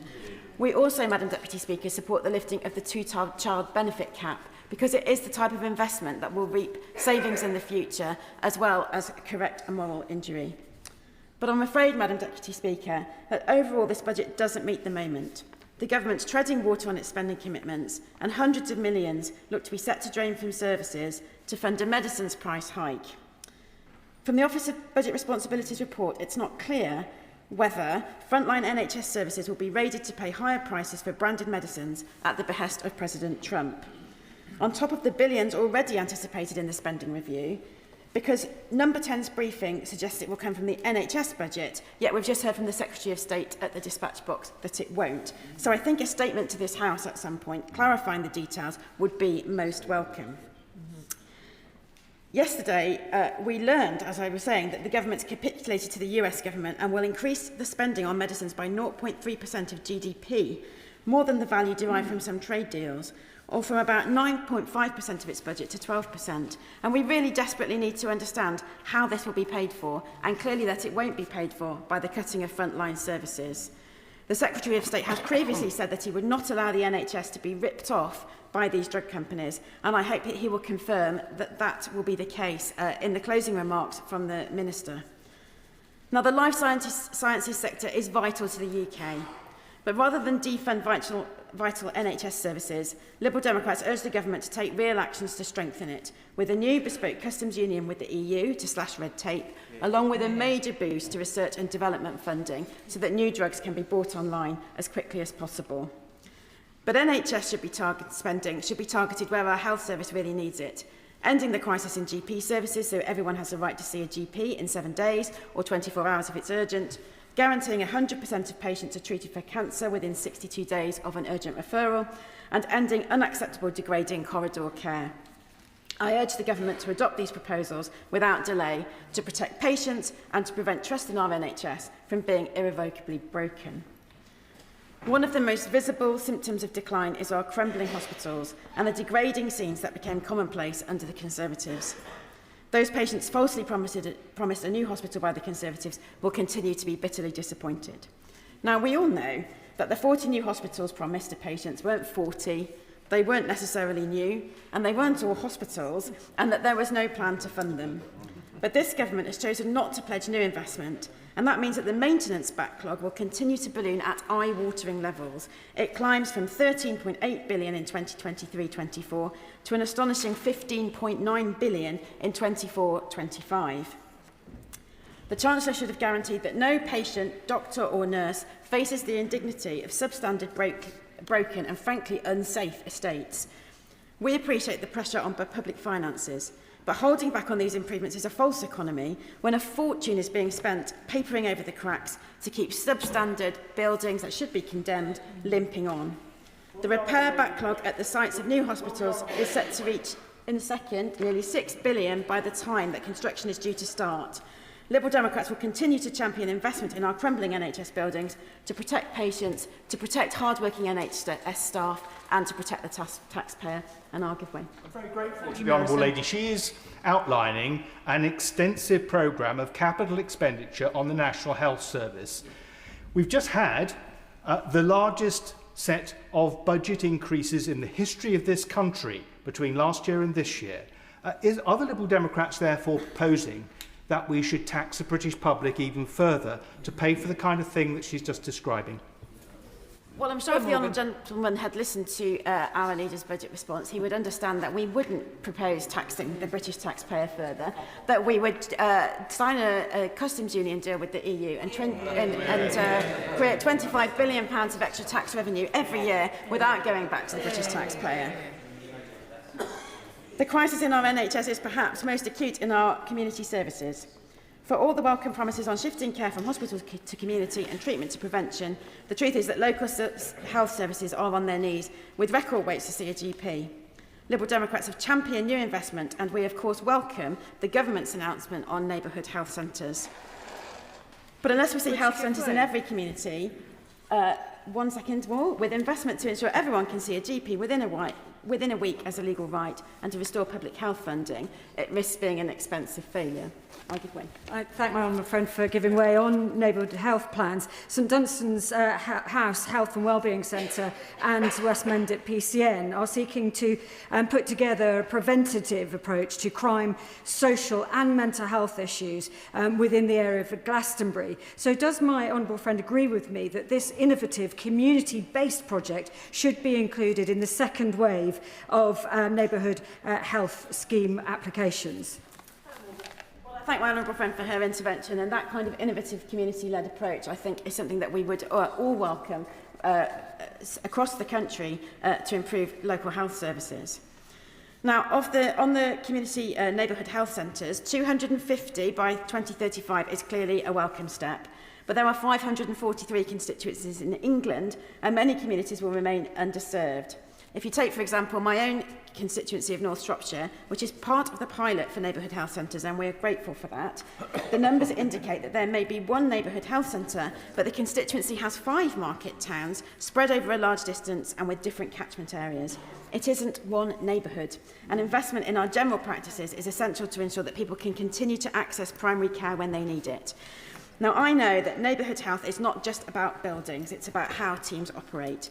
But when so many local practices are constrained by the physical space they must work in, buildings are quite an important part of the puzzle. In rural and coastal communities, there's a danger that they continue to remain underserved and isolated, unable to access services that may be many miles away, only reachable by a private car. Will my honourable friend give way? She and I both have rural constituencies that face similar challenges. Businesses in North Norfolk already face extra struggles to stay afloat, like training and retaining staff, finding affordable premises, even things as simple as getting a strong and reliable phone and internet connection. Does she share my frustration at last week's budget, rather than tackling those problems, has just lumbered rural businesses with more tax, more costs and more stress for the future? Well, I thank him for his intervention, and I do share his frustration. But perhaps the most glaring and alarming omission of all in this budget is that the words adult social care do not appear. The sector is already stretched to breaking point, and now suffering from the government's 2024 Employers' National Insurance hike, which is unfunded for most businesses operating in that sector. The pressure is clearly reflected in the Directors of Adult Social Services 2025 Spring Survey, which found that 3/4 of directors have only partial or no confidence that their budgets are sufficient to meet their legal duties on prevention and wellbeing. This is not only terrible for disabled and vulnerable people, it's a disaster for the NHS. 1 in 7 hospital beds are taken by someone who should be discharged, but for whom there is no appropriate social care package, and so the situation could not be more pressing. We need the cross-party talks to move far more quickly. There's only been one meeting, as we've heard, back in September, and there are no current plans for further engagement. I would ask the Prime Minister to lead these talks and treat them with the serious and urgency they deserve. And we need a solution to provide the social care beds that are needed to stop a devastating winter crisis. 2028 is too late for that. In addition to spiralling NIC costs, there's increasing demand and huge staff shortages in the sector, and an immigration policy clearly designed to disincentivise overseas workers in this area. There's no clear plan to ensure how these vacancies are filled. So in formulating their 10-year workforce plan, Liberal Democrats urged the government to introduce a funded higher carers minimum wage and a new Royal College of Care Workers to improve training and career progression and give carers the recognition they deserve. When social care isn't available, it is family carers who must step in to fill the need. A fairer deal for family carers, such as guaranteeing more respite care and introducing paid carers leave, would enable many to continue caring for longer at home. We want to see more support for young carers in school by introducing a young carers pupil premium. These are simple but potentially transformational steps in supporting the millions of carers without whom our health service would collapse. Now, winter is quickly closing in, and there are signs that the annual winter crisis could be even worse this year, having already become a year-round perma-crisis. The budget should have funded an emergency package to prevent A&Es collapsing this winter. Liberal Democrats have been calling for 1,000 extra hospital beds, emergency social care places to free up places in hospitals, a recruitment and retention drive to increase the number of out-of-hours GPs, and a qualified clinician in every A&E waiting room to protect patients who are at risk but stuck on trolleys. Without these measures, there's a significant risk of another winter of harrowing scenes of corridor care and ambulances queuing outside hospitals that should have no place in our society. So when we take a step back, what does this budget really mean for the NHS? The topic of today's debate is investment and renewal. But this budget means cost pressures are left unaddressed and reforms that are confused and disorientating. Inflation is now forecast to run higher than the budget that the Department of Health and Social Care set back in March 2025 for the spending review. As a result, average real terms growth in departmental budgets has shrunk by 0.1% since then. The OBR notes that spending on branded medicines alone is expected to rise by 25%, an extra £3.3 billion. And for context, that's equivalent to the budget for maternity care in England between 2025 and 26 and 2028 and 29. And yesterday's recent agreement confirms that it will be at least this sum, possibly as much as another £6 billion a year, an eye-watering amount. Industrial action could add a further £1.2 billion by 28-29. It's hard to see what will be left to repair our GP services, expand social care, or take any of the other measures needed to lift the NHS off the floor. On top of this, we've no clarity on the impact of the reorganisation of NHS England and ICBs. The chair of the Public Accounts Committee has warned that the department has removed a key piece of the machinery without articulating a clear plan for what comes next, comparing the reforms to that of HS2. The 10-year plan sets out a vision that Liberal Democrats share, but what's missing is any clear explanation of how it will be funded within the spending review settlement. Nowhere across 170 pages is there a credible costing or delivery plan. 5 months on, we still have no idea whether the government can deliver the essential reforms as promised.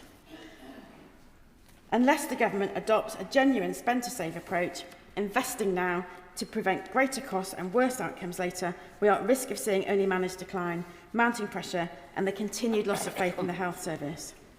Now, rather than Labour's unfair tax rises, we've set out a number of fair ways to properly fund our public services. Most importantly, this government is refusing to properly fix our broken relationship with Europe. We're calling for a new EU-UK customs union, which can raise more than £25 billion a year. The government would have plenty of time to put this deal in place by 2030, raising billions in extra tax revenue in a fair way after 2030. And we've also called for a targeted windfall tax on the big banks, which would raise £30 billion in total by 2030. So let me take this opportunity to say to the government, you must tackle the crisis at the front door and the back door of the NHS if we are to rescue it.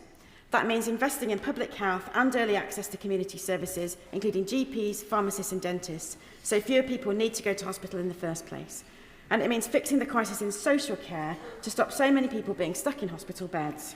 Only these measures can bring down waiting lists, improve the quality of care and help people live longer, healthier lives. The NHS needs transformational change. The government must wake up from its complacency, or it'll be patients who pay the price. Yeah. Margaret Mullane. Thank you, Madam Deputy Speaker.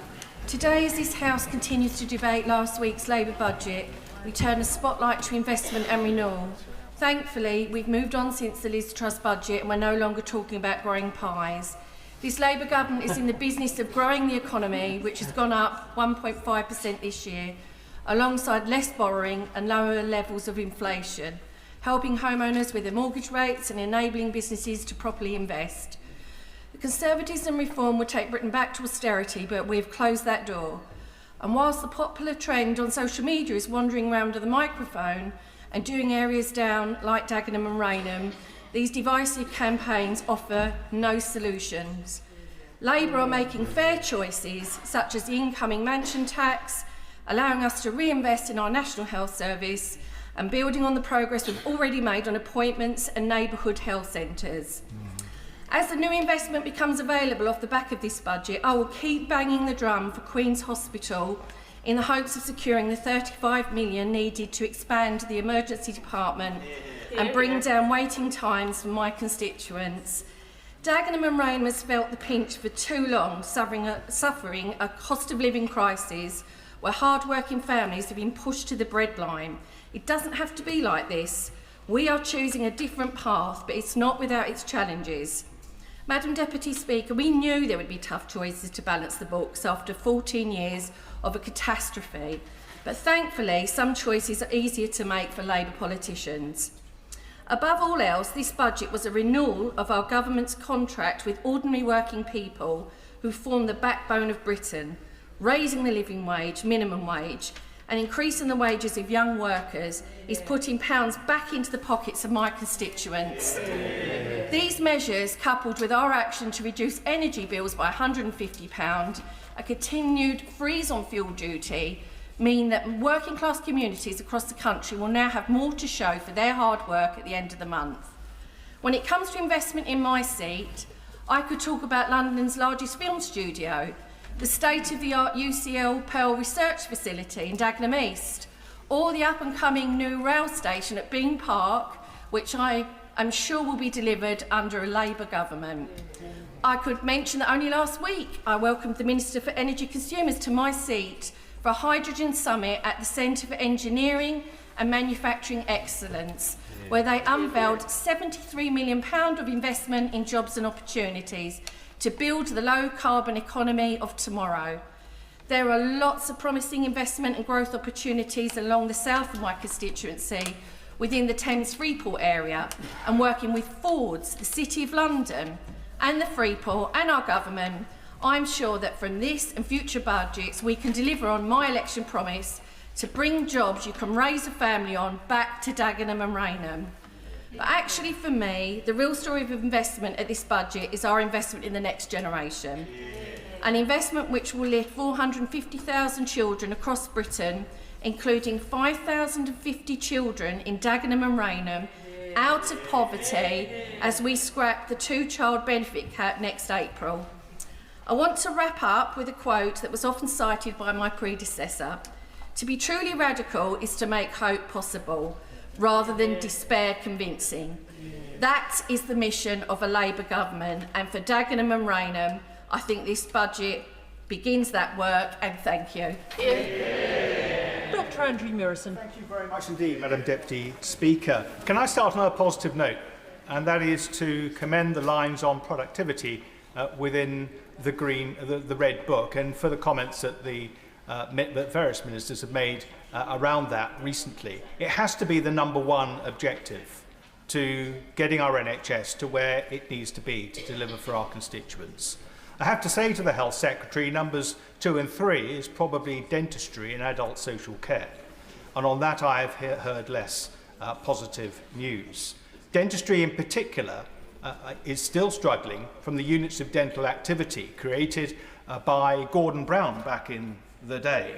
It has bedevilled the provision of dentistry in this country and is in urgent need of reform. And without that reform, we're not going to make any progress at all on, I would say, one of the principal issues around the health service that are concerning my constituents at the moment. I think a degree of humility is important in all of this when talking about the National Health Service. And I would say that with all due respect to the Health Secretary. Otherwise, he's setting himself up for a fall. Reform within the NHS is fiendishly difficult. And we all remember the ghost, of course, of PFI, which is still stalking the corridors of our hospitals and clinics, and will do for some time to come. Now, the day before the Chancellor of the Exchequer gave her pre-budget speech, her boss, the Prime Minister, no less, took the very unusual step of personally presenting a bill at second reading. The bill was admittedly a very important one indeed, and the Prime Minister might possibly have thought, perfectly understandably, that it was too important to be delivered by his Justice Secretary.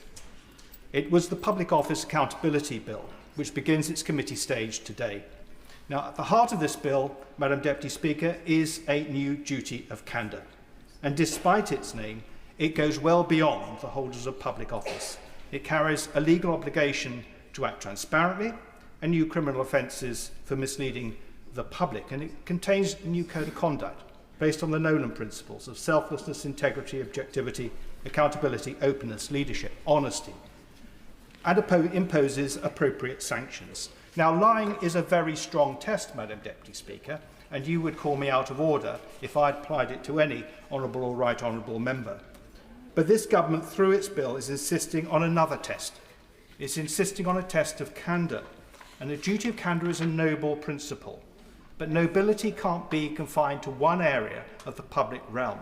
They have to be universally applicable. And it has to be applied from the top. Now, I'm not accusing anybody of lying, but it should be abundantly clear that in preparing for this budget, the Chancellor of the Exchequer has not approached her duties with the candour she and her colleagues are demanding of others. The public has a right to expect and are incorporated in principle, at least, within the bill that the Prime Minister presented at second reading just a few days ago. And I would say that before that bill comes back to the floor of this House, she might like to reflect on the duty of candour as far as it applies to ministers. And I feel a new clause that would make it more difficult for her and her successors to stray into the kind of shenanigans that we've seen over the past couple of months would be most welcome by this House. The honourable gentleman means to be discussing the budget, not the bill that's in committee. Dr. Andrew Murison. I'm very grateful for your guidance, Madam Deputy Speaker, because what the Chancellor of the Exchequer what has unfolded since September does not just reflect badly on the Chancellor of the Exchequer or the Prime Minister or the Government, but on all of us. Now, on the 17th of September, the OBR... Marie Rimmer.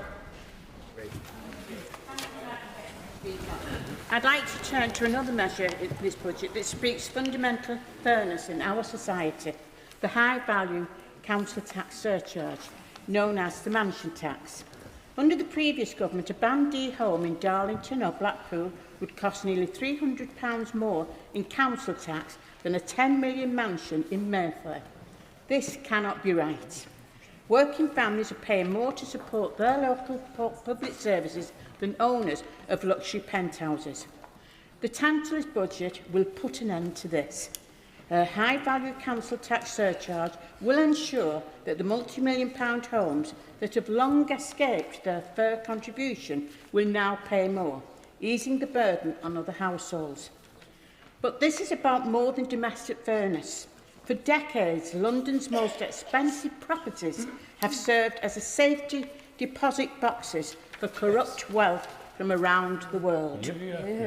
Russian oligarchs have poured billions into luxury London property, not to live in, not to contribute to our communities, but simply to park their wealth beyond scrutiny. These properties sit empty, increasing in value, while some families struggle with overcrowding and soaring rents, with many people attempting to sleep on the streets. The mansion tax sends a clear message. If you own property in Britain, you will contribute to Britain. If you use our capital as a private vault, you will pay your fair share. And if your wealth is tied to Putin's regime, to corruption and to the exploitation of Russian people, London will no longer offer sanctuary. Our government has intensified pressure on Russia through widespread sanctions. Just in the last year, we sanctioned Russia's two largest oil companies, Rosneft and Lukoil, as well as the vessels it has been using to transport its oil and gas around the globe. But, Madam Deputy Speaker, we must go further than this. It is not enough to freeze Russian assets. We must ensure that these assets are put to work rebuilding what Russia has destroyed. In October, our government joined forces with France and Germany to signal our readiness to use frozen Russian government assets to help Ukraine. But now the time has come for us to put words into action. I urge our government to continue working with our European partners to establish a clear mechanism for using these frozen Russian assets to Ukraine's reconstruction. The principle is simple. Russia bombed it and wrecked it. Russia should pay for its damage. The proceeds from sanctioned oligarchs' frozen wealth should not remain static with Ukraine families while live without electricity, without heating, without homes and with minimal food. This budget shows our government is prepared to make difficult choices in pursuit of fairness. The mansion tax and our strengthened sanctions regime are two sides of the same coin. They represent a Britain that will not tolerate a system rigged in favour of the corrupt and the powerful. Adam Dodds. Thank you, Madam Deputy Speaker. The topic of today's debate is investment and renewal. But that is not what people in Yeovil are thinking about after this budget. For my constituents, including many local businesses that came to meet with me yesterday, this is the why bother budget. Why bother, people in Yeovil ask, with weeks of leaks, briefings, flip-flopping on the budget? As David, who supports SMEs, businesses in my constituency, said, all it did in Yeovil was create uncertainty and damage investment. Once we got the budget, people in Yeovil were left asking, why do we bother to trust this government? There were some welcome but long overdue measures, like those that make online gambling companies pay for their fair share, which is good, lower energy bills, which is good, and also lifting children out of poverty. But this government promised to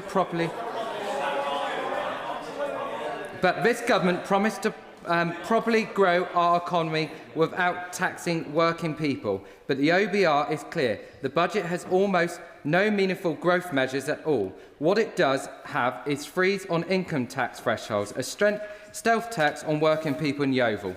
Similarly, a 3p a mile tax on electric cars will have a disproportionate impact on drivers in rural constituency.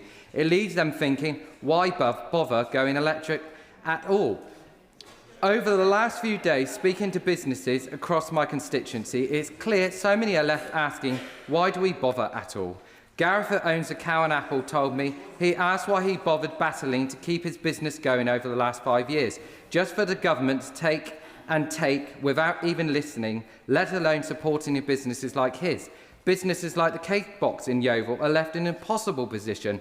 Last year, their business rates went through the roof and they had to make staff redundant. Because of this budget, they may be looking at more or at rising costs, both of which will damage businesses. While the government wants to introduce lower business rate multipliers, that is not enough, particularly if higher valuations just cancel these lower multipliers out. So ultimately, people in my constituency are left asking, why bother with a budget that doesn't deliver what this country really needs? Growth in the economy. What we needed was some ambition from the Chancellor. So here are some policies the government should have bothered with. A windfall tax on the QE relative parts of the profits that big banks have received, raising $30 billion for taxpayers over 5.5 years. An increase in digital service tax on social media giants, replacing the broken business rate system with a commercial landowner levy, a reverse of damaging national insurance and family farm tax, a 5% reduction in VAT for hospitality sector over the next 17 months to keep them afloat. That's it, keep them afloat. And finally, we need a better trade deal with the EU, like Liberal Democrats have been calling for. This could raise more than $25 billion. Madam Deputy Speaker, the government failed to deliver any new ideas just when we need them most. But please just still ours. Our communities need more and they deserve better. Ian Lavery. Thank you, Madam Deputy Speaker. I'm listening to this debate, and I'm discombobulated. I really am. I really, really am. We had the Shadow Minister, the Honourable Member for Daventry, spoke for 20 minutes, never mentioned why his party and others absolutely oppose withdrawing the two-child cap. You know, in this country, Madam Deputy Speaker, we've got kids suffering from scurvy, beriberi, rickets, among many other diseases caused by malnutrition. And you know what? He's opposed lifting children out of poverty. You're an absolute disgrace. Mr Lavery, you'll be aware that you just called me an absolute disgrace with that phrase. I'm taking it badly. Ian Lavery. Madam Deputy Speaker, I would never dream of calling you a disgrace. You're far from that. But I was pointing at the two gentlemen on the front bench. Getting back to the reality. Why did the honourable gentleman not mention why they oppose in a country where we are one of the richest economies in the world. Why are we not feeding the kids? Why are we not making sure that kids in every constituency in this country are fed when they come to school and they get equal opportunities? They fill their bellies, they can learn, and they get a better opportunity later. And why is there opposition? Why did the Conservative Party in the media, in the press over the weekend continually have a go at the Labour Party about Benefit Street? Typical, reverting to type. Well, I'll tell you something, Madam Deputy Speaker. There's 3,000 kids in my constituency of Blythe and Ashington who will benefit greatly as a result of that, just that one policy. I'm proud that we've looked at that and we've done exactly what we've done, and I just cannot believe why people oppose it. I used to have loads of respect for at least one of the front bench.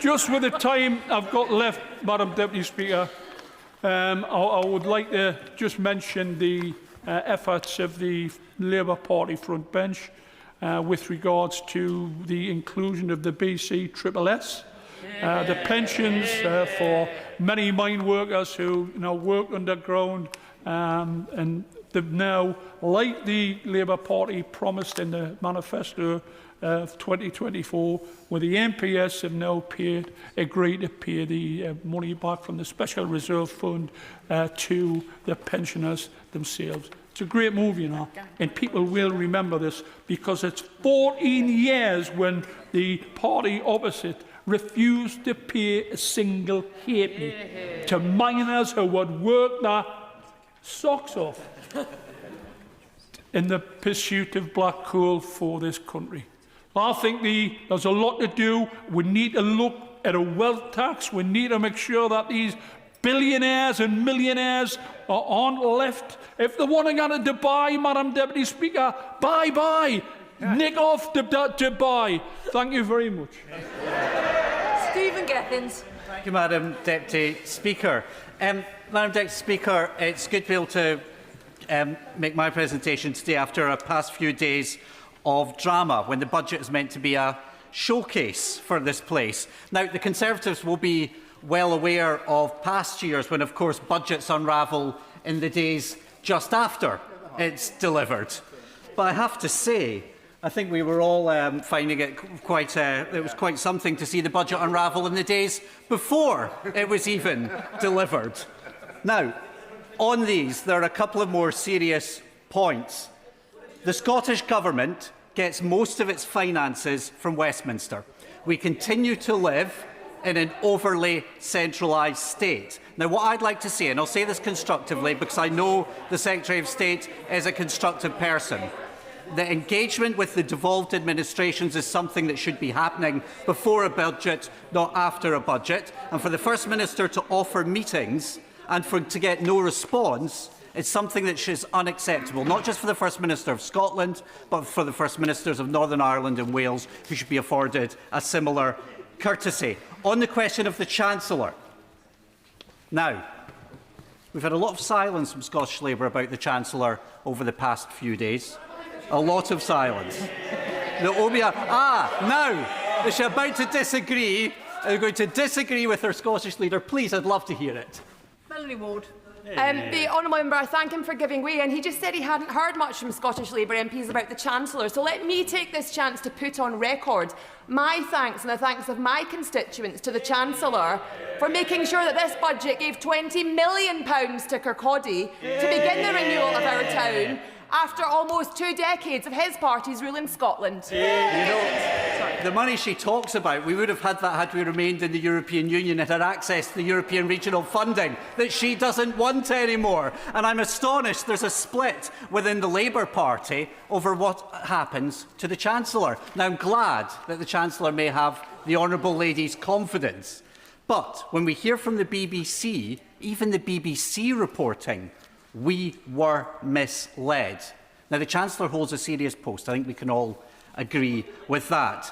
When the chair of the OBR has gone, with the Director General of the BBC having recently gone, we have to be sure that the Chancellor has the confidence of this House and those around her, and I don't think we can be sure that that is the case anymore, given the chaos of the past few days. Now, on a more positive note, and I'm going to give the Secretary of State his due, I know that the question of child poverty is something that's close to his heart, as it is to mine, and he speaks passionately and eloquently about that. The Labour Party were chucking out members of Parliament for voting to get rid of the two-child cap. They voted against our motion just a few weeks ago. The leader of the Scottish Labour Party even said a couple of years ago that if we got rid of it, it would spook the markets. The markets haven't been spooked. It's been done. And the Scottish Government were ahead of the game. And what's the only part of the UK where child poverty is falling? Scotland. What's the only part of the UK that now has a Scottish child payment that is driving down child poverty? Scotland. And I would urge the Secretary of State, because I know he's constructive and I know he takes this to heart, that perhaps, I've already given way, that perhaps he will look at the benefits of the Scottish child payment. I'm a believer in solidarity, and I would love to see that being rolled out to the rest of the UK as well, given its successes in Scotland. Did I say that constructively? And I hope that that's something he'll look at, and it is something that he will consider as well. Now, we're talking about renewal. On the energy sector, we've heard about the job losses from Harbour Energy, the latest to announce job losses as a direct consequence of the Energy Profits Levy. The Offshore Energies UK have talked about the loss of thousands of jobs as a result of that levy. Can I remind the House that the UK is about the only state in the world that found oil and gas and never introduced a Future Generations Fund? And why do you have such a fund? Because it's a finite resource and you can invest in the future instead of taxing it out of existence, which is what's happening at the moment. I'm hearing that from my own constituents, and we're hearing it from across the north east of Scotland. And finally, Madam Deputy Speaker, this. The Prime Minister yesterday mentioned the failure of Brexit, and the Health Secretary has done the same thing. Every day, according to House of Commons figures, every day it's costing the public purse £250 million. It's a disgrace. It is a Tory and Reform failure that all of us are paying for. Trade's down. It's responsible for a large chunk of tax rises, and according to the Mayor of London's own research, 140 billion lower. Can I appeal to the Labour Party? Please start doing something differently from the Conservatives in Reform. They failed. Please don't. Joni Reid.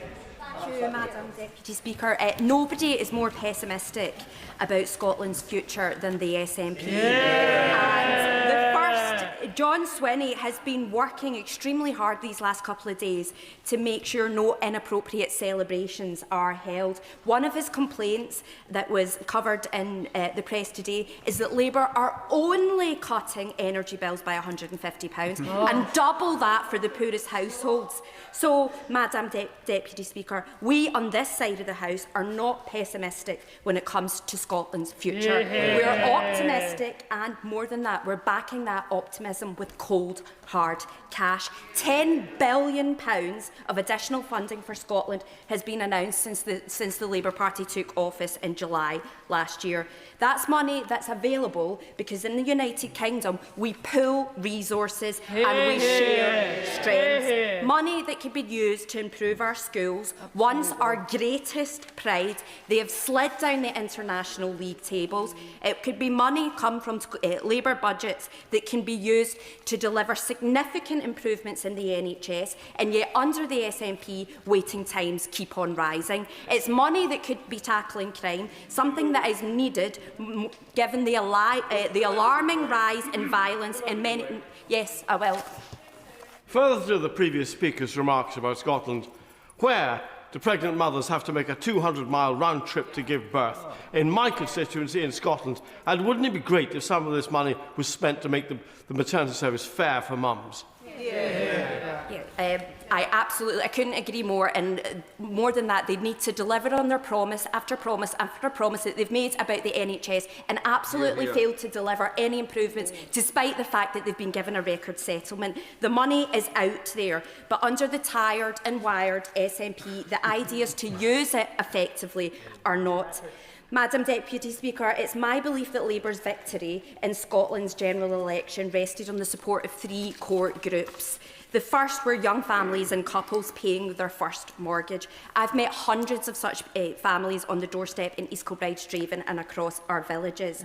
I know the last 18 months has been tough, but we are now delivering for those families. Mortgages costs are down, wages are up. The budget brings new action to cut fuel bills for between £150 and £300 a year.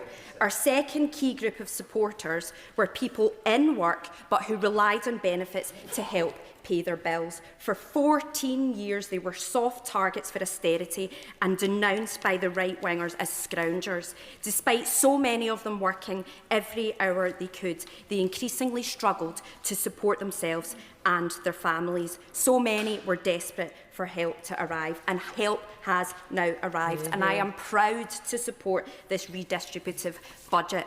I am proud to have the chance to back a government that does things like twice announcing substantial increases in the minimum wage, abolishing the two-child cap, the despicable rate clause, and legislating for a real terms increase in universal credit.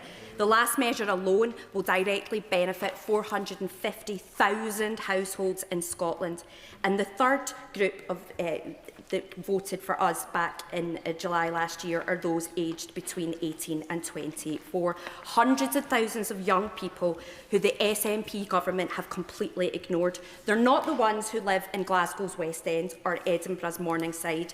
They don't look to FE colleges to give them training and skills that they need to get on in life. So here I admit that the news that the budget is mixed, because yes, a UK government can invest directly in Grangemouth and so help lead the way in bringing the skills needed for the clean energy future, or it can back Inch Green Dry Dock to help access defence-related jobs. And both of these things are happening thanks to this budget. But no budget can change the SNP's policy of starving FE colleges of money or doing everything it can to block the renewal of Scotland's nuclear fleet. To change any of that, we need to get Anna Sarwar into Hoot House as the First Minister next May, and it is our belief that we can see, if we see that happen, that is our final piece of optimism for Scotland. Dr Neil Hudson. Thank you, Madam Deputy Speaker. This budget is entitled Strong Foundations, Secure Future, but sadly it is anything but, with weak foundations and an insecure future. For all this talk of fair decisions, this budget's biggest scandal is that my constituents in Epping Forest are not being given a fair deal in any way whatsoever. My constituents, like constituents across the House, who work hard to support themselves and their families, who innovate to start businesses and provide jobs, have been deeply let down by this and the previous Labour budget. My constituents and people right across the country will pay more while being deprived of investment in the services they need due to this government's political decisions.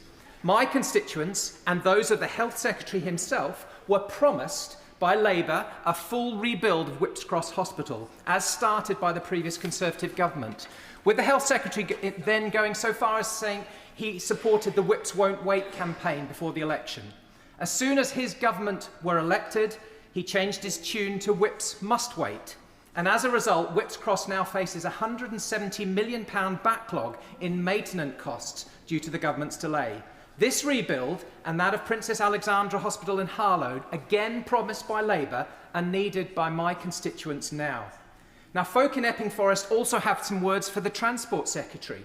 The Central Line is consistently delayed and overcrowded, overhot in summer, with screeching rail noise, and the trains are in need of modernisation, all compounded by horrendous graffiti, like something out of Gotham City, which is getting worse day by day.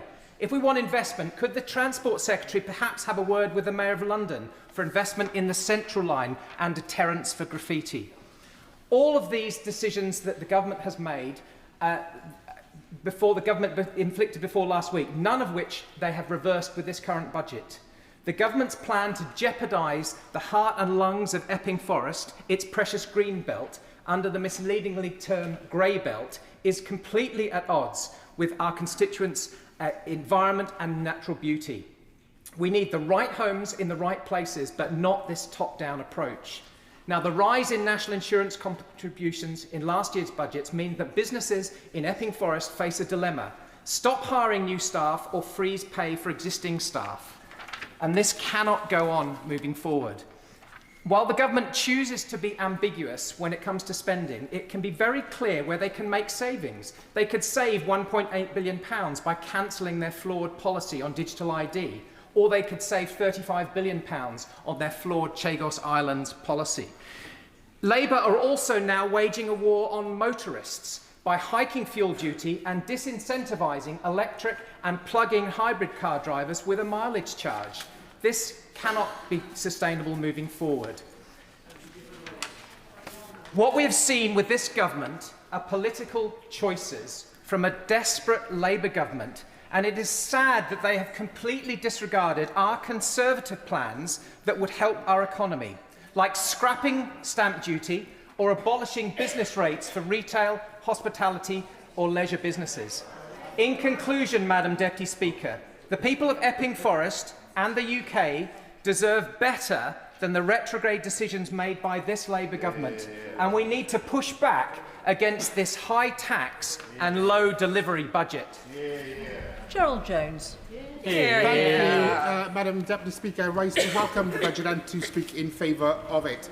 We know that we've experienced difficult economic times of late, but despite this, we have a budget that is both solid and fair.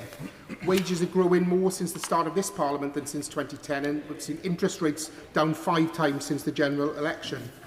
I particularly welcome the measures that my right honourable friend the Chancellor has taken to help with the cost of living and help with energy bills, and of course the decision to scrap the 2-child cap and raise 500,000 children out of poverty. Earlier this year, I hosted a roundtable discussion with key stakeholders in Merthyr Tydfil and Aberdare. Housing providers, Citizens Advice, food banks and others came to Merthyr Town Football Club to meet with me and my honourable friend, the member for Birkenhead, who was Minister for Employment at that time and consulting on the child poverty strategy. The key message from that event was that the single most important thing that the government could do to alleviate child poverty was to scrap the cap. And I'm so pleased that the Chancellor listened and took action. In my constituency alone, around 2,590 children will face a better future and better life chances due to this decision. In addition, I thank my honourable friend, and like him, I've heard relentlessly from Trafford South Food Bank, from G-Force, from other organisations in my constituency and national charities about the importance of lifting children out of child poverty and the impact this measure will have, including for 1,000 children in my constituency. Does my honourable friend find it surprising that members opposite haven't heard those calls from their constituency organisations? I thank my honourable friend for that intervention and couldn't agree more. And all I can say is that they must be walking around with their eyes closed and their ears shut, because we see it every day in our constituencies, and it's some action that needed to be taken. I'm so glad that this Labour government has taken that action. In addition, freezing fuel duty, increasing the minimum wage and the living wage, and increasing pensions by 4.8% in April will all help reduce the pressures on many of my constituents. I've been working with dozens of my constituents and the Caulfield group of MPs over many months in making the case for the changes to the BCSS pension fund.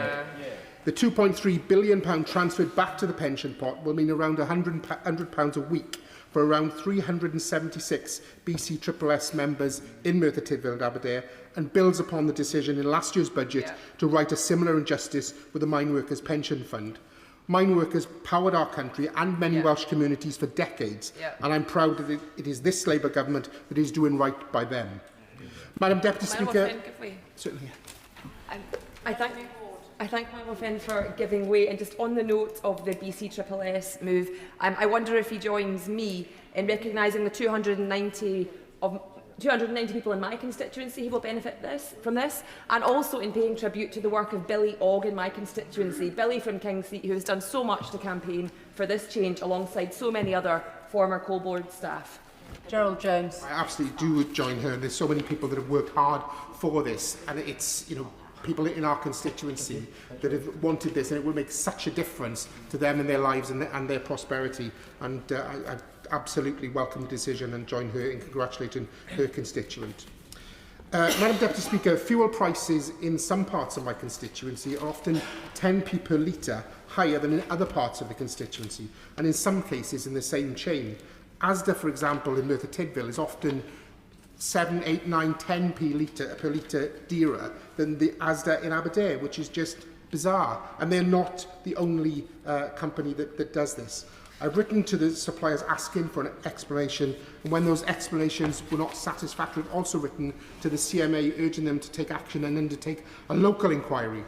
Continuing to freeze fuel duty will help, and I'm pleased that the new fuel finder has been implemented shortly to bring additional pressure on suppliers to keep prices competitive. Thanks to this government's Pride in Place initiative, both Merthyr Tydfil and Rhondda Cynon Taf local authorities will each receive £21.5 million that will be spent on priorities identified by local residents. I'm so pleased that we are moving towards doing things with communities rather than to communities. Empowering local residents is so much more beneficial to our local areas. Madam Deputy Speaker, for many years, coal extractions, we've touched on earlier, built wealth right across the UK. It powered the Welsh and the UK economy for decades. However, the previous UK Conservative government failed to support any costs associated with the remediation of coal tips, owing to the fact that it is a devolved area. This Labour government recognised that the legacy of coal and coal tip safety is very much a shared responsibility, and I welcome the £25 million that the government provided in its first Labour budget last year, and building over 3 years a further £118 million to support the vital work to keep our coal tips safe. The funding represents all that the Welsh Government requested to fund the safety works for the rest of this Parliament. With a significant number of Category D tips across Merthyr Tydfil and Rhondda Cynon Taf, this investment is hugely important for my constituents. This is a government determined to act where Tory inaction left communities unsafe. The funding announcement, along with significant investment from the Welsh Government, shows the impact of two Labour governments working together for Wales after years of Tory failure. After years of the previous Conservative government starving Wales of resources, I am pleased that the government is building on the biggest settlement to Wales since devolution, and that this budget provides an additional £1 billion spending power to the Welsh Government through the Barnett formula and by reforming the fiscal framework, funding that will help the Welsh NHS, public services across Wales and benefit my constituencies, Merthyr Tydfil and Aberdare. There's much more I could say in terms of the AI growth, the local growth fund, the defence sector deals, the youth guarantee, but, Madam Deputy Speaker, the budget will help so many in my constituency, families, young people, pensioners, and I urge members to support it this evening. Max Wilkinson. Thank you, Madam Deputy Speaker. Just this weekend, The Telegraph reported a secret plot to reverse Brexit by taking this country into a customs union with the EU. Yay. Sign me up for that plot. We'd generate plenty of investment and renewal if we did, but if only that were the case. Because as everyone on the government benches knows and everyone in this House knows, there is an alternative to some of the pain in this budget. The Labour Party knows they don't really need to be hiking taxes on hard-pressed households or battering businesses. There is a better way. Madam Deputy Speaker, depending on which economist you ask, the impact of Brexit has been a hit to GDP as low as 4% or as high as 8%. What is this government's answer? It's a deal with Europe amounting to a boost to GDP of about 0.3% and a trade deal with India amounting to about 0.13%. And, let's not forget, the deal with Trump's America that might be worth something and might be worth not very much or nothing at all yesterday, today or tomorrow, depending on how well the President's Happy Meal is going down. Madam Deputy Speaker, those piddling trade deals are used as evidence for not pursuing closer integration with the economic bloc that covers 41% of our exports and 51% of our imports. Such freedoms we have gained, Madam Deputy Speaker. The freedom for Britain to punch itself in the mouth forever, while Reform and the Conservatives tell us the pain we feel is the sweet taste of freedom champagne and liberty oysters. At least the government now acknowledges there's a problem, but the delusion continues while they argue that anything other than the obvious is the solution. And what is the result of this delusion? British businesses are mired in post-Brexit regulation. The cost of living is up. The size of the state has ballooned, much to the annoyance of the Conservatives, who told us it would get smaller. Taxes at record levels. Our economy is more vulnerable to international shocks. We are all poorer, apart from the Honourable Member for Clacton, who is not there, but whose profitable grift continues and will continue. To compound the problem, we have the sort of budgets this government is now giving this nation. Last year, it decided to make it more expensive I just point out that the honourable member might like to withdraw the choice of word he used to describe the actions of the member for Clacton. He's making a lot of money on social media, Madam Deputy Speaker, and I'm happy to clarify that. And to compound the problem, we have the sort of budgets this government is giving the nation. Last year, it decided to make it more expensive for businesses to employ people. A government that tells us its #1 priority is growth, persists with needless harmful trade barriers, and increase the costs of employing people. That is at best absurd and at worst a dereliction of duty. A short time ago, Madam Deputy Speaker, deep into the weeks of endless leaks and speculation, I met with concerned local businesses. They wanted the government to do something to ease the tax burden, to tread carefully when raising minimum wages. They didn't say they were against them, though, and they wanted to make it easier for them to grow. The opposite has happened. Despite the spin applied last week, here's the feedback. Edward Anderson, who runs 3 pubs in Cheltenham, tells me his combined business rates for the 3 premises will increase by £27,000 a year from April. Andrew Coates tells me that the rates across his 3 premises will rise by £34,500 on top of the impact of the minimum wage rises costing him 25 grand. Why? Madam Deputy Speaker, on occasion, those of us who ask difficult questions of the government about sensitive and divisive matters are shouted down and told we're ignoring the problem.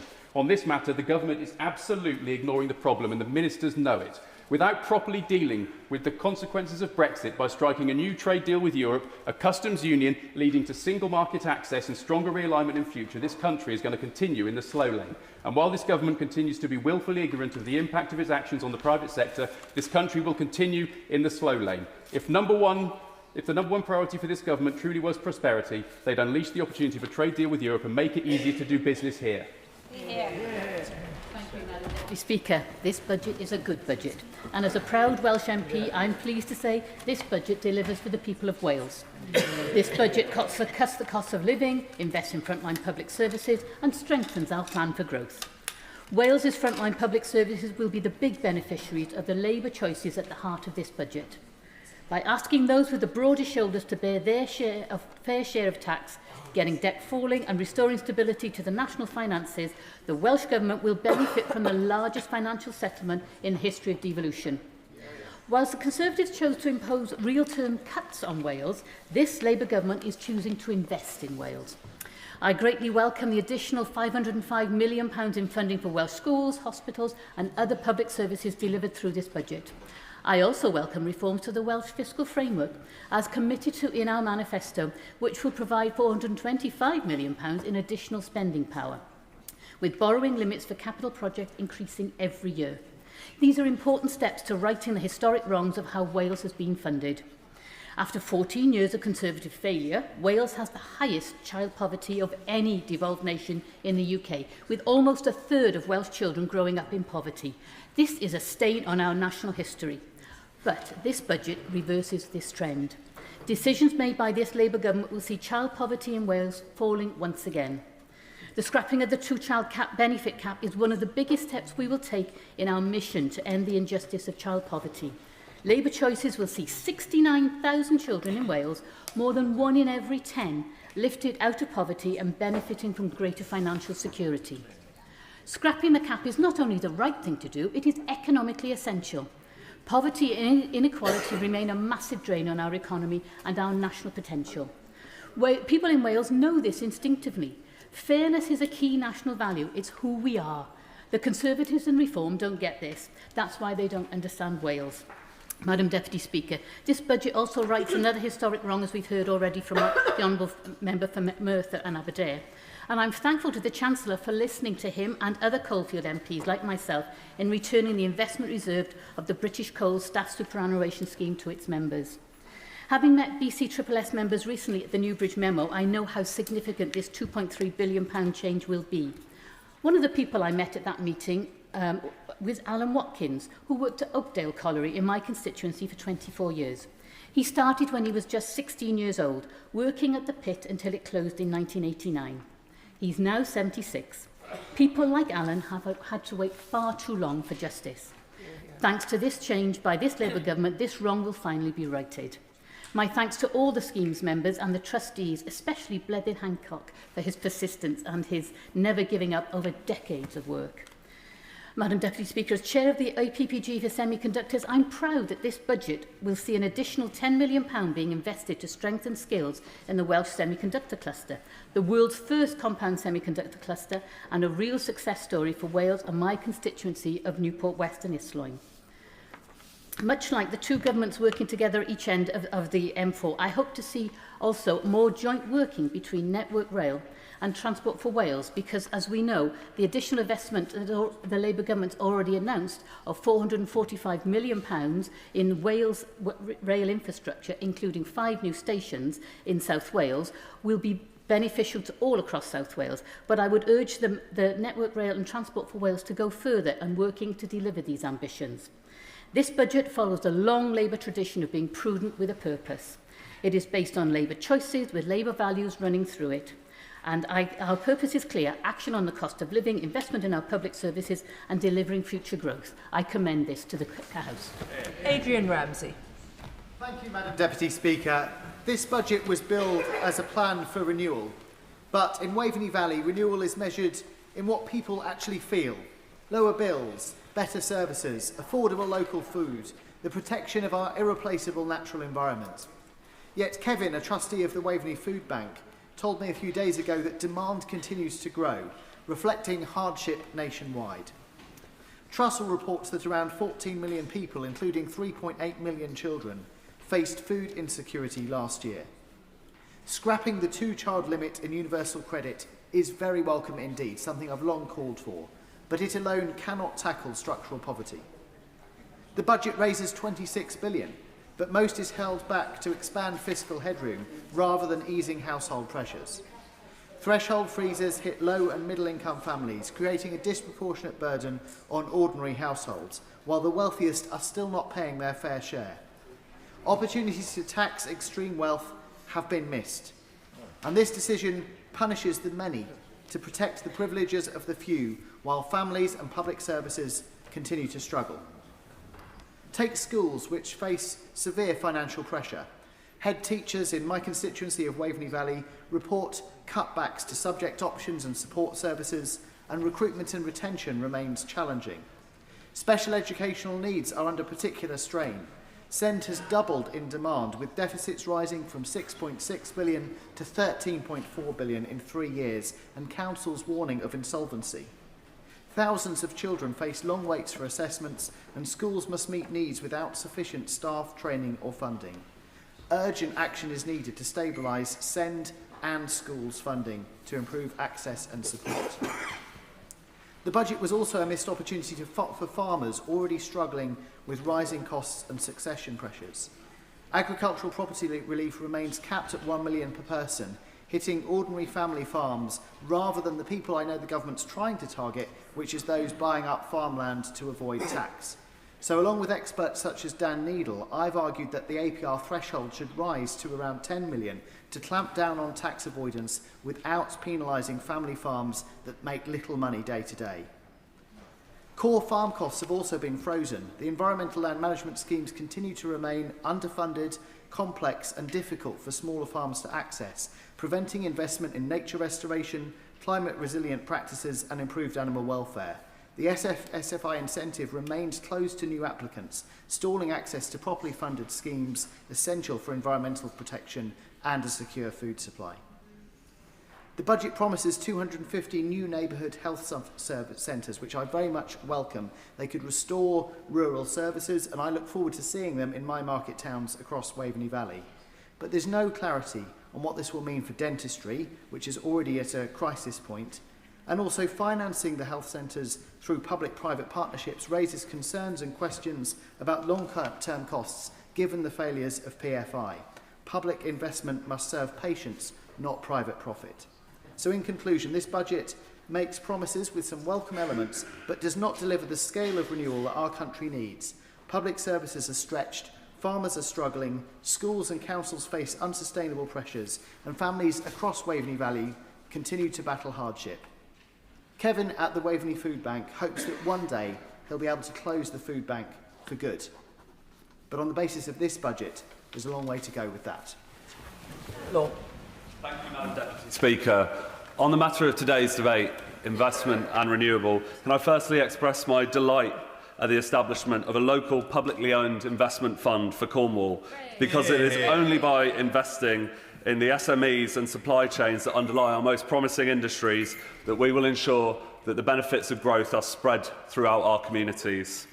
And I think after a longer period of frenetic fiscal debate than I can remember, I would say we've landed on a consensus that investment is needed to turn our country around, and that where revenue needs to be raised, it must be done so in a way that is beyond a shadow of a doubt progressive and doesn't impact substantially on the finances of working people. So I thank the Chancellor for going not just the extra mile for Cornwall, but also for ensuring that we're putting more pounds in the pockets of working people and allowing them to get on with their lives by cutting their energy bills, by freezing prescriptions, freezing the cost of rail travel, and protecting pensioners on low incomes from the effect of fiscal drag, which I've argued for so many times in this place. I welcome the fact that some of mine and rural colleagues' calls for farmers have been heard, although I think that we all know that we must go further to match the intended spirit of these reforms, and that those businesses which just happen to be based on agricultural land should pay their taxes like everyone else, and we need to ensure that we put family farms on the best footing possible to invest in the future of our food production. But as we know, some of the best return on investment we can get comes from investing in our NHS, as we heard so eloquently from the Secretary of State at the start of this debate. In fact, investing in our NHS can sometimes yield a gross value added return of over £10 on every pound spent in the NHS. The same is true of investment in our early childhood education. So I very much welcome the prioritisation of these things in our budget. Madam Deputy Speaker, in August, I set Canny Young Economists the research challenge of squaring the very tricky circle of tax policy that is efficient, pro-growth and progressive. Delivering on each of these is no mean feat at a time of global instability and in the most prolonged period of weak growth gifted by the last government. So I commend the Chancellor on her management of those trade-offs and for delivering a budget that will allow the UK to grow faster than its peers, and a budget that is truly a Labour budget. Leila Moran. The Secretary of State was absolutely right. The NHS does need to innovate and renew, and indeed any investment in any budget is welcome. But how this renewal happens and what is prioritised also matters. So while I of course agree that the focus on hospital waiting lists is right, I can also be concerned that the focus on physical health risks deprioritising an underloved but equally important area, mental health. Today, the Health and Social Care Select Committee published its report into community mental health services with a focus on severe mental health. The report is clear. We must take a radical new approach to mental health and, indeed, to the funding that goes with it. While parity of esteem has been enshrined in the NHS Constitution for over a decade, we have not made enough progress. As Lord Darzi outlined, while mental health accounts for over 20% of the disease burden, it receives less than 10% of NHS spend. So worryingly, the share of NHS spending on mental health has fallen again this year. For 5 years, it went up, slowly but surely, 8.05% in 2018 to 9% in 2023. This may not sound like much, but it does represent billions of extra spending. And it did start a little bit to make a difference, particularly in workforce numbers, but you just have to talk to anyone who uses the system. We have a long way to go. So I am bitterly disappointed that the mental health investment standard, that's the principle of increasing the share of ICB spend on mental health each year, has been watered down to be based on flat, real funding growth. That means just keeping up with inflation. And this is an unwelcome finessing of a definition and a backward step.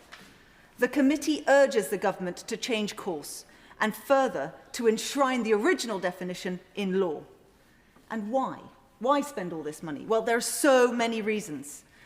There's a strong link between mental illness and demand for social care. People with severe mental ill health die, on average, 15 to 20 years earlier. And a CQC survey showed that up to 90% of people with mental health issues want to work, but only 37% are. For people with severe mental illness, this falls to 8%. They aren't lazy. They're sick. So investing in mental health grows the economy and boosts productivity. But of course, money isn't everything, and it's also right that we do this for the people, something I only know too well as the proud partner of someone who happens to have a bipolar diagnosis. They fall through the cracks, denied care for being too well, or too ill, or not in crisis. They wait years for services, and unlike physical health, there are no targets, and we need national access and waiting time standards now. And the consequences of the system can be tragic. Just ask Diane, one of my constituents, whose son Leon was discharged from the community. He deteriorated, and despite desperate pleas, doctors wouldn't review his case, and he completed suicide. But there is a ray of hope in the system, and that's 24/7 neighbourhood mental health centres.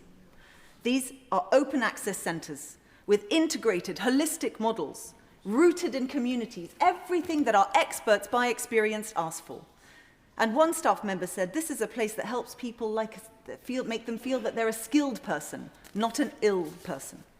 So we need the funding for these centres to continue, and we want them rolled out across the country. So we urge this government, be bold, take on this leadership, make sure the money's there, and if they do this, our committee will back them every step of the way. Harry Jeremy. Thank you very much, Madam Deputy Speaker. In my maiden speech, I detailed how my constituency of South West Norfolk includes 1/3 of all children living in poverty. It is something that I reflect upon often, and it causes me great concern. In amongst the fields and the trees and the pretty villages, poverty is a real issue. There are many reasons why this poverty might exist, but not a single one of those reasons is a fault of the children themselves. And it is for this reason that I support the removal of the two-child cap.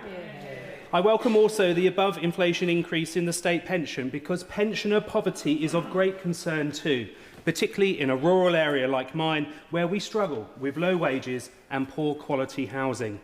The government's commitment to freezing both fuel duty and rail fares will greatly help my constituents, who continue to endure cost of living pressures and the additional expense that comes from living in a rural area with limited public transport options. I welcome the progress that this Labour government is making on these important issues, picking up the pieces after so many years of Conservative austerity with public services at breaking point. But, Madam Deputy Speaker, it is the proposals in relation to agricultural property relief that continue to concern me. And whilst I welcome the concession, it does not address the fundamental flaws. Farming is in crisis. Just this year, we have seen the second worst harvest on record, and confidence is at an all-time low. Longer, hotter summers, drought and flooding, delays to schemes like SFI, biosecurity threats, frustration with planning, permits and licensing, and the dominance of the supermarkets all erode the sustainability of the sector and weaken our food security immeasurably. And whilst the Conservatives might be desperate to paint themselves as the face of rural Britain, farmers in my constituency remember all too well the failures of the past Tory government and the lack of progress over many years. Rather than getting better, life got worse under the Tories in rural Britain. And in a change election, rural Britain revolted. Nowhere was that change more extreme than in my own constituency, which recorded the largest swing from Conservatives to Labour ever in a general election. And whilst a short stint as Prime Minister did my opponent's re-election chances no favours, it was her direct role in selling out British farmers that had already broken the support of many. For it was Liz Truss's signature on many of the Tory government's trade deals that did so much damage, on the top of a litany of other failures. No wonder in the fields of South West Norfolk, where once there were Tory signs aplenty, at last year's election they were harder to spot than a Reform Party policy. This government has the chance to reset the relationship with rural Britain, and I yearn for those progressive Labour values translated across our green and pleasant lands. Will the honourable member give way? Sure. I thank my honourable friend for giving way. I wonder if he agrees with me that one of the things that we could do as Labour government is bring forward a dedicated rural strategy which will address a lot of the issues that he's referring to and build for a stronger, better rural Britain. I thank my honourable friend for that intervention, and it's right that government policies do not always fall equally across the country, and I absolutely welcome the idea of a rural strategy. Because, importantly, if the changes to APR go ahead, they will fail to address one of the key issues. For it will remain the case after the 1st of April that it will still be financially advantageous for the super-rich to purchase agricultural land to avoid inheritance tax. At a rate of 20% as opposed to 40%, it will remain a tax-efficient form of investment. And in Norfolk, as elsewhere, we continue to see large swathes of land purchased by big corporations and the very well-off. This change will therefore not stop this abuse by the celebrities and the billionaires. APR has contributed to overinflated land prices, despite the profitability of farming continuing to be a major challenge. Farmers in my constituency rarely make a return on capital of more than 1%. And farming is so often misunderstood and caught out by the view that land ownership equals wealth. If you own 200 to 400 acres of land, as many of my 500 farmers do, you may well be wealthy if you do something with that land other than farm it. If you continue to farm the land, that value is theoretical and will return very little profit. That should be of huge concern to this country and this government. Farmers in my constituency regard themselves as custodians of the land, and in many ways they provide a public service. I accept, and many in the farming community do, that we need to reform APR, and with a few specific changes, this policy can be improved to better target its impact and provide the support for British farming that I know our government wants to provide. And whilst I accept the economic situation and the appalling legacy of the last Conservative government, the future of farming in this country depends on this government's policy being right.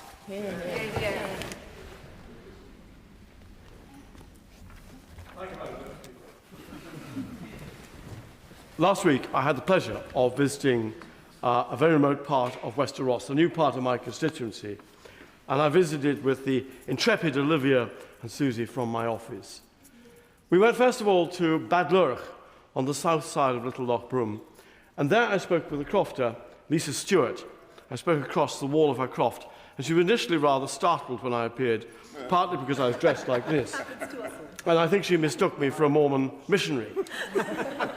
We spoke of many things, one of which was that we had in the past an outreach clinic at Dundonald, where nurses and doctors would attend, and local people, elderly people in particular, could go there with their ailments without having to make the long return trip to Ullapool. But after COVID, this once-a-month service was reduced to once a week. And you can imagine what concern that causes my constituents in this remote area, particularly the elderly, and particularly during winter weather. Now, on the other side of Little Loch Broom, the intrepid trio of us, we travelled in a little open ferry to Scorrig. And I might say the weather was choppy and the wind was getting up, and I, in this suit, got rather soaked by the spray. But in Scorrig, the locals told us about their deep concern about the state of their little jetty at Scorrig and the similar one at Bad Lurch, which we left earlier. And I might point out that Scorrig, while it's on the mainland, is on a peninsula, but is entirely inaccessible by any road. You can only get there by the ferry. Now, if these little jetties, one or other of them, go down, then what? Then people cannot get to see the doctor or the nurse. Then the secondary pupils who spend the week in Ullapool cannot return to their homes for the weekend. Now, there is a point behind all this, and I'll come to it, Madam Deputy Speaker. The point is this, that we heard in the budget that His Majesty's Government is giving the Scottish Government £820 million. And what we would like to know in the remote parts of my constituency is simply this: where does this money go? Because we seem to see precious little of it ever coming to where we need. We need the money to be spent doing up these little jetties. It wouldn't be much money at all to do them up. We need the money spent to keep the clinic in Dundonald open. It's incredibly important to these people. But we always seem to see the money being spent further south. So what I'm arguing for is a degree of transparency in the way the Scottish Government goes about its spending. I'm not saying for an instant that we in Westminster or the UK Government should tell the Scottish Government how to spend their money, but if we could see where the money was going, then colleagues of any party whatsoever in Holyrood could start to ask the different questions, the questions that should be asked. Now, Madam Speaker, I'm going to abuse my position in my last minute, simply make this point too, and I think it would help the budget. SSEN are upgrading the grid all over Scotland, and this is a strategic necessity for this country, I accept that. And where they put in a battery, or they propose to put in a battery or new pylons, they are offering financial, inducements or money to local communities that will be affected. The important thing is that the electricity generated in the Western Isles will come by a vast undersea cable up Little Loch Broom, and they will landfall at Dundonald and then thence possibly to where we are today.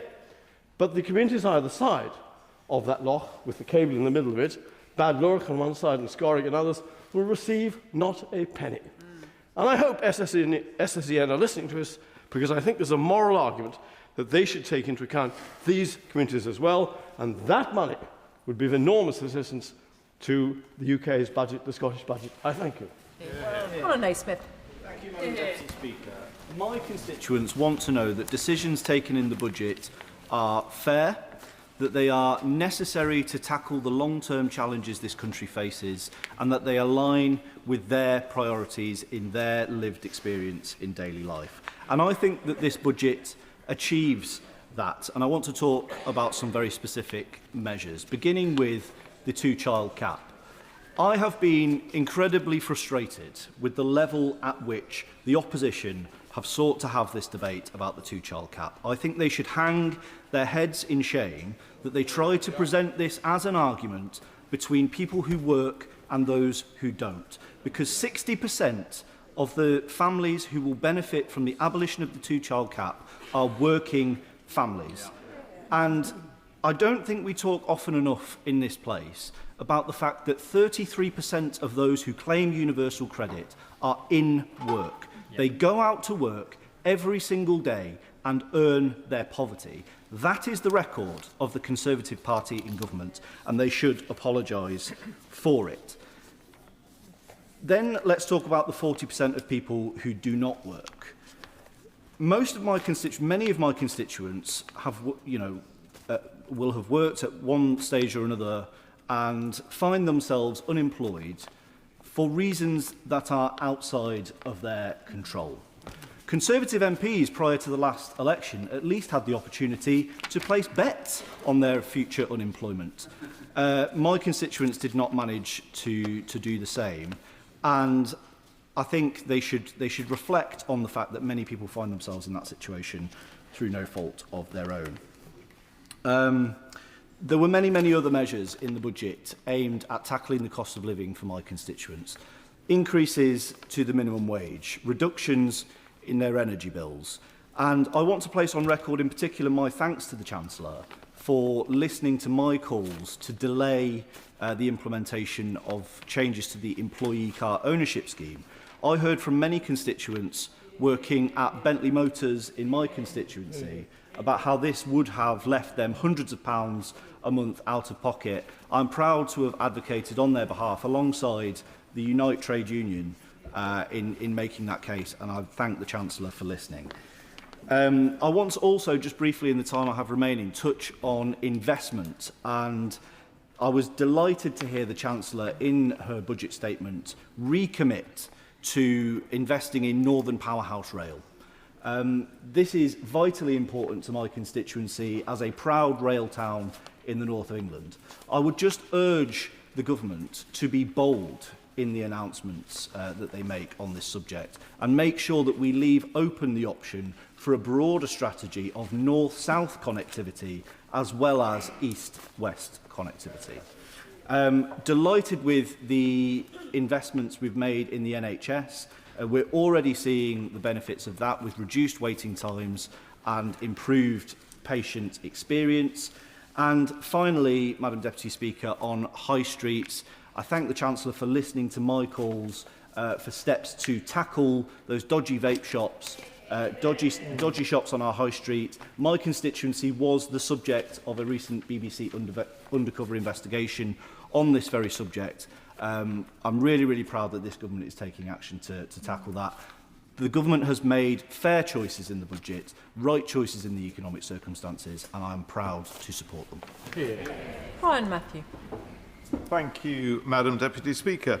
While increased investment in the NHS and the lifting of the two-child benefit cap is very welcome, for the second year in a row, the government has largely failed to deliver on their promise to tackle the cost of living crisis and actually grow the economy. Neglecting to fix our relationship with Europe is overlooking the easiest solution to turbocharging our economy and repairing the mess left by Brexit. A closer, more pragmatic partnership with our closest neighbours, with a customs union, would mean faster growth, improved competitiveness and reduced red tape, holding back small and medium-sized businesses like those in my constituency of Melksham and Devizes. Last week, the owner of a transport company in Broughton Gifford told me he was up until the small hours doing paperwork needed for his company to export to Europe. These businesses want to expand, to export, to hire new staff, and are being held back by a government that doesn't seem to understand or want to understand business. Our hospitality sector tells the same story. In the towns and villages in my constituency, hospitality isn't just an industry, it's an essential part of the social fabric.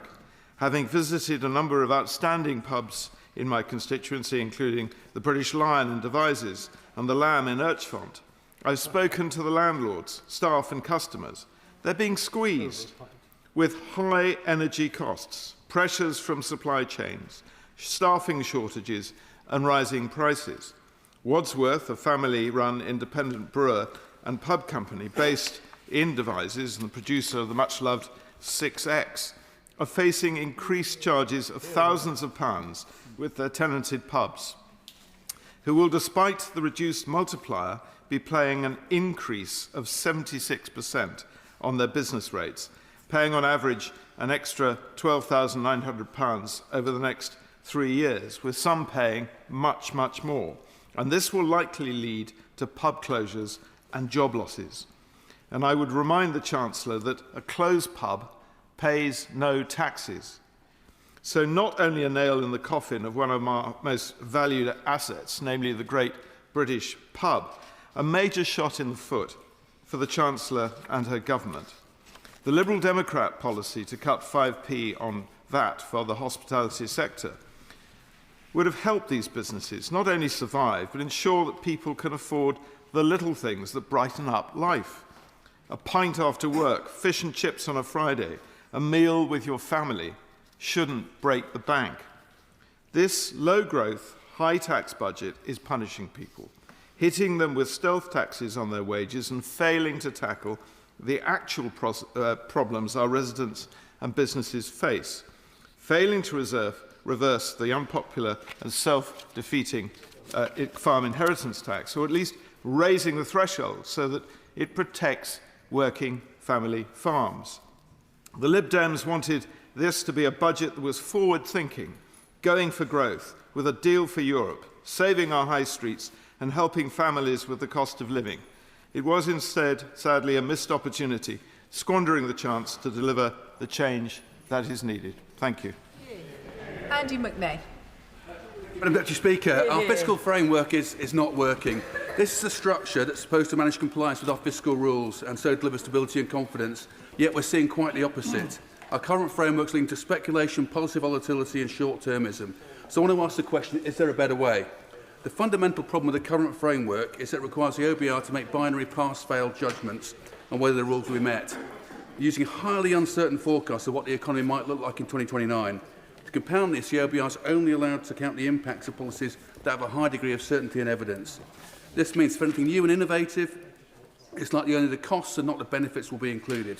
So on one hand, we have this requirement for a binary pass-fail judgment, and on the other, massive uncertainties and significant exclusions within the forecast. How are these compatible? And the honest truth is that they're not. but it's what the rules currently require, and so focus turns to the midpoint of a probability range. This is called the central point estimate. It's no economic meaning beyond being the midpoint, and it's a number that the OBR openly acknowledges has essentially no chance of being the actual outcome.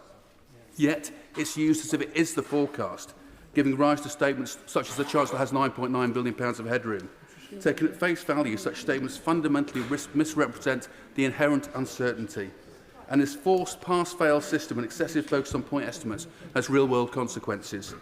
For a start, binary judgments risks binary responses. A marginal fail is seen as a crisis requiring immediate action, whereas a marginal pass is taken to imply everything is fine. Given the massive uncertainties in the forecast, reality is there's actually no difference between the two situations. Overall, this pressure for lurches between crisis and complacency, driving policy recalibrations in response to binary judgments, or indeed changes to forecast methodology, is simply not conducive to policy stability. There is also a damaging effect on policy design. A pass-fail mindset inevitably incentivises funding policies that deliver easily quantified impacts within the forecast timescale, whilst discouraging longer-term, less quantifiable ones. This is especially problematic for the kind of policies we really need most, those that prevent ill health, reduce workloads and manage long-term liabilities. All areas are essential to address if we want to bring down debt over the long term. And inevitably, this all dampens investment and is bad for growth. And of course, speculation and policy volatility are hardly good for the bond rates either. So is there a better way? Many economies and economics and institutions believe so. And firstly, we need to recognise the really important step the Chancellor took at this budget. Moving to a single formal assessment each year reduces the speculation and policy volatility. It's a significant step, and as it will require the Charter of Budget Responsibility to be amended, it opens the possibility for further positive change. One such change is that from 2027, the Charter introduces a tolerance range for the Bollering rule of plus minus 0.5% of GDP. A big improvement, but there's a strong argument for bringing it forward to 2026 and considering a range for the debt rule too. We could go further. The IFS are exploring a traffic light approach based around compliance with a wide range of budget policy objectives. And thinking about longer-term risk management, we could do a lot more to capture the long-term costs of inactions and showing how we're offsetting future risks and bringing down long-term debt projections. Proposals have also been made around reforming the OBR's overall remit and methodology, along with revising the role of Treasury. These rightly pose fundamental questions about the best tools for judging compliance. To sum up, our fiscal rules are vital. Maintaining fiscal discipline is an inherent part of delivering a virtuous cycle of investment growth and renewal. But there's a broad agreement our fiscal framework, with its reliance on highly uncertain forecasts and pass-fail requirements, is leading to speculation, policy volatility and short-termism. We all pay for this through higher borrowing costs and depressed growth. It's clear there's a better way, one that can provide greater stability, enable us to meet fiscal rules and build headroom whilst incentivising long-term growth and demand reduction policies. This is what we should be striving for, and the time to make it happen is now. Blake Stevenson. Thank you, Madam Deputy Speaker, and thank you for allowing me to nip out to my delegated legislation committee without missing my spot. I met with businesses this morning, Madam Deputy Speaker, and it's clear that the people who take risk, who invest, create jobs and drive tax receipts are busy scratching their heads to find out some positives from this budget. The truth is, Madam Deputy Speaker, it's a disaster. It's a disaster for everyone in mid-Bedfordshire and right across the country, for young people looking for their first job, for hard-working families and for aspirational business owners and job creators. Our country does need investment and renewal, but we need strong businesses and a strong business environment to pay for it. The Chancellor is delivering the absolute opposite. Just like last year, the Chancellor has launched a calculated assault on all our constituents, and they're now paying the price of spiralling welfare and higher debt costs with their jobs, all to save the Chancellors. The simple truth is this government is backing Benefits Britain, not Alarm Clock Britain. And with broken promises after broken promises, Madam Deputy Speaker, the Chancellor is slipping into a black hole of her own making, and it can't come quick enough for most of us. I'll gladly give way. Thank the Honourable Member for giving way. I'd genuinely be interested to know, he asked for any positives. Does he not think that raising more children out of poverty than any other parliament on record is a positive? Would he not welcome that? Does he not think that benefits all of us? I think absolutely everybody in this House wants to bring children out of poverty. The way to do that is get more families into jobs so that they can afford to bring their children up and take responsibility. Members on this side of the House know that it is business that invests, creates jobs, grows our economy, and that enables investment in our public infrastructure. and the backbone of our economy includes our high streets. Labour members may visit their local pubs and cafes and post on social media expressing just how much they back their high street, even posting about visits to businesses that have since closed. But the truth, Madam Deputy Speaker, is they've been standing idly by while the Chancellor has thrown local businesses they rely on and claim to champion under the bus. They did it last year. They'll do it again this year when they vote this budget through, and if the Chancellor comes back for more, as she will, they'll do it again. Let's look at the damage being done to a typical high street pub in Bedfordshire, charged £7,448 in business rates by the last Conservative government, increased after the last budget to £24,309. And whilst local authorities are yet to publish the charge for next year, after the 3-yearly business rate re-evaluation and by abolishing the retail, hospitality and leisure relief, wait for it, the charge is likely to be around £45,000 when transitional relief ends. That's a whopping tax increase before a single penny is taken in sales of roughly 500% over the course of this Parliament. It's an absolute disgrace, Madam Deputy Speaker. It's an attack on our ambitious small business owners, on our constituents who leap out of bed at the sound of their alarms, work hard, play by the rules and create jobs. Is it any wonder, Madam Deputy Speaker, that many of them are now asking themselves, what's the point? Business rates for retail, hospitality and leisure businesses must be abolished, and that's exactly what the Conservative government will do.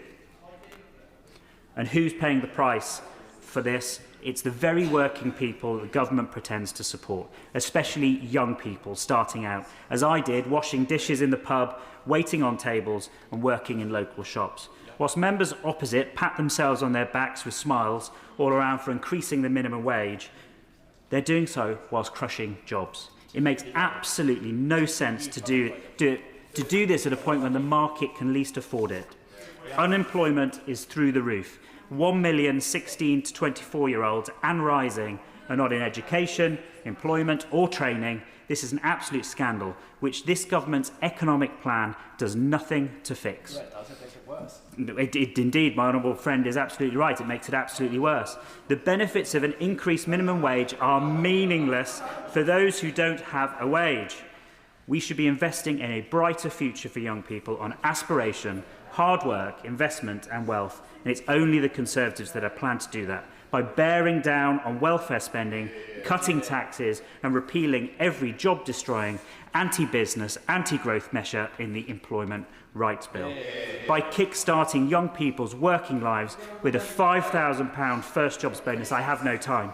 Backing young people to buy their first home, not, as this government is doing, stifling the chances of a good job, punishing people with higher taxes when they do find employment, pushing graduates into higher student loan repayments and making it harder to save for retirement. The appeal to flee socialist Britain has never been so obvious, nor has it been so easy, and the exodus has already begun.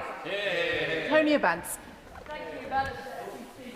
And I'm so sorry the Shadow Health Secretary is no longer in his place. After his astonishing speech, I wanted to invite him to the Black Country, where waiting lists of more than a year are down by 45%. And I think the honourable member for South West Wiltshire managed somehow to compare a speech he disagreed with Hillsborough. That is not worthy of him, and I hope he withdraws it. Madam Deputy Speaker, this is a budget to cut the cost of living. It's a budget to make work pay, putting the national minimum wage up, 2.7 million workers getting a pay rise. Work brings dignity, and everyone who can, should work. But work alone is not always enough to beat the wolves of hunger, cold and want. So in this country, our deal is this. If you do the right thing, work, bring your kids up well, follow the rules, this country will help you in return. In our tradition, we believe in a strong state that helps people lift their heads from daily struggle and gives everyone the freedom to set their own path. And for so many, that means the simple aspiration of having children and building a family. which is why in this budget we are funding more childcare, free breakfast clubs, free school meals. It's why we will build 1.5 million new homes, end no-fault eviction and ban 0 hours contracts. And with this budget, we have one more source of security for working-class families. If you get ill or lose your job, if heaven forbid your partner dies, if your husband beats you up and you have to grab your kids and run, the safety net of our welfare state will once again catch you and all of your kids. No child is responsible for the actions of their parents. The happy event of a little one being born shouldn't tip a family into poverty. And whether a 6-year-old eats tonight shouldn't depend on how many sisters and brothers she has. In 2019, many of us watched Dispatches, Britain's breadline kids, and heard Cameron, then aged 9, say we try not to eat too much in a day. It shamed us all. We raged at our lack of power to change it, but now we can, and we will. Ending the 2-child limit at a stroke helps 5,540 children in Tipton, Wednesbury and Coastleigh, 1.6 million nationally, 1 kid in every 9 of our kids. Most families helped are in work, 6 in 10. Loads of them have a disabled member, 4 in 10. None of them deserve poverty. So to the mums with 3 or more kids, using universal credit to top up low wages and high rents, I know how hard you work, how tough it is out there. I know you love your kids fiercely. This is for you. And to the parties opposite, don't talk to me about how families should plan. You've never met a better planner than a single mum on Friar Park, making the money stretch. I say this to my constituents working hard to make ends meet, not always able to afford everything they want. I get it, but I won't apologise. Every child deserves a fair start in life, because this is what a Labour government does, not the shame and the powerlessness of 9-year-old Cameron telling us he tries not to eat too much, but Labour in government, lower energy bills, higher wages, growth everywhere, not just in London, and lower child poverty, a Labour budget for all of our families. Colin Lockhart. Thank you, Madam Deputy Speaker. Despite all the lines to take, the Labour whips have handed their MPs to try and sell this budget as something positive. The reality is very different. The content of this budget is deeply damaging to pensioners, employees, employers and to the wider economy. This is a government which, it appears, is making up reasons to take back double or treble. Whilst the rise in pension is welcome, it is not a new policy. Yes, the protection for pensioners' ISA savings is welcome, but it penalises those who have not yet reached pension age and limits their ability to save. Where do hard-pressed workers get the benefit to invest their money? At the same time, saving into pension schemes has become yet another tax grab. We've been consistently told of a £20 billion black hole, and for weeks we've been fed lines that it has ballooned to 50 million crisis in just 1 year. But now we hear that there is no black hole at all. The OBR have been keeping both the Prime Minister and the Chancellor updated on a bi-weekly basis as to their forecasts. What we now know is that when Labour ministers and the Chancellor were out in the media painting their stories of doom and talking down the situation, creating volatility in the stock market all along, this government knew their briefings were inaccurate. What we have in this budget penalises those who work. I noted a quote yesterday from the Leader of the Opposition that a working family needs to earn £71,000 per year to be as well off as a family of 3 on benefits. This budget is a burden on workers, and it is clear Labour are not the friend of workers. For years in opposition they made great promises to the nation that they would lead, but the reality has been very different. Broken promises, broken manifesto pledges, and they are slowly breaking our country's workers who can't give any more. Looking closer at the budget, the increase in the minimum wage is positive in principle, but it will mean little in practice when employers are hit with the double blow of national insurance rise and the higher wage costs. Retailers and other businesses will inevitably raise prices to cover these additional burdens, perhaps having to make redundancies, wiping out the benefit for many workers. I will give way. for giving way. Does she agree with me that whilst the party opposite in government pretends that they're the party of fairness, actually this budget is deeply unfair to both your constituents, to her constituents, also my own constituents?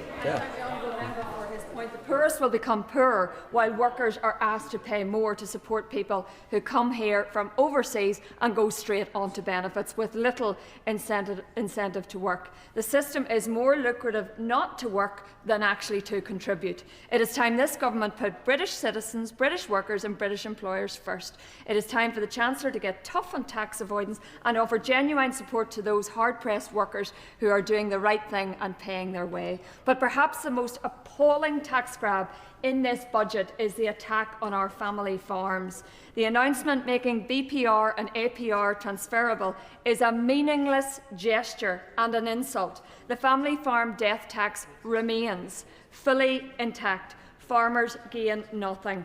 Across the UK, the picture is grim. The government seems intent on taxing family farms beyond profitability, a tax on death, a tax on tragedy. What can be more immoral? This path will damage agriculture at its core. Farming is the backbone of our nation. Food security is national security. Undermine it and food prices will rise, and we will rely on lower quality imports at higher cost. There is no good news for farmers in this budget. And later on tonight, when we vote on this resolution, do the right thing. Furthermore, the budget does nothing to remove the trade barrier separating Northern Ireland from the rest of the United Kingdom. The £16.6 million package does not change the reality that businesses still face checks, paperwork, delays and extra costs when trading with Great Britain. Remove the checks and you save the £16.6 million immediately. We look with some envy at the Department of Government Efficiency in the United States and wonder why the UK cannot match that level of waste reduction. There are quick, real-time savings available. Cut excess immigration spending. Make work genuinely rewarding. Ensure everyone pays the tax they owe. Halt the costly madness of net zero and tackle waste across government.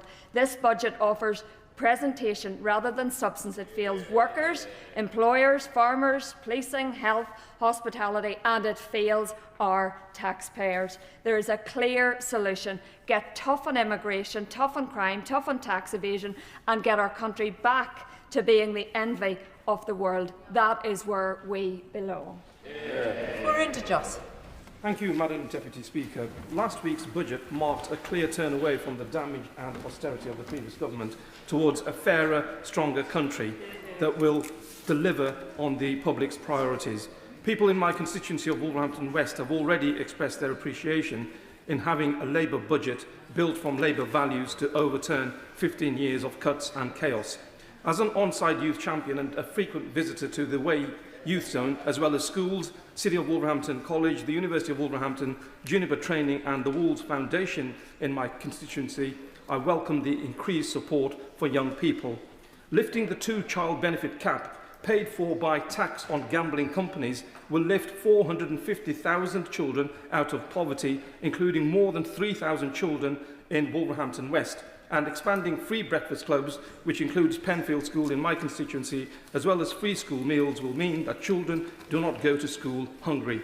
This is what the NHS wants, to remove child poverty, which will also help the rest of society. And if these children can learn and then earn when older, they will go on to contribute to our economy. Looking after our children, therefore, also makes economic sense. A child growing up in poverty is less likely to work as an adult and earns 25% less age 30. The Youth Guarantee also means that every young person who has been on universal credit for 18 months without earning or learning will be offered a guaranteed paid work placement, with the government investing an additional £725 million to help support apprenticeships, enabling small and medium-sized businesses to offer apprenticeships to our young people at no cost to them.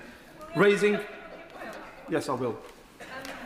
I thank the honourable gentleman. Last week I went to Shipley College in my constituency and met with some of the students there, and they were asking what the Labour government was going to do in terms of providing them with training and employment opportunities.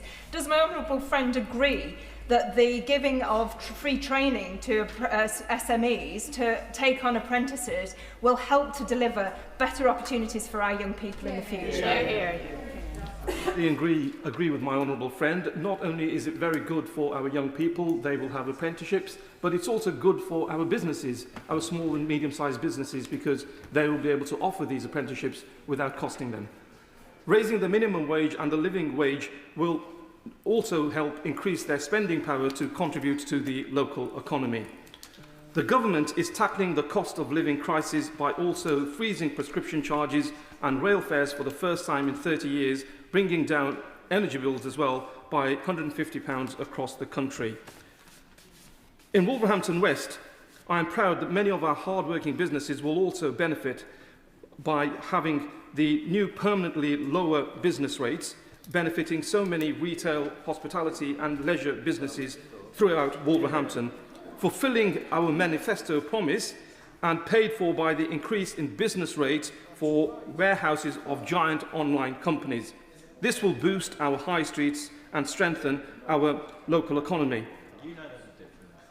Madam Deputy Speaker, I am very pleased that the Chancellor has also recognised the importance of horse racing in my constituency, which has the infamous Wolverhampton racecourse, with the new horse racing exemption to the planned rises in gambling tax. To ensure that those with the broadest shoulders pay their fair share, I also welcome the additional revenue from high-value council tax surcharge on homes worth over £2 million. This will also reinforce our vital public services. And those pensioners who may have felt left behind in the past, they will be pleased to know about the triple lock pension rise of 4.8%. Madam Deputy Speaker, this is a budget that shows that the government is listening to its people and it has made decisions on the needs of the constituents that we represent. This is a Labour budget rooted in Labour values and marks a significant shift towards a fairer and more equitable country. I am proud that the Chancellor and the government have placed our children, our young people, working people, the NHS and the cost of living and the economy at the heart of every decision in this budget. We are investing in our people, in our public services and in this country we are also proud to call home. Holly Glover. Thank you, Madam Deputy Speaker. I think everybody in this chamber and indeed in this House can all agree that we need economic growth, but many question whether this budget will really help with that. It prolongs conservative underhand tactics such as tax threshold freezes, which will have a comparable impact to more honest and upfront tax rises. Small businesses in my constituency are extremely worried, in some cases existentially so, about the impact of poorly thought through business rate changes, which come on top of growing energy costs, including Lovebeard Brewery in Milton, Ridgeway Cycles and the Vaults in Wantage, the Crown in Chiltern and the George in Upton. The Lib Dems proposed 5% VAT cut for pubs and restaurants is badly needed as a result. The budget is largely silent on some of the big picture and strategic themes that we need. A key one are changes to our planning system, something that I know the government agrees on, but I feel we need far more real and meaningful changes that go beyond scapegoating newts and bats. Instead, a planning system that delivers social and genuinely affordable housing, not just blunt housing targets, irrespective of how affordable those houses will be. Primary health care that people can actually access, and which will help more people to get jobs, and investment in transport to boost mobility and reduce congestion. And it's not just me who says that about the need for genuinely affordable housing. Didcot B Power Station in my Oxfordshire constituency of Didcot and Wantage cites the cost of housing as the biggest barrier they face in retaining staff. In my constituency, we currently have a multi-decade tedious saga that will not be becoming a Netflix hit anytime soon, on the ongoing saga of trying to get a GP surgery built in the new housing estate of Didcot Great Western Park. And there is a comparable risk of a similar saga affecting Wallingford GP surgeries' plans to expand. Both Didcot and Wallingford have seen very significant housing and population growth. Despite similar population growth in Wantage and Grove, there is as yet no clear government support for a new railway station serving it on the nearby Great Western Main Line, and Charlesy Station continues to lack accessibility improvements. Constituents understandably clamour for more large-scale leisure facilities such as swimming pools and leisure centres, both of which are very difficult to fund using Section 106 contributions alone. The government getting moving on social care reform rather than yet another review of it which will last the entire Parliament would also help with productivity. Madam Deputy Speaker, my Oxfordshire constituency has a lot of potential to build on its strengths, particularly with so much exciting space, fusion, biotech and much other science and technology contributions to its economy and nationally at Harwell Campus, Milton Park and Culham. Now, many of these have already been slowed down by the consequences of Brexit, and they're concerned about some of the government's rhetoric on migration, which they feel could affect their ability to attract the vital international talent that they need to succeed. Overall, this budget has injected despair rather than optimism, and both my constituents and their businesses need the government to do better. Imran Hussain. Thank you, Madam Deputy Speaker. And the reality is, as we take part in this debate today, the wealth of billionaires continues to soar while ordinary families in our constituencies continue to struggle with the cost of living crisis, which is not of their making. That is the legacy of 14 years of the party opposite, who have decimated our services and devastated our communities. But perhaps the cruelest of all their policies was the two-child cap that put millions of children on our streets into poverty. Madam Deputy Speaker, even today, we've heard honourable member after honourable member on the opposite benches opposing the scrapping of that policy. In fact, actually, they should be ashamed.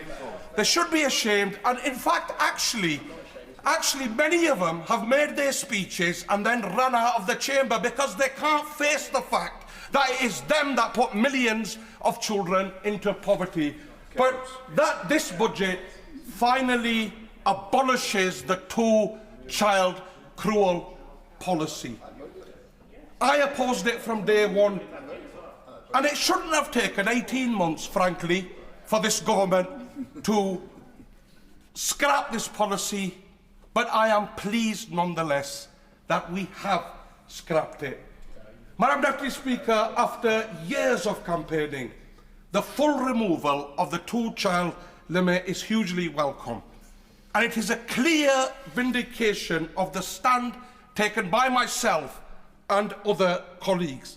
But what matters the most is, in this budget, at long last, the cruelty that put millions of children into poverty ends.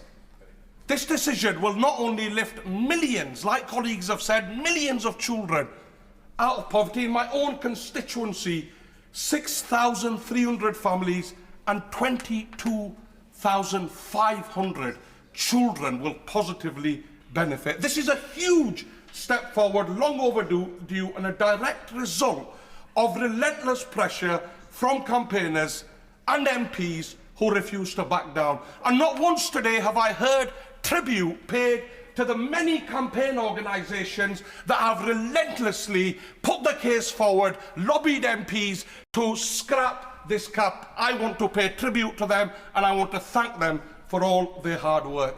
Madam Deputy Speaker, this budget contains some welcome steps, modest moves on redistributing wealth, tourist tax and a youth guarantee scheme, as well as many other things. But frankly, the measures do not go far enough in this budget. This government still fails to adopt a genuine wealth tax. As a result, living standards for most people continue to decline, and the cost of living crisis remains unresolved. We could have done so much more in the last 18 months. Instead, far too much time has been wasted, which is why I back the plan for a proper wealth tax. I'll give way to my honourable friend. In my constituency, I've had many constituents say that things just don't change for them. Would the member agree that for real change in constituency